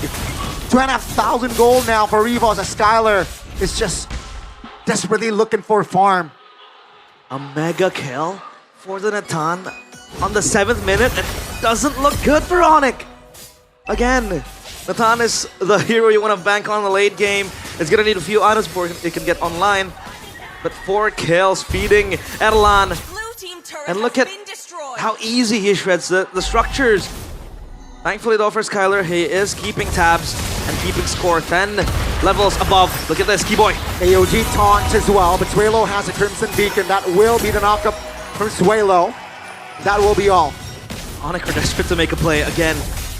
That window is for the AOG to pop, and then the spell can come in! Tsunami Slam towards the back. That's going to be EVOS looking for the collapse! Oh my goodness, the damage will be enough to take Kyrie down! Now, with the Shadow Kill pop, Lutpi will not survive that one, as 3 members are off the board for ONIC and EVOS. They just got to trade for Key. The Forgotten Tiger again shall be remembered. 5-0-2. Unstoppable on this Natan. And Goni, this is just a Natan. We haven't even talked about Albert. Yeah. As the Hayabusa. It feels like he's 1v5ing everything. But again, EVOS are doing good work to try and peel away the Natan. With the glue, with the Kalea, the threat is always there. Rendy can always just mount up the members of ONIC and stand there for days as the barricade. As to not let ONIC access the backline. Because Adelan will be the cornerstone for EVOS. Again, still looking for that moment. Yeah. That fight. Bravest fighter popped. Yeah, they want to fight this one. That's going to be Tsunami Slam committed. He will be the first one to fall as Rendy is looking to tank it all. Taking it back. That's going to be Shadow Kill by Albert. Huge stun. Stop the momentum going. Finally, a winnable trade there for ONIC. But keep in mind, Erlan has the Holy Crystal. That's bad news for ONIC. It is winnable, but can they celebrate it? Because the kill is only going towards Key. Erlan stays untouched as ONIC again and again desperate to make a play. And this Lord take for EVOS, mind you, is very good because they have the Natan. It's gonna shred to pieces quickly. As for ONIC, all they have to do is just wait and hope that Kyrie can land the Retribution. But as of now, a 2-level deficit for Kyrie. Up against Albert. It's all crumbling down for ONIC. 4.9k gold lead, mounting up to 5. Malefic Roar for Albert, extra damage. ONIC, man, what do they do here? It seems like it's gonna be so hard. But we have seen them turn things around. The Lord for EVOS. Albert collects the Lord, that's a stun. That's gonna be Erlan here. E-Boy misses the AOJ. Lutpi brings it down. That's gonna be Erlan almost taken down, but Kai will be the one to fall. That's going to be Albert here, stuck, isolated. Still has the shadow. And good night, ONIC. As EVOS, they claim the triple and they got the Lord. The White Tigers unleashed from peasants to predators. They look to end the Sky Kings in game number 3, possibly going for match point, but it is still far from over. The Lord will march in from the bottom side of the lane. But if you take a look at ONIC now, they are the ones trembling in fear. Their godly abode under siege. As EVOS, with that land behind their backs, it's going to be hard to stop. This Lord will come down bottom. That top side still slow pushing, taking down the structure. They're going to focus on that bottom side turret too. Pop the Holy Shield and maybe look for an angle. Let's see. Holy Shield popped. Base turret still alive for now. That's going to be the Tsunami Slam on towards Keyboy. AOG defensively. Oh my goodness, Sans almost melted down there. Now they're sieging the mid lane. Seems like they will still be able to defend this one as the top. They should hold it up, but in 20 seconds, the Holy Shield will be... Oh! They want the bottom side! That's Albert finding a kill again. EVOS now with the 5v4. Will they be able to push and apply more pressure as Albert finds the shadow and will back away for now. They want the mid lane though. This is so uncharacteristic of the Sky Kings. What has happened to them? EVOS are just running around rings. And now, ONIC, their defense, also not really the best, right? And we talked about that moment that they were looking for. That single team fight, that single initiation. Coming in with Skylar with the Blazing Duet, but then you have TS the Kalea to peel away. That insta-lock CC with the Tsunami Slam will either force the Purify or make ONIC back away. And they were also good with the targeting. They took down Keyboy to make sure that they have access to the backline easily. The AOG no longer off an offensive tool. Now though, ONIC will have to be ready for round number 3 to defend their base. They will have to clear it quickly. They don't have the best wave clear. They don't. They're holding on though so far. 20 seconds here with a 9,000 gold lead for EVOS. I don't think ONIC can collapse, can look for a contest. The damage profile, I don't think is there right now. They're gonna concede this, Goni. They're gonna concede this. They're gonna let this go unless there is a heroic play to be made. But the Diamond's Heroes needs to be the leader like Keyboy. Yeah, Keyboy here looking for the Hail Mary play, will not find anything. What a reaction from EVOS. That will signal them to, yeah, this is a free Lord. Funnily enough, Keyboy popped the Revitalize knowing in that position that he would not survive. But hey, this Lord might take EVOS to match point. It might. And Kyrie scraping to the remains of what could be salvaged. Up top, he was able to push down the wave and get that structure. Skylar has the winner crown. He's gonna bank on possibly a Blazing Duet and then pop the winner crown so that he can be untargetable. But still, EVOS, they have an insta-kill button with the Natan. This Natan is just too insane. 6-0-4. It feels like ONIC are finally challenged, are finally tested. Can they hold on? Can they clear this? Yeah, that's gonna be an entropy popped early. What? Wow, Lutpi. Now you see him, now you don't. Now it's a 5v4. The base turret will fall with the Lord still up. It's a 6v4. Finally, they take care of it. Now Skylar with the Blazing Duet looks for an angle. That's a big two-man knock up and down goes Keyboy. Take a look at the base. The mid waves are crashing as EVOS. They will lock it down. And they will have the final say in game 3. The White Tigers are at match point.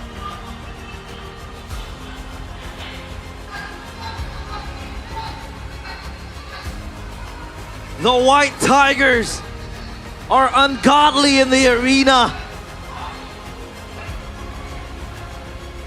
And now ONIC, the Sky Kings, backs against the wall. One game away from confirming that upper bracket final to book a match against Alter Ego. ONIC, we have been talking about them like gods, like kings. It feels like they are mortals after all. Totally outclassed by EVOS in that game, a one-sided game. That Natan was just unstoppable. And that was still without Albert. Albert was just waiting in the wings. He's gonna let Edlan do the dirty work. And then he comes in out of nowhere to clean up EVOS. And You saw that, Goni. Ludwig was just gone. Yeah. He evaporated. Wow. I am out of words. EVOS are on the brink of knocking down ONIC to the lower brackets. Will they ban the Granger again this time round, knowing Erlan still has a Natan up his sleeve? With that performance, Man, you gotta respect it. that Natan was just so out of nowhere. He's just gone. Deleted.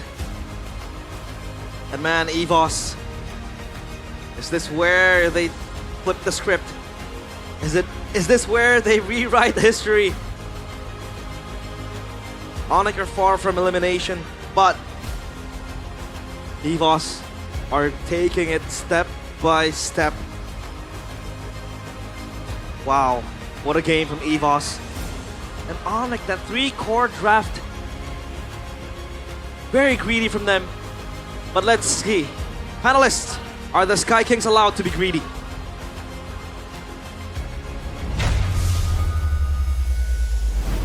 Nice pick 2 erupts with roars as EVOS are able to claim the next game in this best of 5 series against all odds. What a display of performance, of drafts, of execution by the White Tigers. This is match point. We're at match point for EVOS. And for the second time today, the favorites are down 2-1. It's, I don't know. Ladies and gentlemen, we're looking at a possible ONIC BTR lower bracket final. Dang. Not lower bracket final, lower bracket match. This is insane. I've said it multiple times in the regular season. ONIC and BTR are the clear S-tier teams. Yep. And they're here in the position. What the heck? It's so weird. It's so weird that both of our upper bracket teams seem to be really shaky. For BTR, it seems like it's been a pattern. I'm sorry to say, but it has been a pattern for BTR in the playoffs. But for ONIC to perform like this with the drafts as well, what is this, overconfidence? What's going on with ONIC? I think for the BTR case, it's just, it looks like they're comfortable in the meta. It looks like everything is, perfect for them. It's just they're choking. For ONIC, the meta, number one, it doesn't suit them, right? This is something that we already brought up. The meta is very forced for them. The way that they're playing, the way that they're drafting is purely for comfort. And yes, comfort can go a long way. But once you're up against elite teams, and honestly, I didn't expect EVOS to be categorized as an elite team, but they are showing every step of the way against Daewoo yesterday and against ONIC especially today that they are an elite team. They know how to punish, they know how to move forward, and if they get on their comfort picks, they know how to flicker forward, make those plays, the proactive ones, even against ONIC. Yeah. It looks like, if I cover the names now, let's play the cover the names game, you'd think EVOS or ONIC. Yeah, the hesitation that we saw from game number 1 has definitely dissipated, and we gotta give props over to Albert once again, a player of the game for this match, presented to you by the official tournament smartphone Samsung Galaxy S25 FE. I don't know what Albert said to the rest of the team after game 1, but something switched in EVOS. It got a spark fire, man. The way Albert is playing, I'm sorry to say this for all of you Kyrie Glazers out there, Albert is clearly the better player in the series. Oh yeah, I think it's not close. Yeah, it's not even like, I don't even think it's a hot take or any of the maybe some of the Kyrie Glazers will still get mad there because, supremacy. But yeah, there's no doubt that Albert has been outclassing him. Even in game number 1 when ONIC won, it was still Albert with a 3-level lead. It was Albert building on those leads and popping off. And I gotta say, my boy Erlan couldn't be more proud, man. As a guy who's been playing this guy from like SPS Season 3, which was like 2 years ago. Finally, EVOS! This is what you had! You had a diamond, and you just never decided to let him play his comfort or let him play, give him time. Thank goodness they did, and thank goodness now they study game 1. They're like, okay, we gave Esmeralda over to Erlan. That's not a comfort pick. Let's start playing for his comfort. Gave him the CC, gave him, what was it? Natan. Oh yeah, Natan here. And you're seeing how the team clicks. It's so beautiful, everything. And it starts with the draft. The draft, we called it in the drafts. After it was done, this is a heavy EVO-sided draft. It was, ONIC's draft is a type of greed you would read, you see in the Bible, bro. Like, this is the type of greed you're told not to do, not to be going for. Oh man, shout out to EVOS, man. The second phase, I think it got ONIC completely got gapped. Oh yeah. Randy and also Natan, Erlan, to be specific, was manhandling the opposing laner. The Claude pickup was not close. The Claude pickup was. I don't like it. I guess. Yeah. Like, I think earlier during the draft, Sheffield mentioned, right? Like, oh, there's gonna be so many targets, but it's not going to confuse EVOS because the way we would put it in a metaphor would be for EVOS, it's an all-you-can-eat buffet. Who do you want? You pick. Anyone they go for, it's almost guaranteed insta-kill. Everyone's so squishy. So there's not even a reason for them to go for a Beatrix, carry, an insta-kill button. Anything you have here is an insta-kill. Boom, pick, Natan goes. Boom, pick, even the Jusin. Yeah. Right? It's a Lunox, it's a Claude, it's a Yi Sun-shin. And in the late game, even Lutfi. Lutfi was a choice of dessert for EVOS. And that's why it really facilitated Erlan to come online on a hero that we don't really see too often. Natan usually requires a little bit more time to get rolling, and in meta where early game is so important, sometimes the Natan doesn't work. But in this particular case, the way that they were able to facilitate the kills over to Erlan, especially that early 3-0, under 8 minute, holy crystal? 8 minute. 8 minute. Yeah, but you pick a scaling hero that scales better than the scaling heroes on ONIC, and it's just like 3 kills in the early game. Oh, and then the bargain hunter, you gotta give him props for that too, right? He saw the angle. He's like, my team is going to cap you so hard, just through the mid prio, just through the fundamentals of the game. And again, for ONIC, you can go comfort, but you cannot forget about the fundamentals of the current MLBB patch. We're seeing the opposite of what ONIC Philippines did. ONIC Philippines tried to fit in the meta too much. You know, they try to go for utility, they try to play into the second phase and, you know, go with all those fighters. ONIC are playing too much for just pure comfort. They need to find a middle ground right now because it's bad. It's looking like an EVOS 3-1. You might see the Claude and think it's comfort, but Sans on a Lunox, I feel like it is not a Sans hero. That's a deny. That one is different, Sans just feels so awkward because this is a hero that's not really independent, right? When you're playing a Farsight, you can deal damage, you can get out, you can rotate super fast. And this is a Lunox, a hero that requires a set.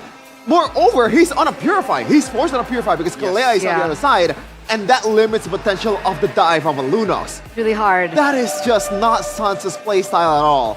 Really hard, because with the Lunox, you kind of have to commit, right? And I think they were banking, as we're taking a look at the itemization choices, as well as the timings towards it, that Sans would be that Hail Mary play with the Sky Piercer, because I think they were looking for a comeback, but every time the Lunox tries to go and dive, because of that Purify, it's very difficult for him to go out of the team fight and then eventually just loses all the Sky Piercer stacks anyway in the end. Exactly. So for ONIC, it was a pure gamble. Yes, it sounds weird because it's late game picks. You would think they want to scale, but it's actually a gamble because of how many late game picks, how many resource hungry picks they have. If they lose out in the early game, Turtle 1, Turtle 2 fights, they have to group up to farm up, and all of them need expensive items to get going. So it cancels out each other.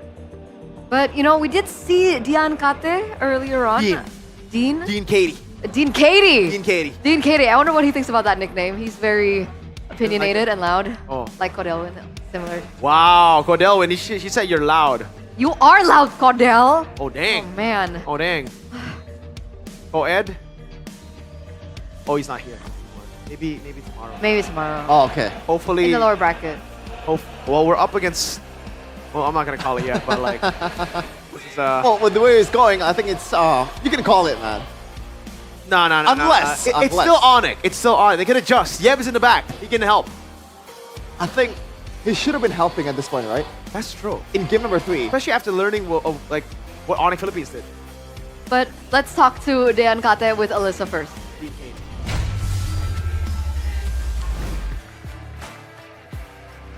Thank you panelis, dan kembali bersama Alyssa di MPL Arena bersama dengan... Halo, Dean Kate. Wow, Kak Dean, ini pemandangan yang sangat langka. Kak Dean bisa hadir di MPL Arena. Langka banget. Langka banget. Kenapa nih hari ini akhirnya memutuskan untuk nonton langsung nih? Pengen nonton aja langsung, kan ini big match juga ya. ONIC lawan EVOS yang katanya ini adalah derby internasional aja. Betul. Itu ya. Jadi ini sebuah pertandingan yang fenomenal, makanya Kak Dean harus datang ya. Iya. Oke, tapi Kak Dean sendiri melihat EVOS Fans yang begitu antusias, gimana nih? Seru banget ya. Kemarin kedengaran dari depan kan gue duduk di depan. Itu di belakang rame banget dari sisi EVOS fam sama Sonic juga. Kayak paling kenceng suara gitu mereka mainin instrumennya ya.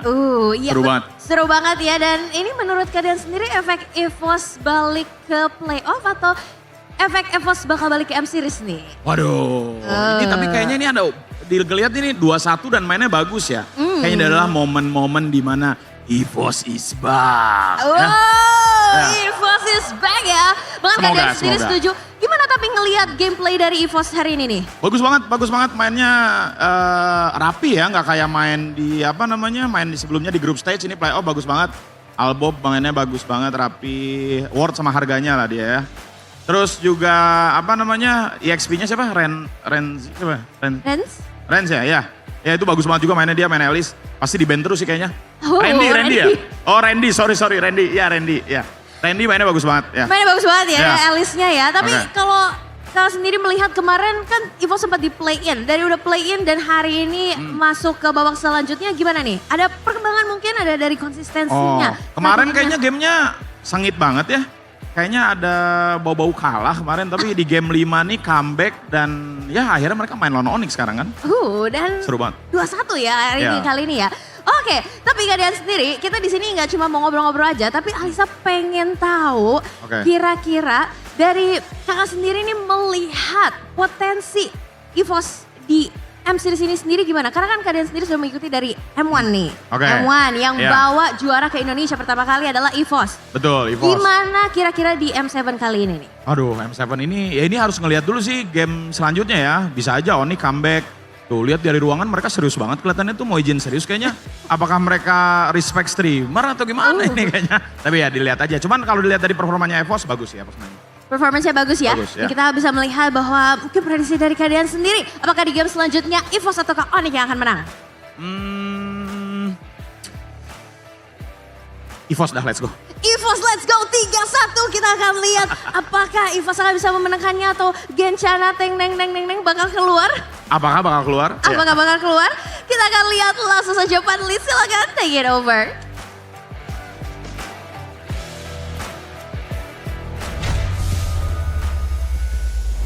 I'm surprised he didn't pull out like a soundboard. Yeah. As he was doing. Usually has that every I don't know where he hides it. He has I don't know. have it every. I think he has it like on his body. Embedded inside his body at this point. Fortunately, it only works on his streams. This is the MPL ID stream. Dean Katie. Unfortunately. He seems to have a lot of knowledge on the EVOS boys. He actually forgot what Randy. Well, to be fair, it's a rookie, right? Yeah, it is a rookie, and his time was long ago. Yeah. During the glory days. But I mean, you heard what he said, right? What did he say? Albert was really good. It's like he was worth the price. Soundboard twack. Yep. I always watch Dean Katie's clips. It's always really funny. Yeah. He is really funny. He's really funny. But there's like this one clip that was shared to me. Video share. That was very traumatizing. What did he do? I can't show it on broadcast. Oh, one of those. I'll tell you about it. One later. of those. Maybe. All right. But I mean, yeah, what Alyssa mentioned earlier, right? We're in a 2-1. It seems like the EVOS fans are very confident that it could be a 3-1 if the game still goes the way that it has. What do ONIC do? What's going on? I mean, why? Okay, we're talking about meta, and you're saying that it's not as great for ONIC this time around. But why has it worked out for them in the regular season, and now only does it appear like ONIC is struggling?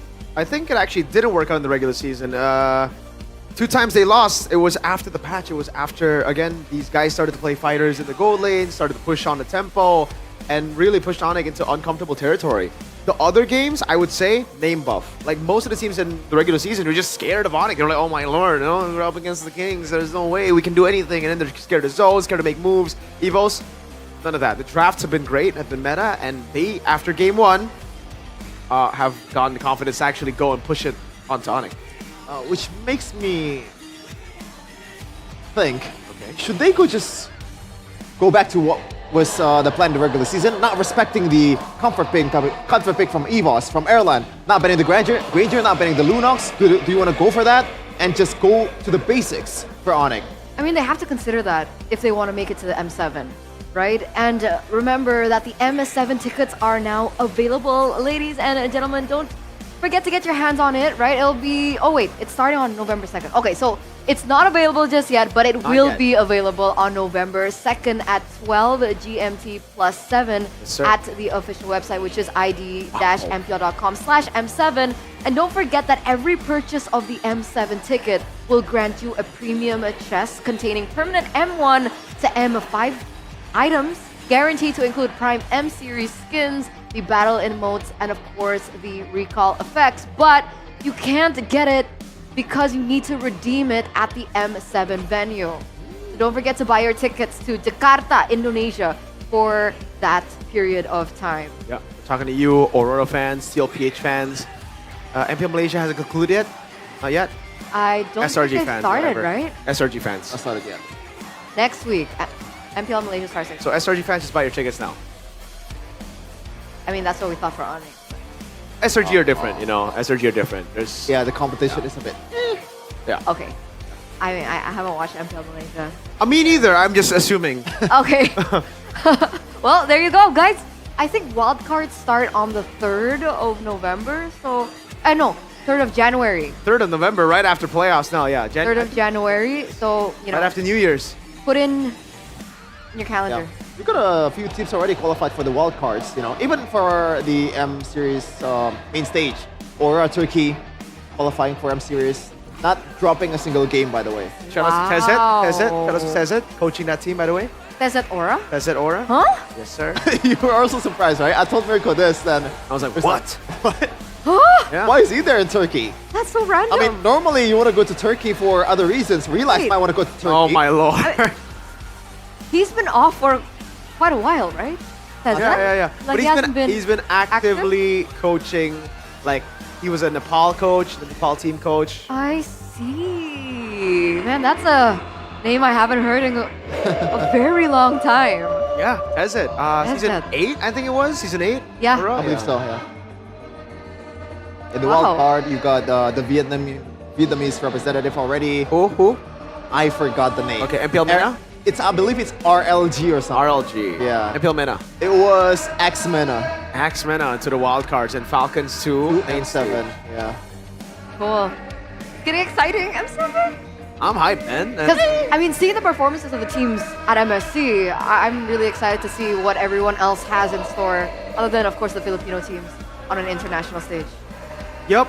I am super pumped about the MCC region. Oh, same, dude. Spirit Virtus Pro. I hope it's them again. For sure. Oh, could be the other one. It's Cyber Hero. Is it Cyber Hero? I think so, yeah. I want Kid Bomba. Yeah, that Spirit probably will be Bomba. Second place, though. I don't know if it's Cyber Hero or Virtus Pro. That's fun. I loved his loser interview. What the heck, man? Because it was really sad. He was he's so real as a player, you know?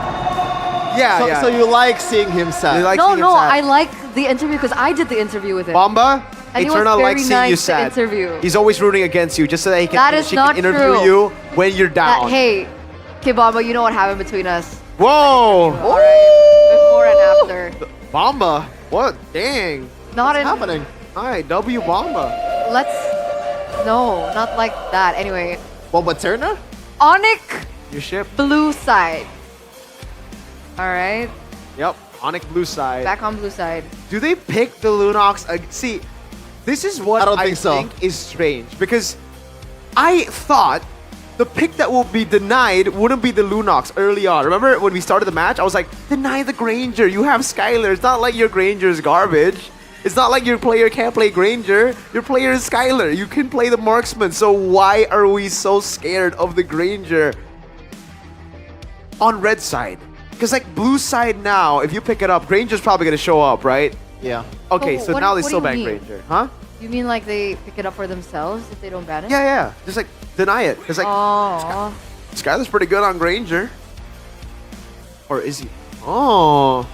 Surely he is. Should be. Yeah. Okay. I guess we'll see. Will we see yet another Granger ban on blue by ONIC? They've done it for the past 3 games rather. even on red side, they banned off the Granger and the Uranus. It's still going to be that, but this time they Hayabusa go for the first Luna pick? ban again, like game number 1. Wow. So it has to be Gatot Kaca and also... Do you want to go... Nah, Eve is not really, does not scream Sans. Maybe It doesn't, but they might need it, Sheffin. I don't know. Maybe you want to go for... Yeah, Lapu Lapu is the one that I think of. Just securing the early objective. Even though... Why would you take the Alice though? Because the Alice is going to show up on the other side. Oh man. Apparently it is Eve. And the Alice. Oh, okay. Oh. This is pure comfort. Back to game 1, except the Eve actually. EVOS. Everything is within. It really should just be Yi Sun-shin, right? Like there's no zone at all, and then they pick up Al, or they could kill Alice again, and then ONIC, if they disrespect them, not banning Yi Sun-shin at all. Or do they go Lapu? Do you want to go Joy? Nah. It gets a higher Earth and also Hayabusa. That was a bad pick. I mean, do they not need a combination with the Kalea without the YSS? At this point, not necessarily, just because of the fact that there is already oh my squishy heroes from the other side. That's so good. That is so. I can't believe I forgot about the Arlet. And now you enable the Fredwin as well. Yup. And then ONIC now are like, oh man, we ban out the Yi Sun-shin and the Fredwin here, right? Because like both actually do really well with the Arlet. It enables the Arlet with the CC that you have on Mountain Shocker. You already have a Juicin and the Kalea too. Oh my goodness. Displacement. No Phobias. At this point, I think they don't even ban the Lapu Lapu, right? They just ban Gatot Kaca, pick the Lapu Lapu up in the XP, in the gold lane. Wait a minute. Like, if the Fredwin and also the Yi Sun-shin is banned, Fanny is viable. No, Albert on Fanny. It is decent. It is decent, but in a... Yeah, I think... Save my nation from falling apart. Yeah, nah. I mean, what else? It's not bad, but they honestly, bro, why not Baksha? You do really well against the Harith, do really well against the Eve too, right? Like, with the Arlet, you gotta think about the Arlet and the Kalea. Because without the Arlet, yeah, it's like you can just get poked out. But with the Arlet, with the Kalea, with the sustain, you should be good, no? Might be true. They ban Alice, there you go. Phobias Alice, they leave the Lapu, they pick Lapu themselves, and they go for the full bro. I mean, they're going against an Eve. Benedetta is... Albert used it before, right? It's a long time ago, but... Oh, it's been a while. It's been a hot while. Huh. I don't know about the Benedetta though. Yeah. I'm just reaching now. Yeah. The options are definitely up on the table right now. Fanny, Xborg, Joy, Gwyn, Fredrin, Baxia. Ooh, Guinevere. Those are the options we're looking at. Fredrin gets banned, so that's the 9 away. And remember, so far, the success that EVOS have found, they kind of center around Albert. So Albert needs a hero that can enable him and his plays as well and enable the rest of the team. Do you want to go Comfort and Joy? Yep. I don't think you want to go Joy here, just because the Harris already picked up, right? Yeah. It's a bad matchup against the Hayabusa. And into the Eve, it's what else difficult. though? Honestly, I think Ling? Oh. So they're hiding it. Yeah, they are hiding it. I really think it should just be the Baksha now, that you have the 1-1 of the Arlen, but maybe they still need a bit more damage. Xborg bad? For ONIC? For EVOS. Oh, Akai. Oh. Actually, Akai is actually really good, you're right. For the Arlet, but is it too one-dimensional? Because if you don't get Turtle 1, you're done. ONIC are going to out-level you and then poke you down. It's also extra set towards the 1-1. Yeah. Lapu Lapu, by the way, for ONIC should be the answer. There's no other choice here for the XP lane against the Arlet, right? And then they go for, oh, it's a Grok. So Grok, Lapu Lapu for ONIC. Not a bad end to the draft. EVOS. Last pick, what is it going to be? I don't think you go Akai now. There's a Lapu and a Grok. If they want anti-CC, Win or Xborg. Do they...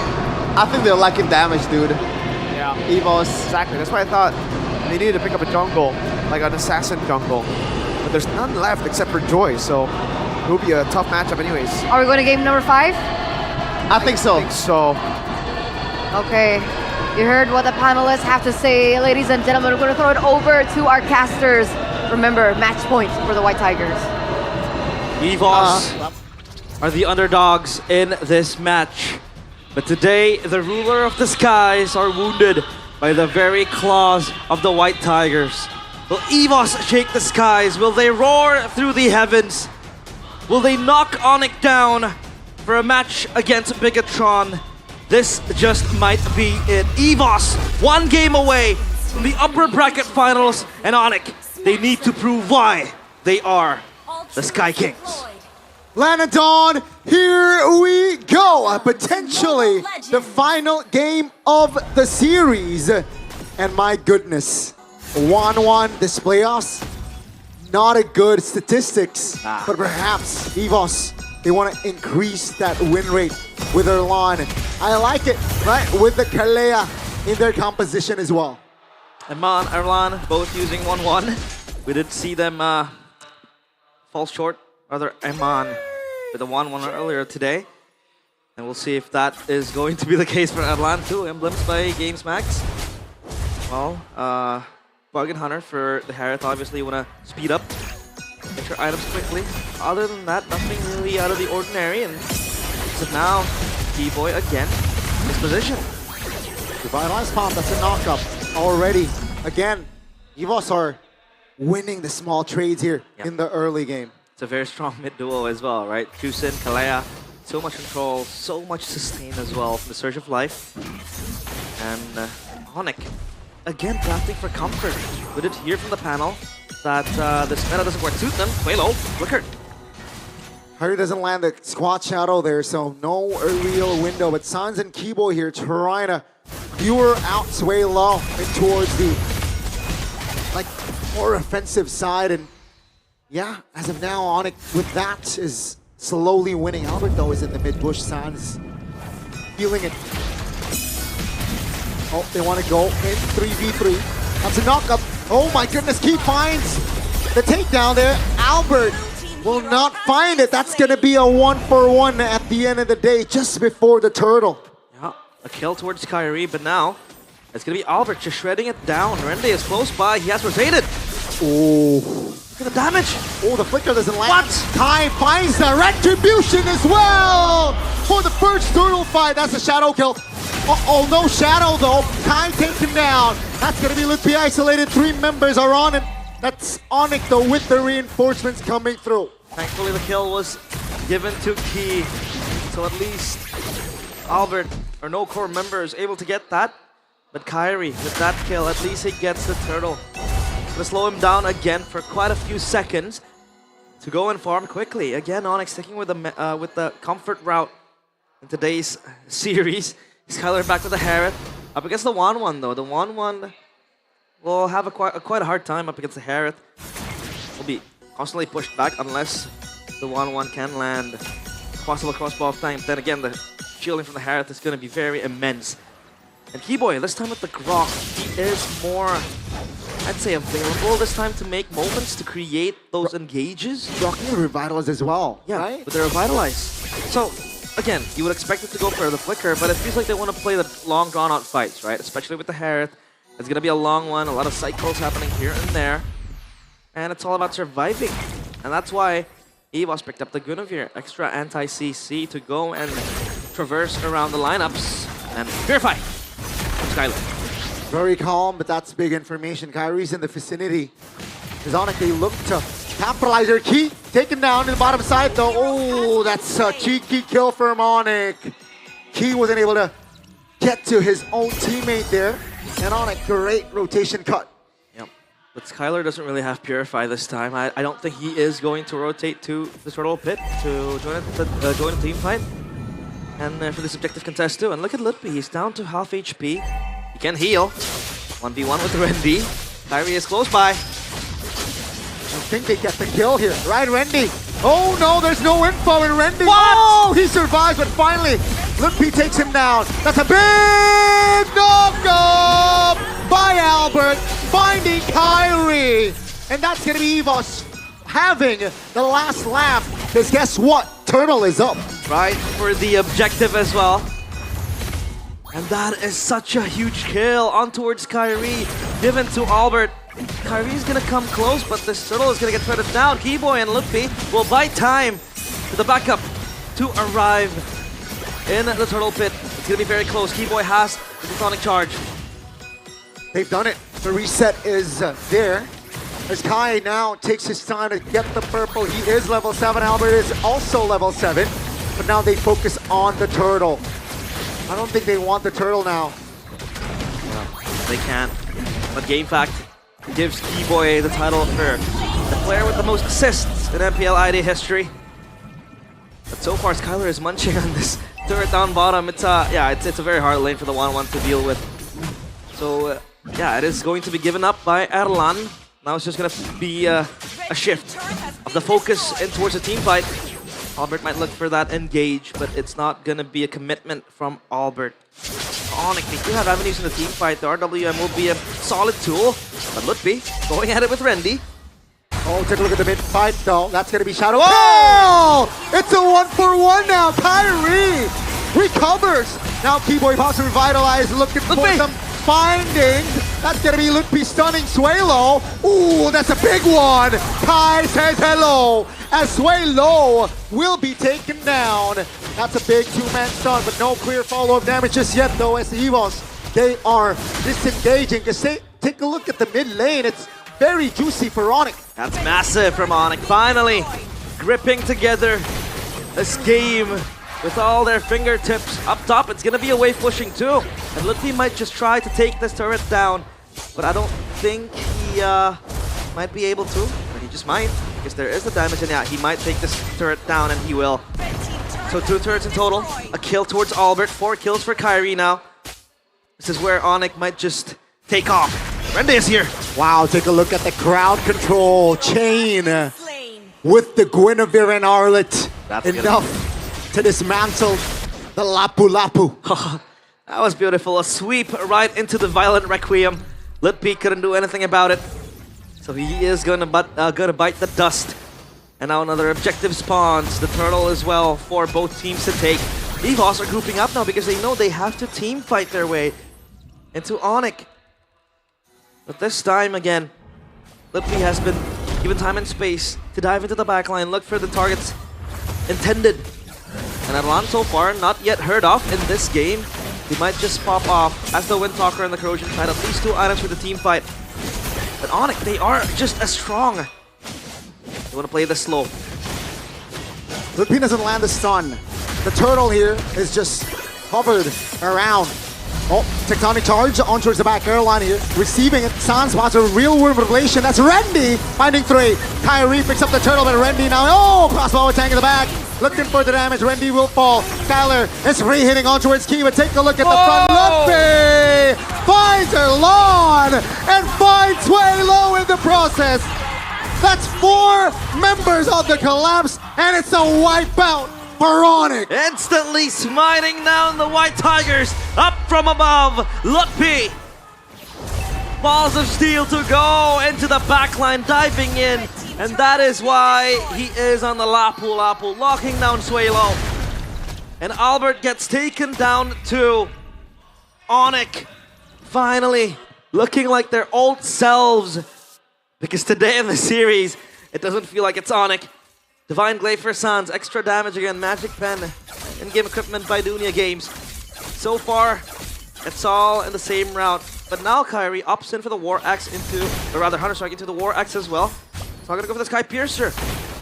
Because again, he is indeed having a hard time. Blade armor completed for Keyboy. Lest there be an Arlet Engage or even the 1-1. Not given time and space to free hit. Skylar will also munch down on the bottom side structure there. The turret will be taken down. And ONIC, they have tempo, they have control now. Switching sides, they're gonna go control but down bottom. Meanwhile, ONIC, or rather EVOS, will get a cross-map trade up top towards the structure. Yeah, I think now I understand, right? The Revitalize, its purpose is just to buy time for that crossbow attack. So if Keyboy receives a crossbow attack, perhaps that Revitalize might buy time, right? Especially in the early mid-game where 1-1 has not collected his items just yet. Yep. So let's see though, right? It's a healthy lead, 9 minutes in, 5,000 gold lead. But then again, it's not, the job is not done yet here for ONIC. And this is why the Lord is so crucial. Erlan has the Haas claws now. So definitely still the main man to target from ONIC. Game-changing Lord here. And if ONIC is able to eat the damage, the initial engage coming in from EVOS, crossbow Tang, and all other damage skills coming from EVOS, I think ONIC can also just turn around. They have the RWM, they have the bravest fighter in the hands of Lutfi, and even EVOS are not going to contest it. It's all given freely for Kairi and ONIC. And now they know they have to defend because they are on the back foot. It seems like EVOS, if they want to go in, it has to be a commitment, right? Because Albert will obviously just expose himself, the ultimate from the Guinevere. And then you have Erlan, who needs to find the weakness points into the crossbow of Tang. Because that is where EVOS might just turn things around. But then you see Keyboy, like you said, with the Revitalize, it just buys time, enough at least, to set up ONIC for a counter engage, especially when you know Keyboy has the Tonic Charge. All is available, and anything can happen. And so far, it is very quiet. The tension, you can feel it. Malefic Roar for Kairi. Holy Crystal completed for Skylar. Skylar and Kairi are gonna really hurt for EVOS, especially Kairi. Extra damage, and the Holy Crystal for the Harith is just gonna sting. ONIC try to march in, at least get a few pushes in, maybe the structures too. Corroding for EVOS. The Holy Defense pop too. Let's see if EVOS can hold this. I think they can. All spells are up for both teams. That's going to be the charge. That's going to be the first space turret taken now. That's a far lane, folks. Now they look for the mid lane. The Lord, Lutfi again! He has been popping off this game. That's a big final slash though. Will this be the final counterplay? That's going to be the crossbow by Tan. The Lord, though, is focusing on the main turret. And ONIC responds at game 4. Ladies and gentlemen, we will have a game 5. The ruler of the skies refused to surrender. As the White Tigers, their fangs and their claws are not sharp enough, not just yet, to end ONIC in this series. We will be going to a game number 5 as ONIC finally taking control of that game and finally fighting back after what was a very tragic game number 3. At least this time, ONIC stands tall. And my God, Lutfi, this guy often is underlooked. He is seen as the punching bag for ONIC, the one to eat up all the damage, the one to only be the sacrificial lamb. He has been playing Lapu Lapu for quite some time now in the series, but that was one of his best Lapu Lapu games I've seen. Just diving into the back, getting the control, locking down the members of EVOS. And the Guinevere wasn't really the answer then. If you saw how ONIC played, if you saw how Lutfi played.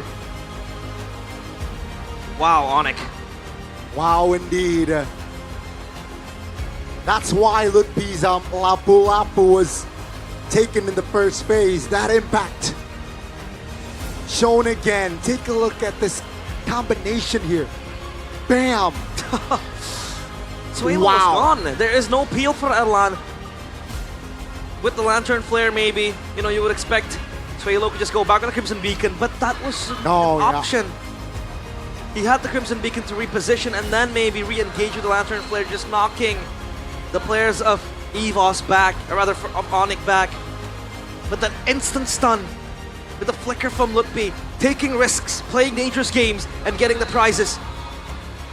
Panelists, are you not entertained? You boys called it first. Going to game number 5, a full best of 5 here in our final match of the day between ONIC as well as EVOS, as ONIC are able to strike back for that game. What went differently for ONIC here?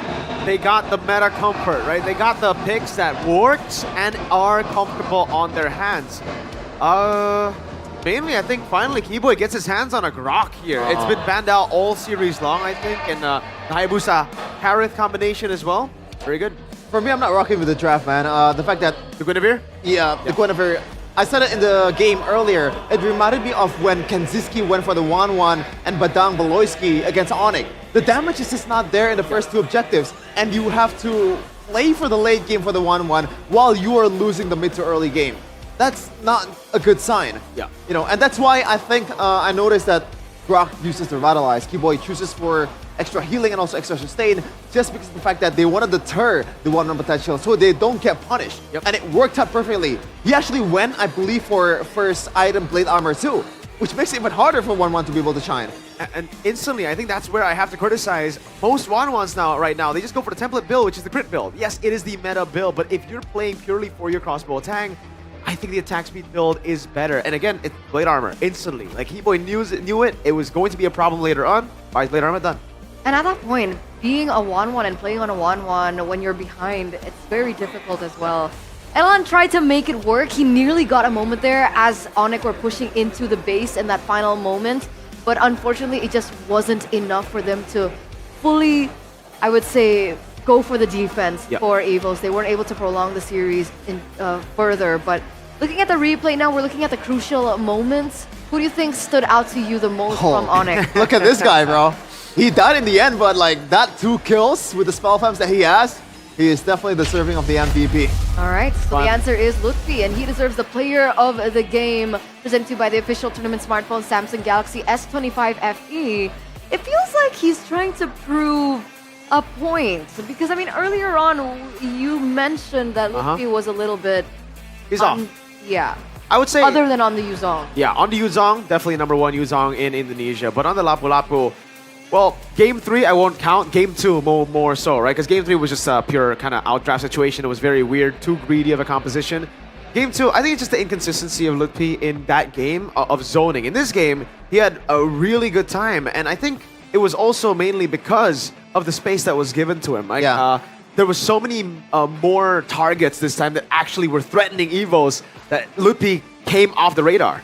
Yeah, and the follow-up will be immediate if Lutfi goes in, right? The Wild Charge, Sats can poke from behind, and also the RWM, Kyrie on a Hayabusa. He's on a Hayabusa, right? Yeah. I believe. Hayabusa. So it's instantaneous for ONIC, and this is how ONIC should have been playing for right from the get-go, man. Just put these guys on a fast-paced hero that can snowball really, really well, and it fits the bill. I gotta say, though, Kyrie was really unlocked here in this game.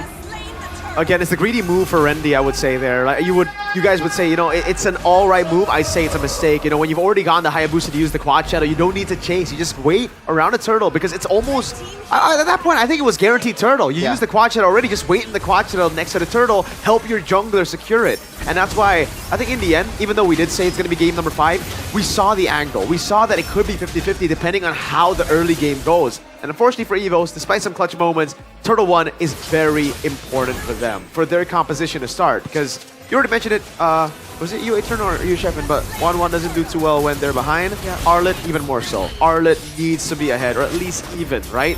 And after that play, they were behind, all of them, and it became really hard, and that's what unlocked Lutfi as well. Kyrie being unlocked, being a threat, making EVOS think of him, and then, while they were thinking of him, Lutfi does this. Boom, bang. Yeah, but shout out for this combo, man. I think this is the wet dream for all the... Well, yeah, this is the vision, but unfortunately, it is too one-dimensional, man. Yeah. It only happened 2 times in this match, and it's not really that pivotal either. It didn't everyone has to, everyone has to clump up. Even then, the crossbow tang is not crossbow tanging. Yeah. The Revitalize, by the way, also is... that's the reason Keyboy went for it. He went Blade Armor, Dominant Size, Revitalize. So crossbow tang ain't getting through him if it's crit build. I don't think it would have gone through him either if it's attack speed build, but there's a bigger chance. See, the Guinevere pick, you might think that, oh, it's bad because it lacks damage, right? But I think the one that kind of kills the draft in the second phase is the 1-1 initial pick. Yeah. It kind of makes Albert have to go for a damage jungler. And at the same time, there's really not good of an option. I think I still would have gone for Joy, but at the same time, it's not good for against Haya. You know, you get peeled easily by the Grok. And it's a Harith, so it's a bad comp either way. As Midnight said to me in the group while teasing me after BTR's loss, Lamau, 1-1, red 4. Same case here, right? It was Eman picked it, 1-1, red 4. 1-1 has been a horrible pick so far in the playoffs. 0% win rate? I believe so. Not a single win yet, no. Okay, not doing too hot, but I mean, ONIC were doing hot. 11 minutes and 49 seconds. This was so fast. I think this is one of the fastest games we've seen in the playoffs so far. Everything else averaging above 15 minutes. I don't know. Do you think that the drafts were a major component to how EVOS lost? Because usually, for the past few games, we do see that the pick for Albert is secured first 3. Yeah. I think it's just a gamble. Like, EVOS played a gamble here. They thought they would be the ones to secure Turtle 1 and win it out to get the snowball. If they don't get it, they would lose. ONIC definitely had more ways to actually play the game. EVOS just had one. They had the combo and the early game. If they don't get both, it's cooked. Why not prevent that gamble from happening, though? Yeah, that's why in the first phase, they gambled with Arla. They thought the Arla would be able to be the game changer. But obviously he wasn't. Yeah. To be fair, Arla, look at that statistics right there. He's topping in both damage dealt and also damage tanked. So Randy did all he could on that hero, but unfortunately it's really not enough. That Turtle 1, the flicker forward was the only mistake I would say for Randy. But that was a crucial one because they needed Turtle 1. They needed that snowball. Yeah, I think Game 5 after this, it boils down to the battle of the junglers. Hayabusa might not be available for both sides. Lancelot might not be available too in the first phase. Just because of the fact that they want to secure that safety, I guess, and the blue side to be able to pick a damage dealing jungler. All right, which one do we like more? Rock Band or Haya Band? Ooh, right? Oh, you're making me think. Exactly. That's like the question from me right now to Captain Vin, XBTR by the way, is Rock or Haya Band? Wait, are we assuming that EVO stay on the same side, or? Either way, I think the bands they were like, full respect bans for both, right? Okay. Now, do you ban the Grok or the Hayabusa instead of? What do they ban? EVO's ban CC Yuzong Lance, ONIC ban Uranus Ranger Luna. Yeah, because they get first pick, right? Yeah, and I think EVOS really has to win the draft now because in the series so far, there has been multiple wins from ONIC, even though they lose out the draft. Yep, that's so. True. If you lose out in the draft initially, it's not going to look good in the game, man. Even if it's 50-50, because earlier we said 50-50. Like the execution for ONIC is immaculate. Still, in Game 4, by the way, after getting beaten 2 times in a row, on point. Composure. They want that upper bracket. I don't think they want to fall here. That's why when we were talking about how this game is going to go, like a 3-1 for EVOS, it feels a little too easy. It was too good. By the way, Nefin predicted right, I think, the entire day today. What did What did she predict for this match? She went 3-2 ONIC for this match. Wow. Is Slim Kochul on duty today? Yes. I think he predicted EVOS 3-2 because he hates ONIC. Oh. Well, that's that's personal. Not ONIC, but the fan. Some the Sonic. We call it Oknums. Oh. Yeah. The Oknums, not the Sonic. Sorry, my It's bad. not the Sonic. Sorry, my bad. I apologize. But either or, we're back down to a best of 1. Only the Rumble one. in the Jungle. It used to be called the Rumble in the Jungle. Now it's called the International Derby. By the way, EVOS are the ones who've gone 5 games twice now. Back-to-back 5 games. You gotta do it the hard way. Hey, man. They like it the hard way. They have that stamina, man. Long draw. No, yes, exactly. That. Very long. Very long. Duration. Is duration more important? Or do you want to just get it done? Because like I like 3-0. getting it done, honestly. It's more entertaining 3-2. Oh, wait, but it 3-0, depends. 3-0 is... If it's like a high stakes match, exactly. Then duration. Exactly. So that's why right now 3-2. Exactly. I wouldn't have it any other way. I wish our first match was 3-2. BTR are pretty quick with it, you know, in the playoffs. I guess they don't value. You know, they don't... Either they 3-0 or they get 3-0'd. Or 3-1. I mean, the remontada happened, remember? That's basically a 3-0. The other way, you know. By the way, Barats showed up in MPL BH. And guess what? It lost. It's almost like we saw this last season from another team in Indonesia. Oh. It was a risky pick. There was no Matilda to help out the Barats. Yeah. even with Mathilda, I still Sometimes it's super risky. Sometimes Think about rods. being on broadcast limits me, man. I mean, risky is so nice. Interesting. That is so. That was an interesting pick. I mean, you could say it right away, right here, and it's all apologize afterwards. That's what greatest Shepard talent of MLBB said. No, that's only for him. Okay. Yeah, it doesn't work for everyone else. Yeah. He's privileged. That's privilege, Sheffin. All right. That's true. You understand now? I understand it now. I understand it now. I understand it. Your goats. Hold on now. Your goats. No. There's one of my goats, one of my boy. Right. Not all of them my goats. But that's Bude, and she's a goat too. So let's ring, Bude. What you got for us? If she's a goat, you gotta talk to her like that. Iya, di tengah-tengah ketegangan untuk menentukan siapa yang bertahan di upper bracket dan siapa yang akan turun ke lower bracket. Di sini Bude menemukan ada anomali di sini. Tiba-tiba ada Coach Yap pakai jersey EVOS. Ya, Mabuhay. salah kan? Oh, salah ya. Ini Coach Yap bukan? Bukan, versi EVOS-nya. Oh, ini versi EVOS-nya mirip ya. Tadi Bude dibisikin itu Coach Yap pakai jersey EVOS. Kan semuanya kaget, tapi boleh kenalan di sini. Halo. Halo, malam, nama saya Erwin. Oh Erwin, klarifikasi langsung ternyata di sini. Tapi Bude ngeliat di sini antusiasme banget ngedukung EVOS. Erwin, gimana ngelihat ini sekarang 2 sama? Harusnya sih bisa 1-3 tadi. Kalahnya itu karena Erlennya main one-one terus sih. Oh, bilangnya bukan Coach Yap tapi menganalisa langsung kayak coach di sini ya. Oke Coach Erwin, tapi sebentar dulu karena di sebelah kiri Bude menemukan ada Kairi kecil. Ini mini Kairi. Halo. Halo Bude. Ini papahnya? Ya. Anaknya? Ya. Bener? Iya. Ada ibunya? Ada. Ada. Kesini memang sekeluarga jadi Sonic. Iya. Dan Bude tuh denger-denger ini nama Kairi tuh bukan karena ngefans, emang namanya Kairi. Iya karena ngefans juga sih. Anaknya kan, dia juga ngefans Kairi udah? Kebetulan waktu istri lagi hamil, kita waktu itu kalau nggak salah M5 ya. Terus lagi cari-cari nama, waktu itu Kairi masih masa-masa prime lah. Jadi ya udah Kairi aja. Kairi aja. Jadi karena ngefans Kairi dan semuanya juga kayaknya cinta, langsung aja kasih nama Kairi. Dek, semoga kamu jaga-jaga ya retrinya ya nanti ya. Oke, tapi kalau ngebahas tentang penamaan Kairi. Sekarang Kairi dari M5, sekarang udah kita mau ke M7 nih, berarti kan udah cukup lama. Gimana mendukung ONIC selama ini?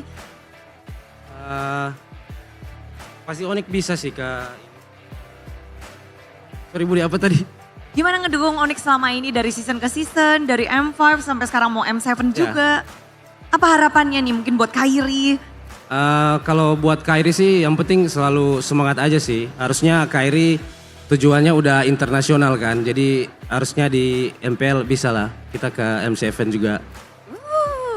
Tentu saja harapan besar, tapi Bude di sini nggak cuma pengen ngobrol-ngobrol aja karena Bude penasaran sama dari kedua belas super fans. Bude akan bermain bersama dengan mereka biar mencairkan situasi dulu ya.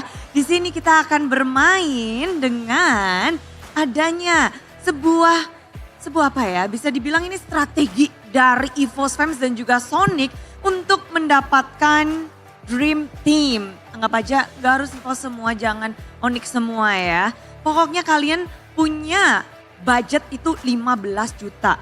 Gimana caranya kalian menggunakan 15 juta itu ngedapetin 5 player.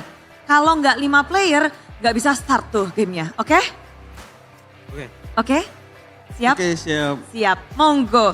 Kita akan ganti-gantian ya. Jadi kalau yang udah diambil sama satunya nggak bisa dipilih lagi.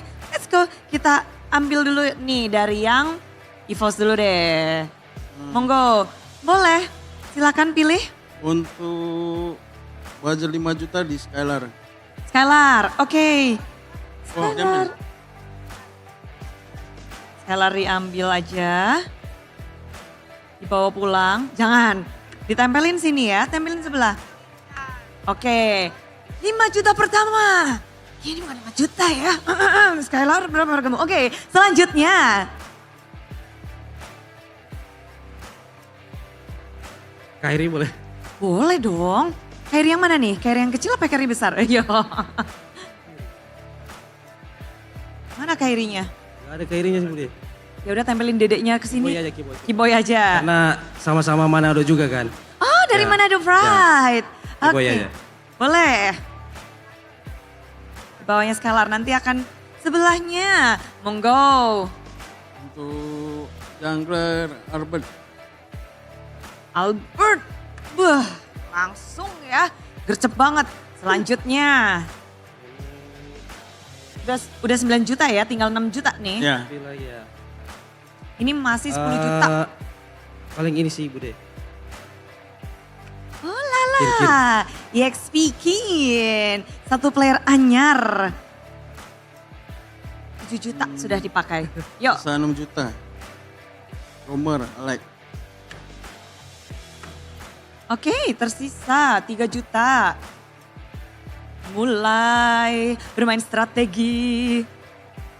Masih sisa banyak. Baru kepake 7 juta, masih 8 juta. Yang pasti Gilang San sih. Wih, langsung gila Sans. 12 juta sudah terpakai, bagaimana ini? Sisa 2 player dan silahkan. 3 juta ya? Iya, 3 juta. Midline Okta. Okta. Most improved player sudah dikantongi. Ini regular season udah diambil, Dream Team juga direbut. Selanjutnya siapa Paling nih? sama Manado juga, Bude. Gops. Oh gitu ya, sesama Manado nih. Ya. Ini jadi tim Manado setelah ini. Berarti kurangnya SP. Waduh. Ayo. SP-nya udah habis dong. Ya udah berarti role lain ya dipaksa. Dipaksa Pindah aja. role, paksa aja. Paksa aja ya. Pro player Oke. harus bisa segalanya. Oke. Oke. 1 juta terakhir. XP udah, Rom udah, Mid Apro udah. Bude. EXP-nya 2, Ya, nggak Afro-nya 1. Oke. Yang jadi jungler siapa nih? Gak apa-apa ya? Sans aja deh yang jadi jungler Bude. Sans balik Kan- lagi ya, jadi jungler. Oke, coba ini Bude penasaran sama rating dari semua super fans yang ada di sini. Coba kasih tepuk tangan untuk pilihan dari EVOS Fans. Oke, 15 jutamu mendapatkan suara kira-kira ya 20% dari 20% di sini ya. Coba mana nih?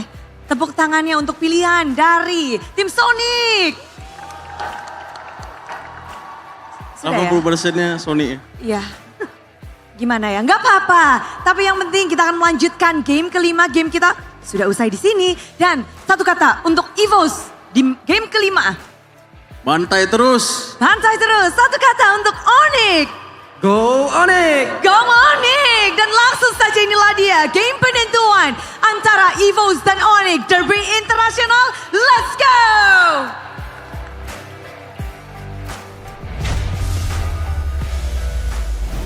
Thank you, Bude Clara Mongstar, for that interview with the super fans. We got a taste to see how full the arena actually is. It's action-packed, it's packed. That's why it's so loud here.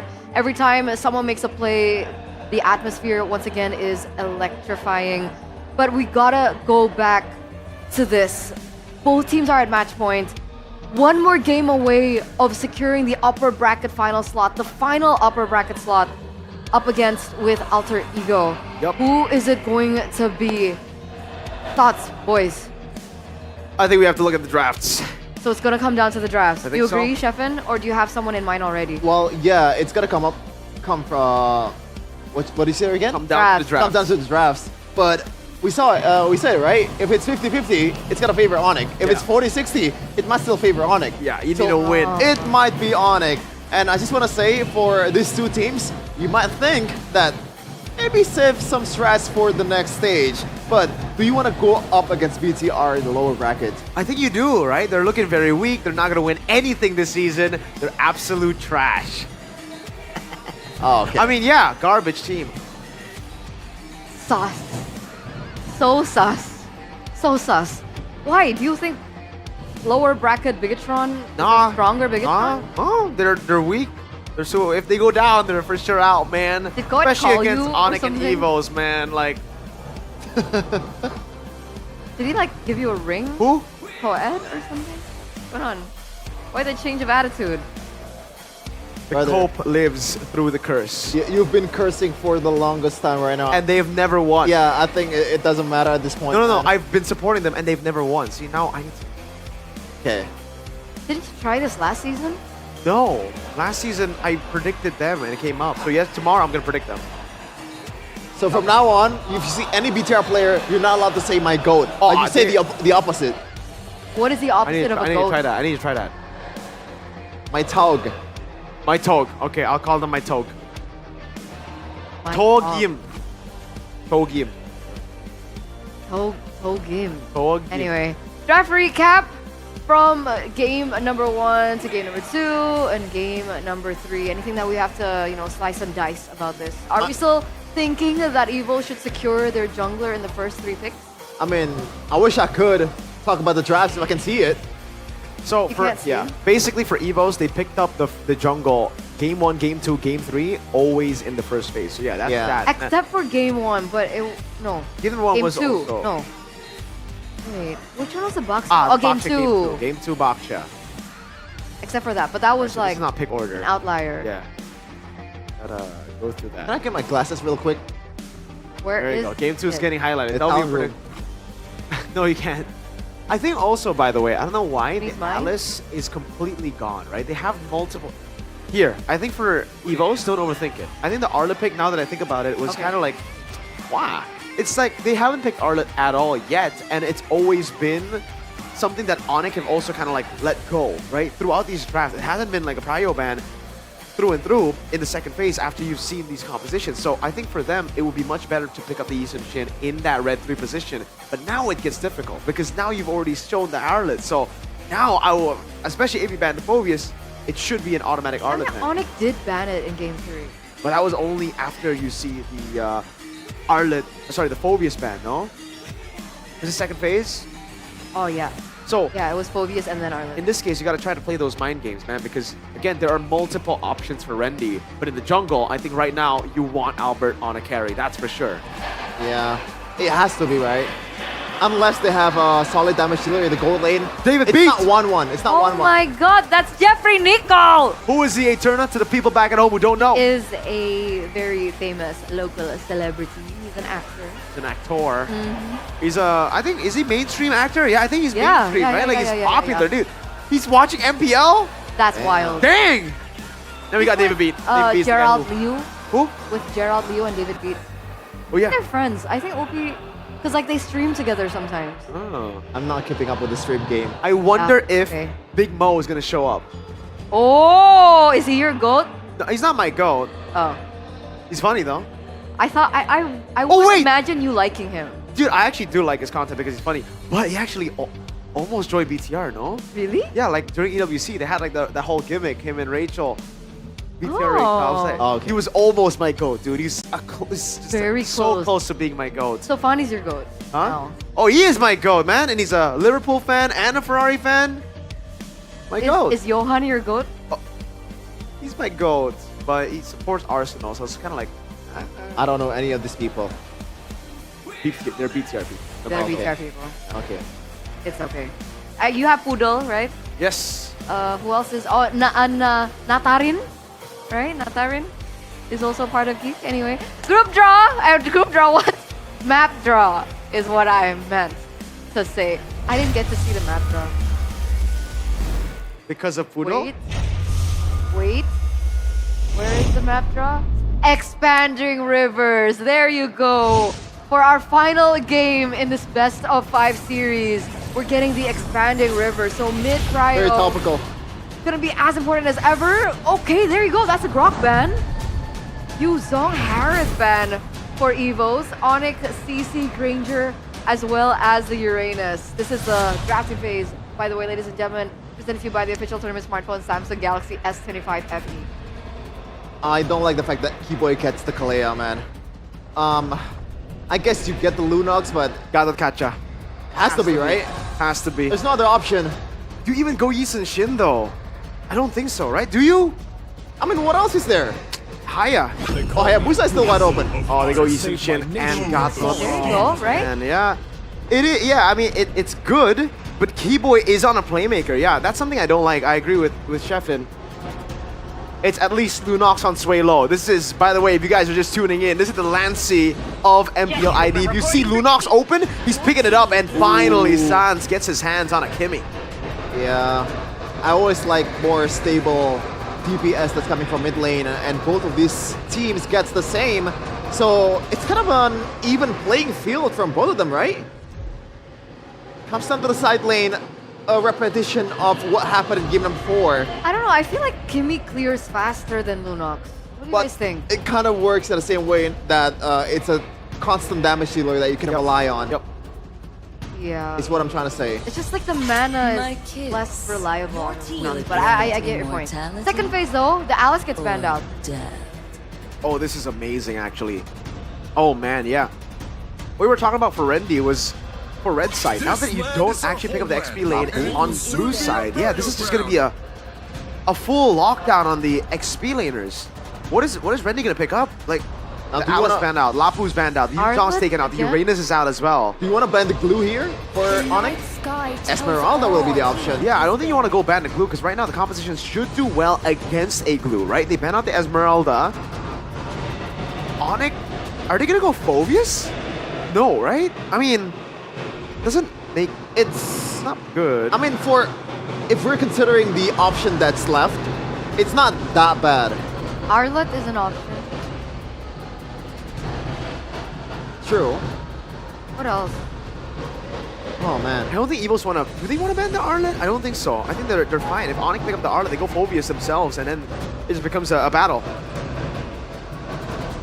It's taking a while. I think they're really thinking about this. Yeah, they take away the Phobius now. There you go. So they've basically given free Arlet. It almost looks too good. What bait is it for? What are EVOS planning here? Or do you want to go for gold laner first and give out a winning lane for Lutpi? But okay, let's say is if there you do that. potential for Gata to go XP? That's the thing. That's why I want to ask. I don't really think it works for Rendy. You wouldn't want him on a Gata Kacha, right? It's kind of like putting Tyron on Gata Kacha. It'll lose you the final game of the series. I mean, I can see a world where you get flex, knowing that there's already two solid damage dealers. So they make it for themselves. Oh man. You know what I like? So, Terizla. I like Terizla. For EVOS. For EVOS, Terizla. Obviously. And then the gold lane. I don't know about the gold lane. Claude again? They just go Ruby? So they all in on YSS and Lunox? Yes, sir. I think that's the case right now for EVOS, right? The Ruby should be able to sustain a lot as well against the glue. You're good against a Lancelot because you need someone to lock that Lancelot down. You don't have it right now. And to win the first few neutral objectives, the Terizla. Or do you want to go the RF way and pick up something like a Benedetta? Let's see. It's gold? Oh, Erlan. To close out a series. Oh, wow. My lord. It's an easy Ruby, right? It looks like it, yeah. But does Skylar want a Ruby or does he want his pick? His classic pick? I mean, his classic pick ain't doing that good either against his composition for me. That's yep, true. But it is comfort. Is it not risky Ruby against the Cho? It is. I don't know. No, risky. Any gold laner is bad against this. It almost seems too good to be true. The Ruby looks so good here, right? Yeah. Well, it doesn't look too good. It's just the best choice. Yeah, there you go. The Ruby gets locked in. Final pick for ONIC. I really think it should have been Terizla Ruby for EVOS, man. I think 50-50. I think it's more of a gamble for Erlan than Skylar. Yeah. So, ONIC or EVOS, boys? I'm going with ONIC. Same here. I think ONIC should be able to get it done, but because Erlan's my boy, ONIC will win this. Is this a curse? I don't know. I don't know what's going on, but I guess we'll have to throw it over to the casters for the final game in this best of 5 series, the International Derby. There is a strong chance that the White Tigers can take this. This battle has divide balance. One the favored and one the dark horses. It all takes us to game 5. The skies are shook. EVOS pushing ONIC to the limit. Can they be the ones to secure the upper bracket final, or will ONIC once more show who they really are? The last game of today in the International Derby, it is ONIC against EVOS. Ladies and gentlemen, it is time. One more showdown between the yellow porcupines and the white tigers. Take a look at ONIC already initiating in the mid lane, forcing Key to pop the revitalize. Small win, and ONIC Albert gonna get that, but yeah, the counter jungle from Albert gets the orange buff. That's gonna really delay Kyrie's pathing now. And Kyrie has been subject to being on the back foot for the series up against Albert. That went unchecked. And Kyrie, how is he gonna recover from this? He's gonna go and take the lethal wanderer, but look at Erlan. Erlan is here. Already very, very aggressive here. Gets it, though. But that's already a big win for Albert. Farming wise, taking the orange buff. Yep. Emblems by Games Max again. Hit me with the weakness find. And the nothing out of the ordinary, Keyboy. Yeah, that's gonna be Albert here. Mount Shocker does not land. So yeah, all is A-okay. The weakness finder, the weapons master, excuse me, that emblem, but now San's back with this. This is one of his favorite picks, the Kimmy, right? It can really appeal for the team with the damage that it has. Good front to back as well. But I don't know, with this composition, it seems like ONIC want to brawl it out just abruptly. Compared to EVOS, given this Arlet for Rendy, it is all just for them on a silver platter, and now ONIC will be the ones to tip the Lord. It will be the first neutral objective here on the board for Kai. A healthy one. And EVOS seems like they're okay with it. They're letting it go. They're saying, hey, we will have our compensation later on. Yeah. They're going to play through Albert, obviously, and the Lunox too. So 2 core members that needs to be online. The Key gets knocked up.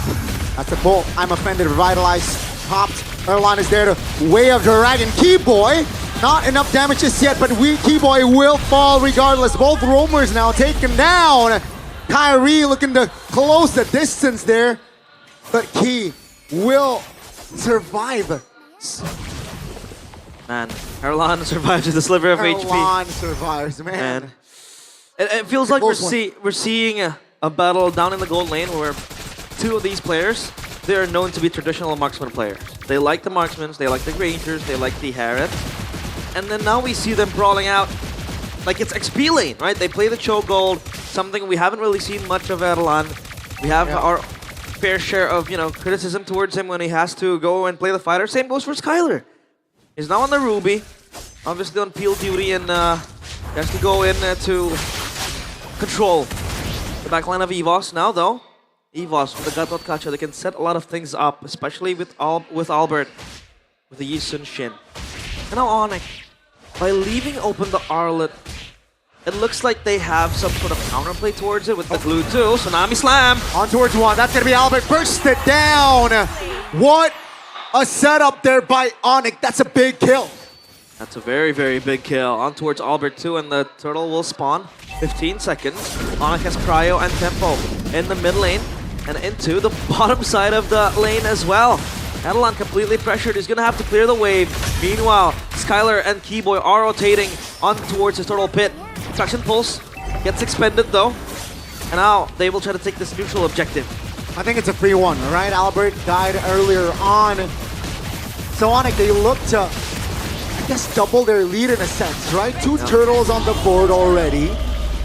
And yeah, all according to plan. Strong objective contest as well. When you have the Ruby, when you have the Kalea, you have a lockdown, you have some sort of control. Oh, Skylar! Finds 2! That's a 2-man knockup. Kai says hello. Rendy and Key will be taken down. Take a look at Kai. Punching jabs, but that will be the purple gone. So again, ONIC applying heavy pressure. That was Skylar abruptly flickering in, getting the I'm offended onto 2. Good follow-up for the rest of the ONIC boys.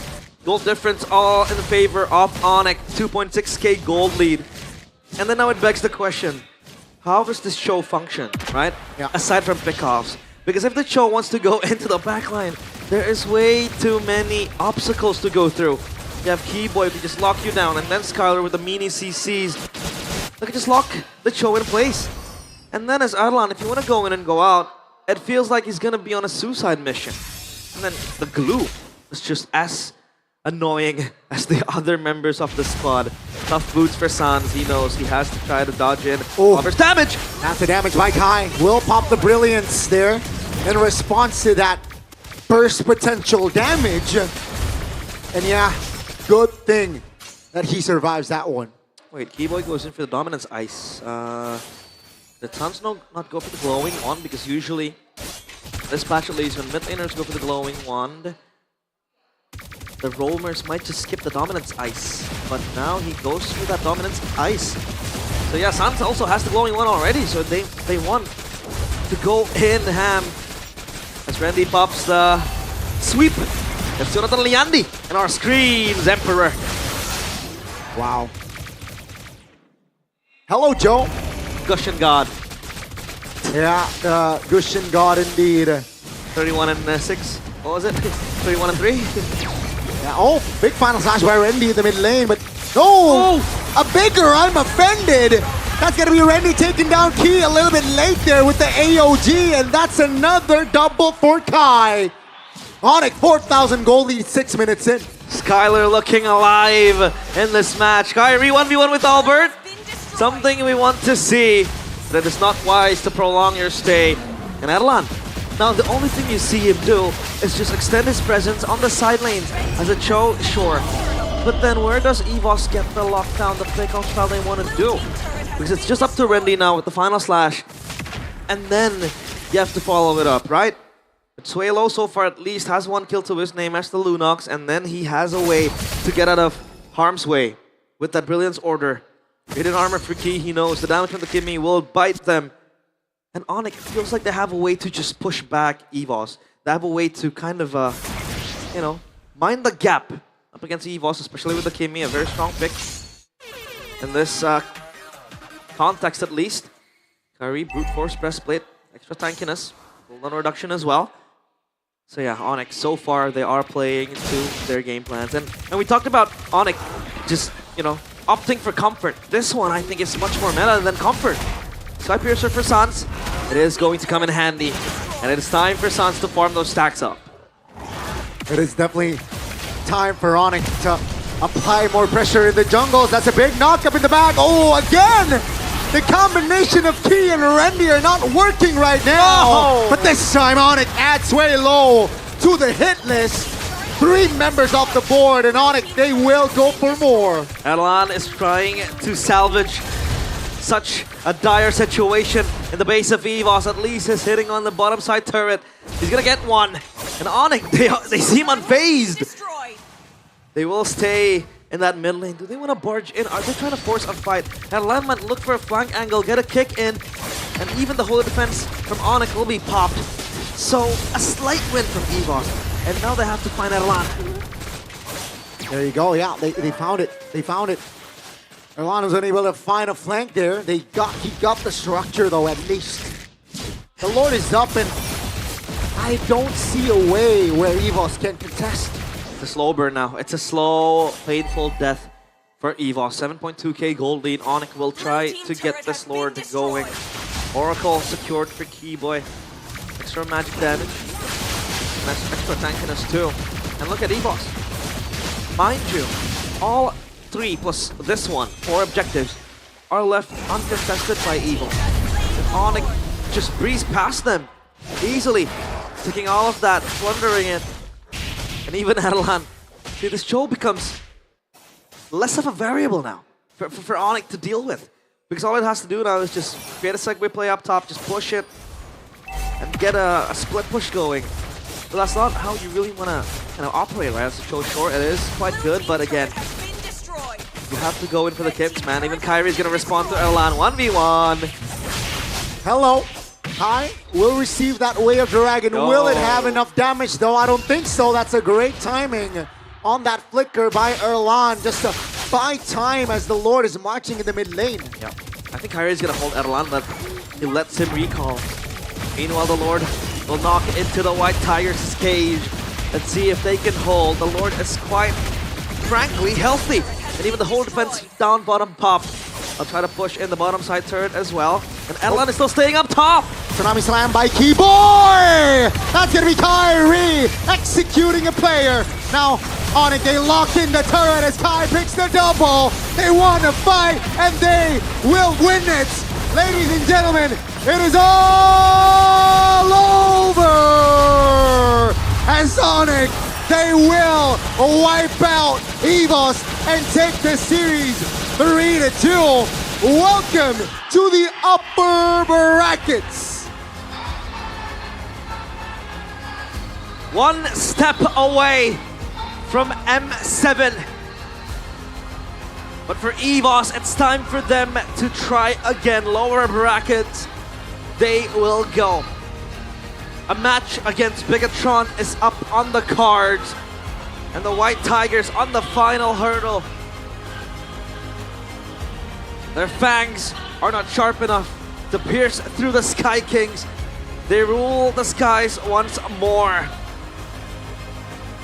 And once again, they remind us that they are indeed the Sky Kings. It was a shaky start, a questionable series, the first 2 games at least. But ONIC, they turn things around. The reverse sweep comes clutch. Sad times for Albert. Almost took down his former team. But ONIC still denies that chance. They still have a chance though in the lower brackets where the red robots, they're waiting. And at least for EVOS, it's improvement.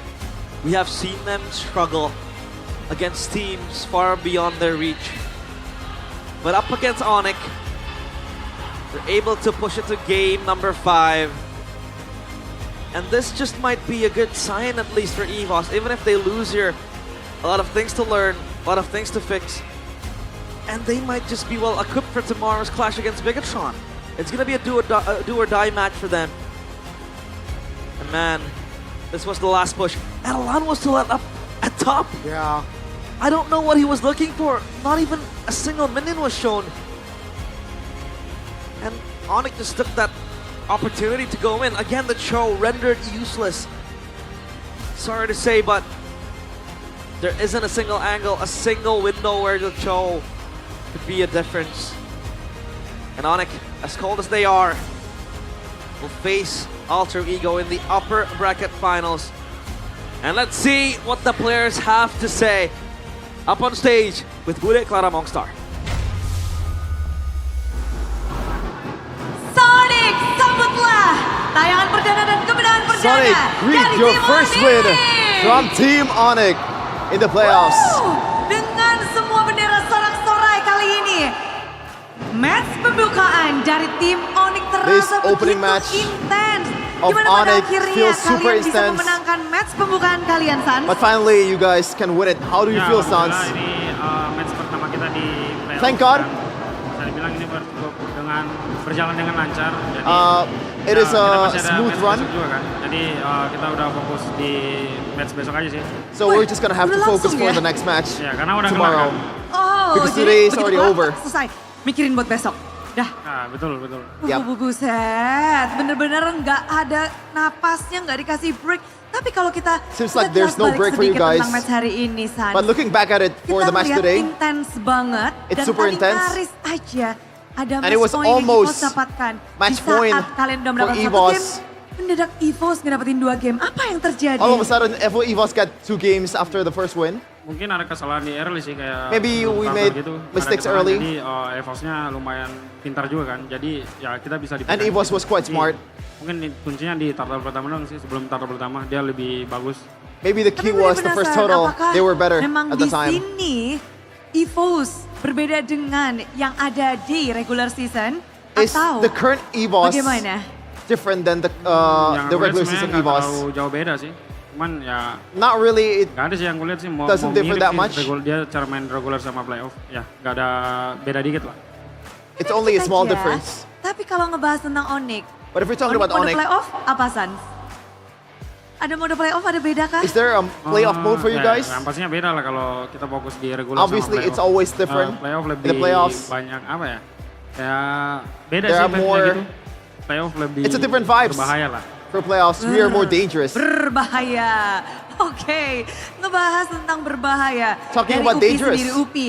For Lutfi. Ketika sudah tertinggal 2 game, 1 When game you lagi were udah down milik 2 games, EVOS, apa yang UPI or 2 to pikirkan 1, atau apa yang terjadi di balik layar what went dengan through your Onyx? mind Ya and mungkin behind the scenes for ONIC? kita mikir nextnya sih. Kan We season just kemarin thought juga of di the final next kita match. sempat ke comeback juga kan. We Ya got bisnis comeback kayak gitulah kita in the regular bikin season. Nextnya gimana.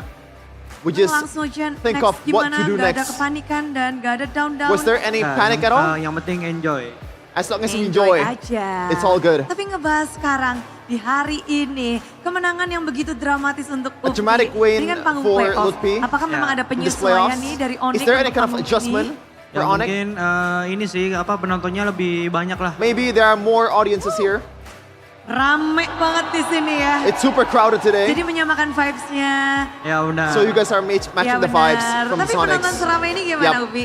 Ya seneng sih We're terima happy. kasih yang udah datang lah. Thank you for all the people that Sonic have been supporting memang us. The meramaikan. Sonics. Tapi kalau ngebahas benar-benar Here at the di venue. sini permainan dari kedua tim begitu apik dan intens. Keyboy. Two Gue games pengen played their denger best. gimana sih kita ngelihat Two pergerakan teams dari played their tim best EVOS dan juga tim in this ONIC match. sama-sama saling ngelawan. Dan What untuk was it Keyboy, earlier? membahas tentang Going toe-to-toe. permainan kalian dan juga EVOS ini sebenarnya apa sih kunci kemenangan dari What was tim the key ONIC melawan EVOS? of ONIC for the win against EVOS? Ya, kalau dari EVOS mereka From EVOS, kasih semua ke Albert lah. Jadi bikin they were giving everything bikin to Albert. Kasih farm lah. They were Ya, giving terus kayak dia a lot of yang farms to Albert. Jadi apa fokus kalian? Berarti kalian udah tahu. Ke Albert. So we Albert aja, focused Bang. on Albert. Kejar Albert sampai dapat itu tugasmu berarti dong. Was that your Semua lah, duty? semua. All of Semua. us. Tapi kalau All of ngebahas our tentang duties. EVOS yang melangkah melaju hari ini, dari ONIC sendiri expect nggak sih bahwa EVOS yang akan menjadi Did you lawan expect kalian? EVOS will be Ya yang pasti kalau udah your masuk upper opponent today? bracket, ya pasti semua tim kuat lah. Ya kita berharapnya pasti yang Every menang, team that apapun skornya. qualified to the upper bracket is Yang strong. siapapun skornya, tapi kan di match kemarin kan juga intens. So we don't really care. EVOS yang maju menjadi lawan kalian, apa yang kalian langsung pikirkan? Wah lawan kita EVOS What do you nih think hari once ini. EVOS qualified as Besok. your opponent today? Ya seru sih. Yeah, Seru. it's gonna be fun. Jadi dengan hasil kemarin kalian langsung oke, besok akan menjadi sangat seru. Dan jadi kalau ngebahas tentang hari ini EVOS bisa dibilang Talking about today, tim EVOS yang beranjak dari babak play-in came lalu from the play-in bermain di sini. and now Tadi di playing match here. tadi pun ada tim yang dari play-in bermain dan melangkah maju ke depan.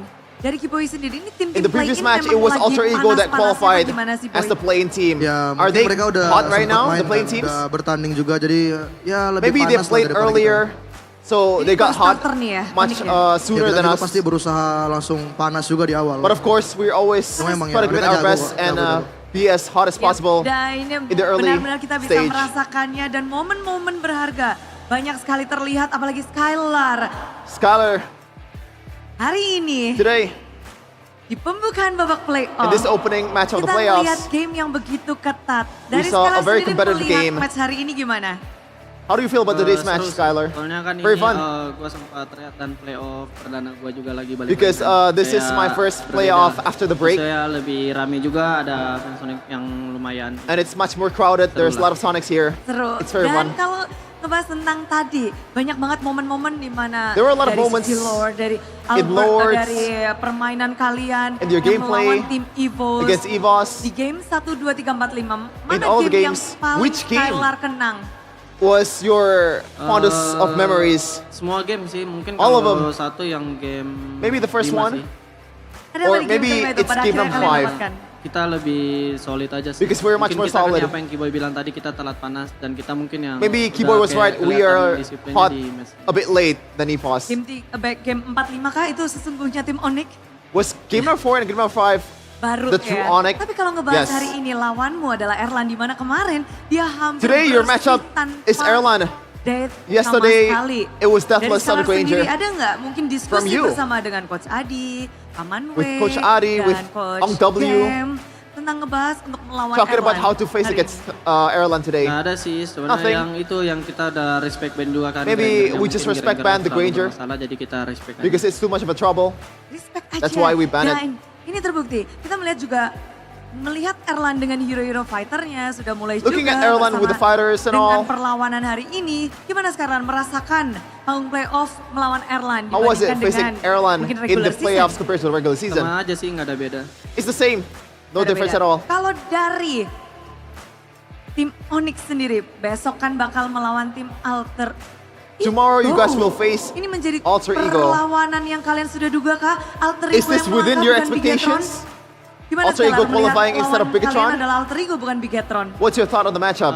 Seru sih soalnya It's gonna be fun. last regular season kita Because last week in the last regular AE season, juga, terus kalah kan. we faced Alter Ego and we Ya, lost mungkin badly. ya lawan AE ya gue lebih semangat juga. Maybe soalnya against gua Alter di Ego we are akhir fired up disuruh more. LRC kan. Ya mungkin gue banyak belajar lah dari hal situ.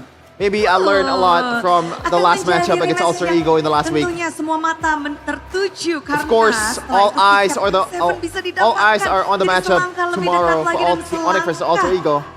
membuat semua tim semakin panas. Dan hari ini yang paling panas kayaknya suhu badan Kairi ya. And today Suhu badan aman? is your body temperature the hottest Ngomong-ngomong bisa out of all of mendapatkan you guys. Dream Team juga kemarin. Thank you. Thank you. And you were not able speech dulu to dari get the Dream Dream Team Team Jungler. award on the stage. Banyak kemarin ya, speech. Iya, udah diwakilin ya. Paling Maybe, apa ya? I don't know. Paling mau bilang terima kasih aja. Maybe I buat just want to semua say yang thank dukung you kita, for buat all Sonic, of the people Sonic that dan supporting itu, us, the yang Sonics, selalu dukung dan nonton kita. and watching us. Ya, nonton kita besok aja. Kita bakal dapat. Just watch us tiket tomorrow. Buat M7. And we will get the ticket Karena for satu M7 menit lagi tomorrow. memang M7 di depan mata, tapi Kairi, kita akan But membahas Kairi, sedikit tentang hari ini kamu melawan we'll talk about today. Besok melawan Nanael. Dari Kairi sendiri. Tomorrow, Besok lawan Yuzuki. Oh iya, Yasuke You betul. told us tomorrow you Kemarin will lah. face against Yasuke. Terima kasih Kairi. Bude yang Thank ikut you for the angkat correction, ini. Kairi. Tapi ngebahas tentang We hari ini talked melawan about Nile Albert. earlier Bagaimana instead of Yasuke. perlawanan lu dengan Albert di babak playoff? how was your matchup against Albert today? Jago sih dia, jago. He's really good. Jago. Kalau Yasuke besok gimana nih? How would Yasuke tomorrow? Itu lebih jago lagi. Lebih He's jago even lagi. better. Apa yang kamu lihat dari Yasuke ini? So what do you see about Yasuke? Menurut gua dia Maybe for me, sebagai rookie, dia as a rookie, skill dia tinggi banget. his skill is Dari super mekanik dia high. sama mentality dia. Very good mechanically and also the mentality. Map awareness juga bagus. His map awareness is Jadi sudah masuk ke sublime. dalam radar Kairi dan So gimana he's nih in your radar right now. Untuk penutupan hari ini, apakah ada kata-kata yang ingin Any words that you disampaikan wanna say oleh tim for ONIC? ONIC? Karena besok adalah match Because penentuan tomorrow untuk will be the tiket decider M7. on who goes to M7 for MPL Indonesia buat first. Sonic yang udah For all datang, the Sonics terima that kasih, came today, terima kasih thank yang udah you dukung kita, for supporting terima kasih us. juga yang udah support kita terus ya, Thank you jangan lupa for- dukung kita besok lawan Alter Ego. And don't forget to support us tomorrow against Alter Ego. Dan Thank you so inilah much. dia Sonic. And this is Sambutlah kemenangan pertama Sonic. dan perdana Greet dari the first tim ever win ONIC of sang ONIC Raja Indonesia Langit. in MPL Indonesia playoffs.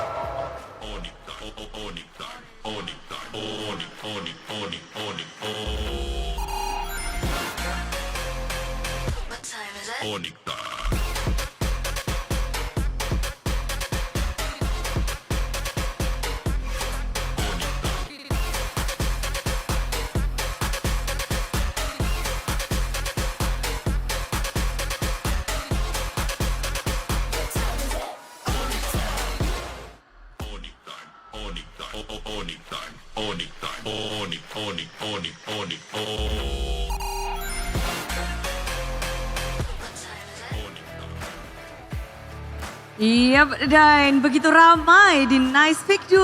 Hari ini kita melihat bahwa pertarungan begitu epic dan apik. Dan sebelum kita berpisah tentunya, sebelum Bude kembali ke belakang, Bude pengen ngasih tahu sesuatu nih kepada semua super fans yang ada di sini. Siapkan device kalian. Karena sesaat lagi Lunox akan memberitahu cara untuk mendapatkan saldo GoPay. Akan ada GoPay hadiah GG. So, Lunox, kasih tau kita dong gimana caranya.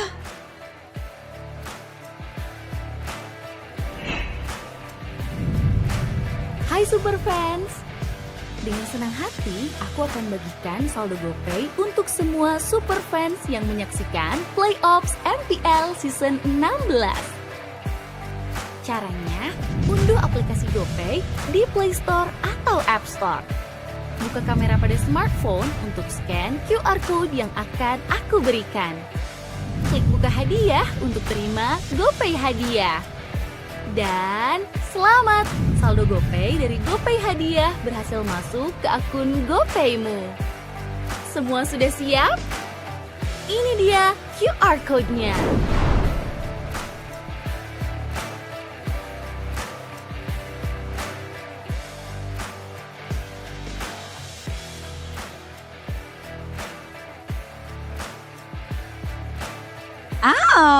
Congratulations buat super fans yang udah ngikutin cara dari Lunox dan mendapatkan saldo GoPay. Congratulations, GoPay memang dompet andalan MPL. Dan di sini Bude juga ingin melihat bagaimana super fans biar lebih tahu nih di sini gimana sih cara ONIC mendapatkan game kelima. So, kita akan langsung bertanya kepada para panelis yang bertugas. Panelis, what happened Aya naon?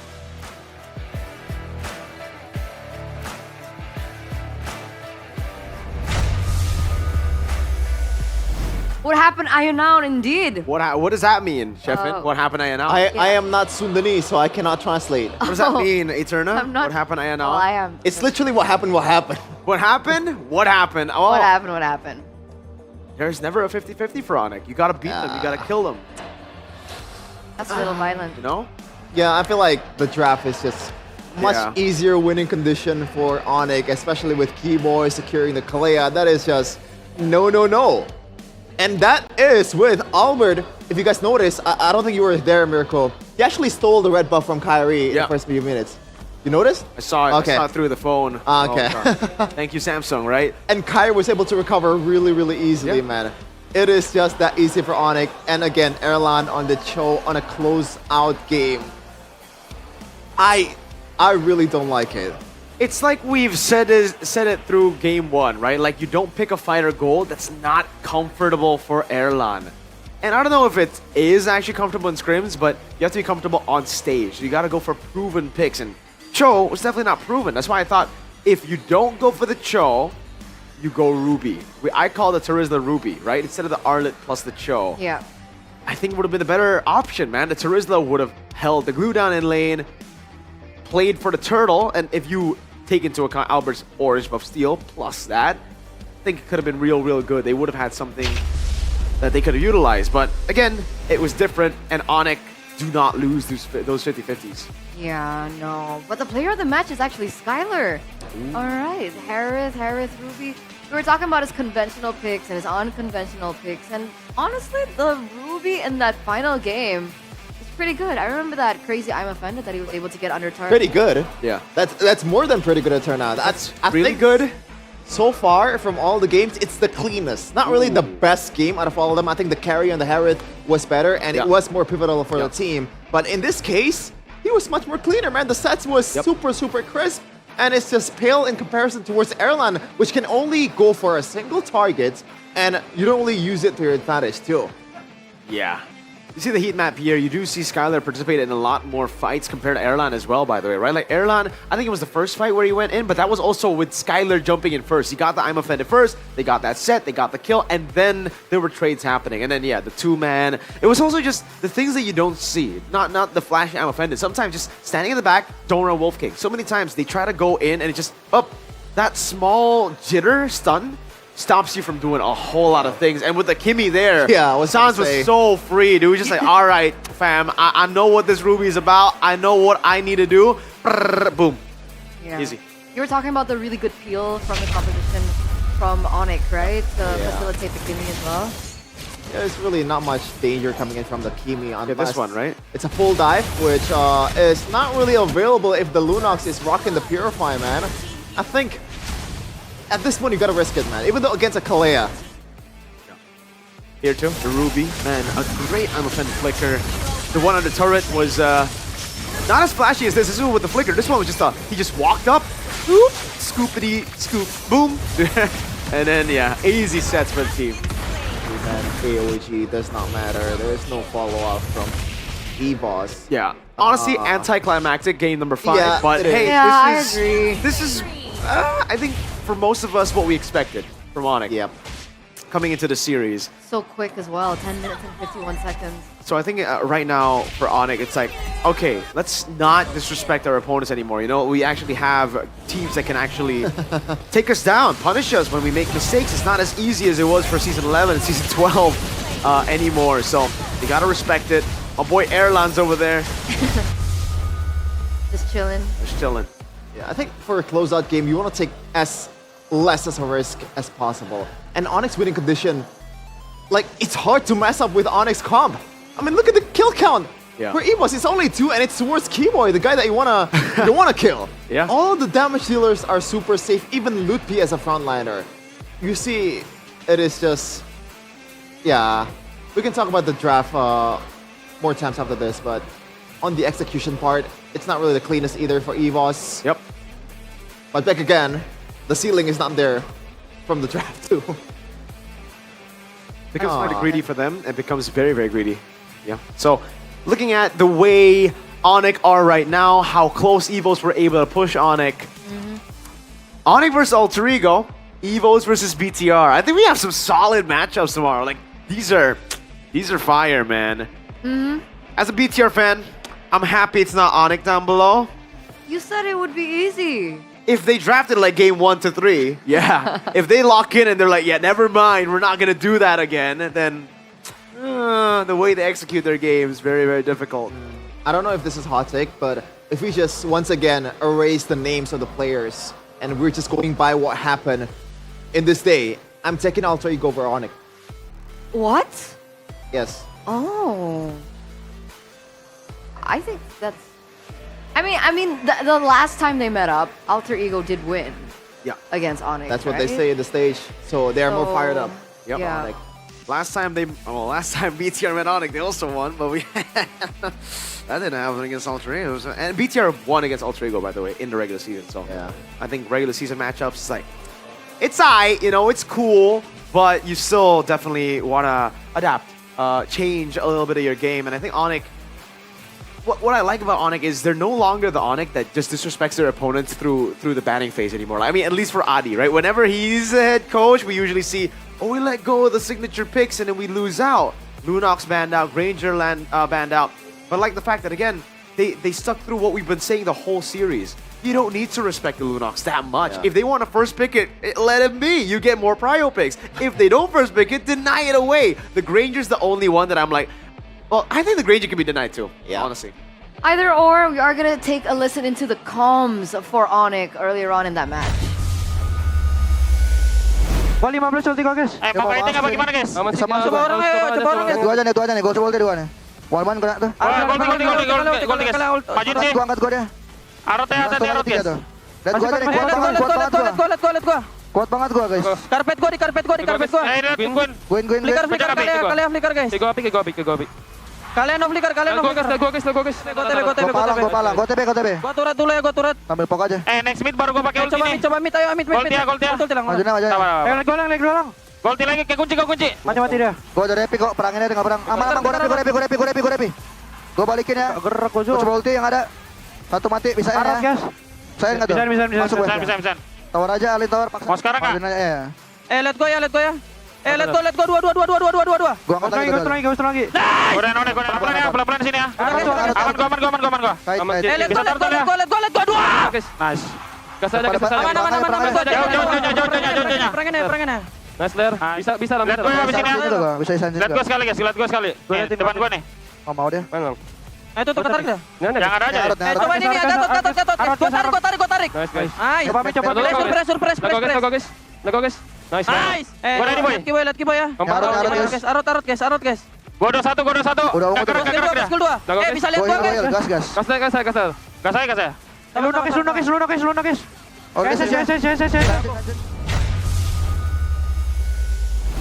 And that was a mic check for ONIC in that previous match. They're looking solid.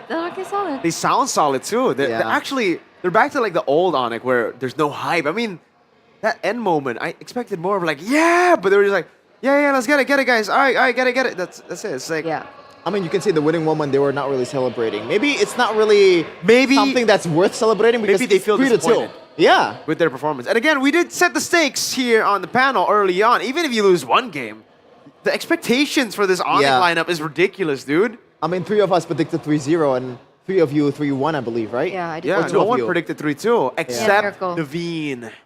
3-2, Nevin. Naveen. Yeah, we should get this Nevin girl out of the stage, man. Yeah, she always hits these 3-2s. Yeah. This lady. By the way, I just noticed in the third game, they were picking a ton, right? Imagine if that was like the winning hero again in the series. Yeah. That would be such a good story, right? That would. But we got Cho Gold, even better. But now let's take a look at the updated brackets. Let's move on to the updated brackets. So get a little bit of a feel of how things have been going so far. We are entering the third day for tomorrow. And here it is. Oh, my lord. It is looking good. Look at that journey. For BTR? For everyone, honestly. Man, a win there puts him in lower bracket finals. A win there puts him in M7. And a win there puts him a champion. Imagine if Alter Ego qualified first. That is insane. Okay, that would stop my run. From the expectations that they had this season coming into the season 16. Are you talking about Bigatron? Alter Ego. Oh, Alter Ego. I'm sorry, like I don't have any expectations at all for Alter Ego. Me neither. But I felt the same way about last season and they were able to go that far. I was even surprised they were able to make it that far. Yeah. And it's enabled all of them by BTR. Exactly. So they gotta be thankful for Co-Ed and the whole management of BTR, especially Thank you, this guy. Barats. You know. Thank you, Barats. I can't wait for the black and white, bro. I love that zoom out. Oh, you know what? It's never gonna happen. Nah, Mr. Bomb, cut to the casters. When And make it black and white. Yes. No. You know, That you don't have to go by the rules. After the game, Mr. It's Bomb, English dusk. I'm leaving We the make caster our table. own rules. No, right? that's why I leave the caster table right after the game. That's even funnier. No, you can't find Yeah. me. Exactly. I'm not there. Exactly. Yeah. I'll come here. Like rage quit. I'll come here. Then we were just gonna Okay. show I'll you just here. come here. I'll just come here. Yeah. After the game, if they lose. Yeah, you can come here. Or if they win, I'll come here too. So, but like, honestly. Wait, they can. Do you think they're gonna win tomorrow? Honestly, like from your heart. Not from your brain, like from your If heart. there's even Don't a have to- 1% don't say it, bro. chance they will win, then in my mind, they will win Eterna. Forever. Answer the question. Who are you, Doctor Yes. Strange? If there's even a 1% chance that they're still in the tournament, I'm rooting for them. Okay. I don't change teams, bruh. No, but do you think I like that my they team can script, win? bruh. Yes. Like genuine. Yes. Always. Yeah. He's gonna go through all the timelines to find which one is the best.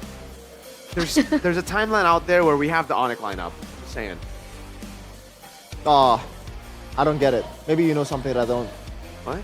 Huh? There's somewhere out there where I have the TLP. Oh, I mean, you're That's a not fan fair. of other teams. No, BTR has the entire TLPH lineup in one of the worlds. You know? Like right now, Yeah, like one the of the- lineup right now. Yeah, like the TL Sanji, JP, Carl T's. Oh, okay. Son Yeah, Lord. that's something I don't know. Ah, what a day, what a day. That's I so really fun, Jackie. didn't expect the result. I thought it would be swapped. I thought it would be 3-2 in the first match, and then a 3-1 in For the who? second For who? match. For who? First match. Huh? For who? I voted, wait, what was our first BTR. match? Alter Ego. Yeah, I voted for BTR. You vote BTR?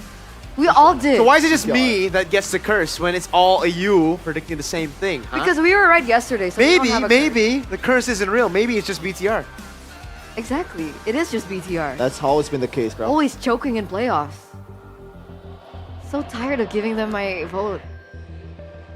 Every playoff. We never learn. We never learn. Actually, sometimes you guys do learn. Sometimes you don't predict them, but I never learn. But you guys gotta learn that the festival here at MPL ID Season 16 is so fun. It's a little walk from the venue that we're here right now. But like there are a lot of booths and you guys can buy merch and it's really fun. And then there's like, oh, Fanny did performances. Fanny? Yeah. Oh yeah, he was sang. singing Dude. in the morning. Fundy and And his girls. yeah. Funny as girls. And his girls. Interesting way to put it there. Shout out, Gwen. That's Being Johan. Owls. That's Johan's. Yeah. I know Johan's because I girl. watch his content. They're really funny. I enjoy Johan's content. It's a weird type of comedy, you know? It's kind of like a... Yeah, but because it's so like... Yeah. Huh? It's so cringe, it's funny. You should check it out. You would like their content, dude. It's right up your alley. Really? Yeah. Why do you think so? Because there are girls there, or? No, what? No, we weren't referring to that at all. Johan is a guy, dude. Oh, really? Or Maybe. That's even better for me.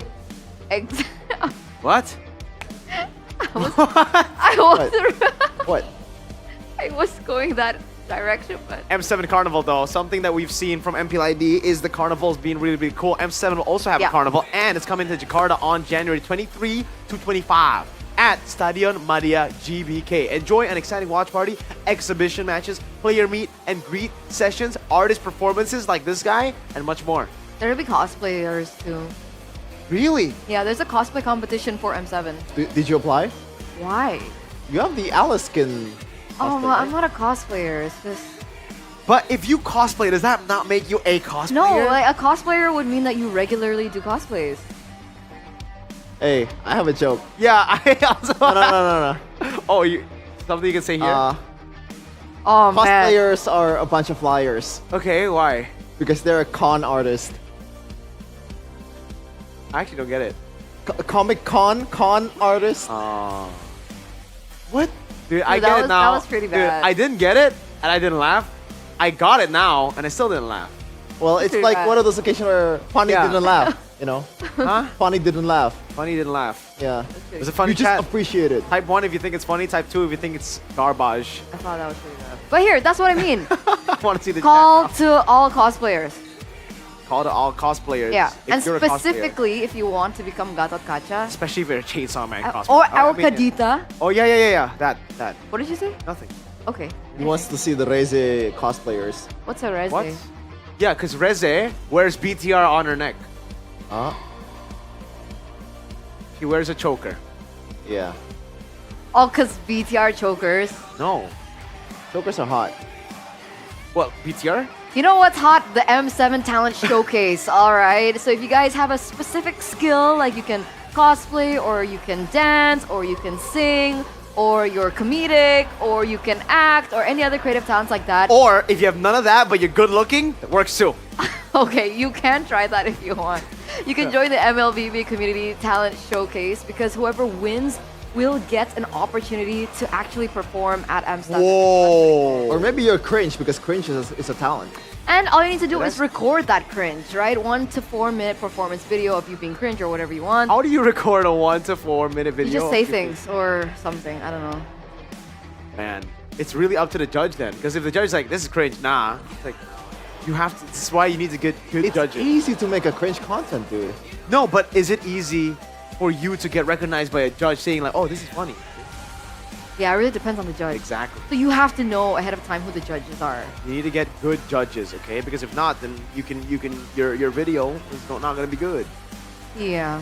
What if your talent is being good looking? Are you just going to stare at the camera? Yeah, just be smile? Like, do what Naisu does. The eye thing. Are you saying his talent is just good looking? No. Oh, wow. Nice. Wow. He said you're nothing aside from good. No. Wow. That's not what I meant. I meant what he does. Well, like just like a nice. Naisu is just a mere sculpture to Eterna. Exactly. Oh, it's you're just an a statue. object, Naisu. You're Oh an my object. God. You're literally just a building. Hello. Wow. Yeah. Wow. Oh my God. This is the mind of the privileged, bro. This is the mind of everything What? is an object, you know? I really, Yeah. I didn't mean it like that. I meant like he does like his videos of, you know, the eye thing. Uh-huh. Yeah. I mean, do that. You like when your objects do that? He's not an object. He's also not my object in particular. But thanks, boys. It's okay. What a you know. day. This is, I think, the only time we'll be on the panel together. been an so experience. It's been an experience. I mean, you can come if you're bored on That's stage. what she said. Hey, can we? Hold on now. The host is gonna be taking this very soon. I believe it's Bunikara Mogisar and Alyssa. Alyssa. Yes. You forgot her name. I didn't forget. I chose to forget in front of cameras so that you would correct me. And it's all part of the plan. Just like PTR making its lower brackets. Part of the plan. You're waffling. You're waffling. What's that? What's that mean? You're waffling. What's that mean? What's that mean? Means you're BSing. Bull smacking? Yes. Okay. Man, sometimes we took things a bit too far here. No, you do. I mean, I'm trying to push the boundary here so we're a bit more free. Listen, LaFell did this thing where he tried to find the line. He said a lot of stuff. And he did a lot of stuff. And he did a lot of stuff. And we threw a found lot the of line. And the line was if you lift the chair. So if you don't lift the sofa, I think you're good. And handcuff your friends. When did he ever do that? Oh no, they were handcuffed. Yeah, me and LaFell were handcuffed. Yeah. Because we did the draw and it was actually pretty good. So I don't know why they handcuffed us. Yeah. And they also like muted them. Yep. And we still got through, and we still said a few things, and So- luckily there were no mics. The line is kidnapping. But we were paid, so. Oh, paid kidnapping? That's a thing? Wow. Yeah. You not usually get paid?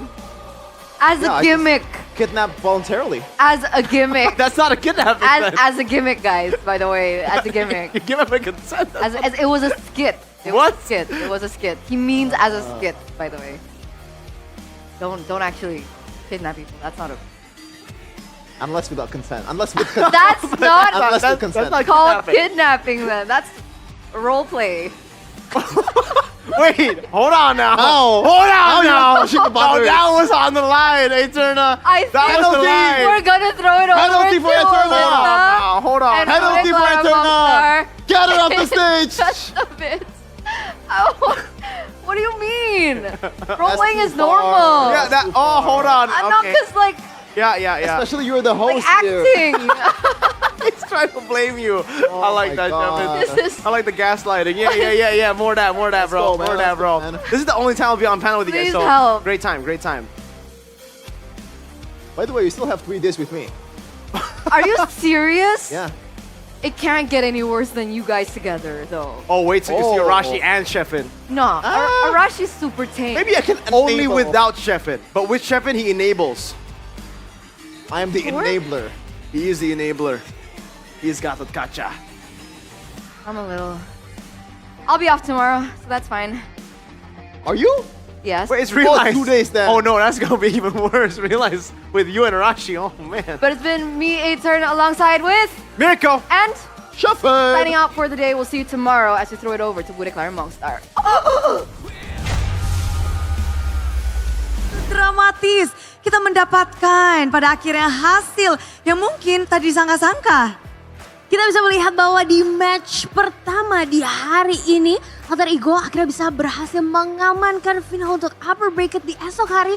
Dan di match kedua kita bisa melihat ONIC dan juga EVOS yang begitu sengit ya tadi.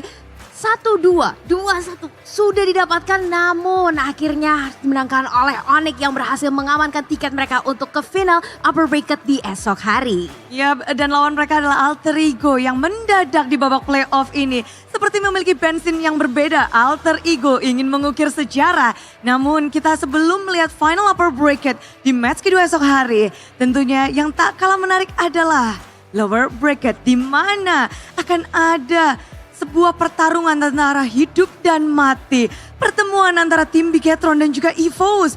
Bigetron harus turun ke lower bracket. Padahal kita tahu mereka sudah mulai dari tempat yang nyaman, yaitu dari babak playoff, dari babak upper bracket.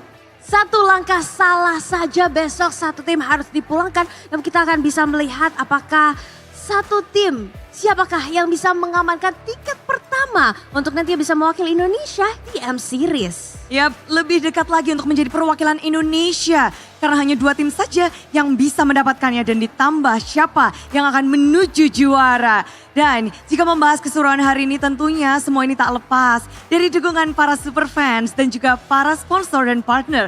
Karena MPL Indonesia Season 16 powered by Munton, supported by PBSI, presented by official turnamen smartphone Samsung Galaxy, official e-wallet GoPay Official Coffee Good Day. And partner in e-sport ada Simpati, Dunia Games, Games Max, Good Time. Our advertisers ada Kacang Sukro dan Yoritos. Dan our suppliers ada Head and Shoulders, UBS Gold, Royal Guard, Imaginary, dan Kilafood. Yap, hari ini kita masih melihat 4 tim tersisa masih berjuang dan besok pun mereka akan kembali untuk kembali beradu, menghabiskan seluruh sisa-sisa dan juga mereka harus bisa mendapatkan apa yang ingin mereka dapatkan.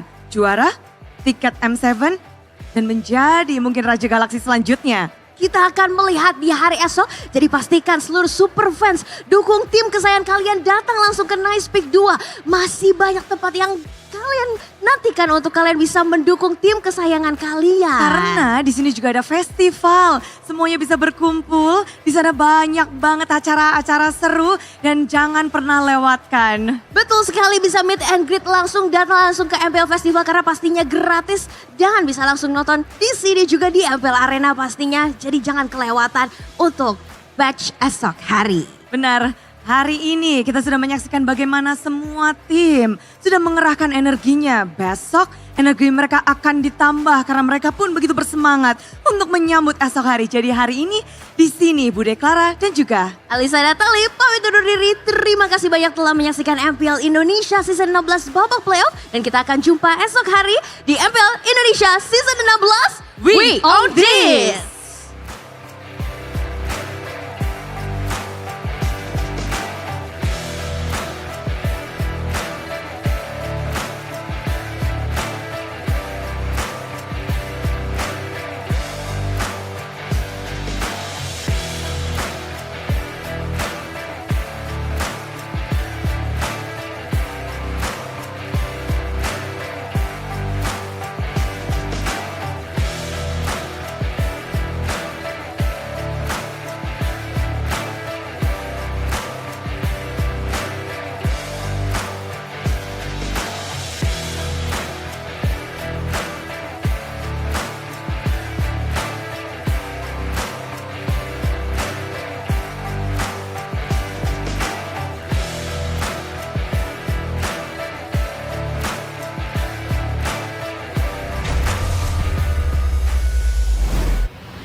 dan terus berlari, terus ke arah puncak tertinggi. Ku takkan berhenti, hanya sampai di sini. Kemenangan abadi menanti. You know we won't miss if we unite our focus. And if you haven't noticed, we all nyalakan apimu, hadapi semua tantangan, hadang semua serangan, jatuh bukan halangan. Bakar semangatmu, janganlah engkau menyerah. Kita akan buat sejarah. We all this, we won't miss. We all this, we won't miss. Saatnya beraksi, jalani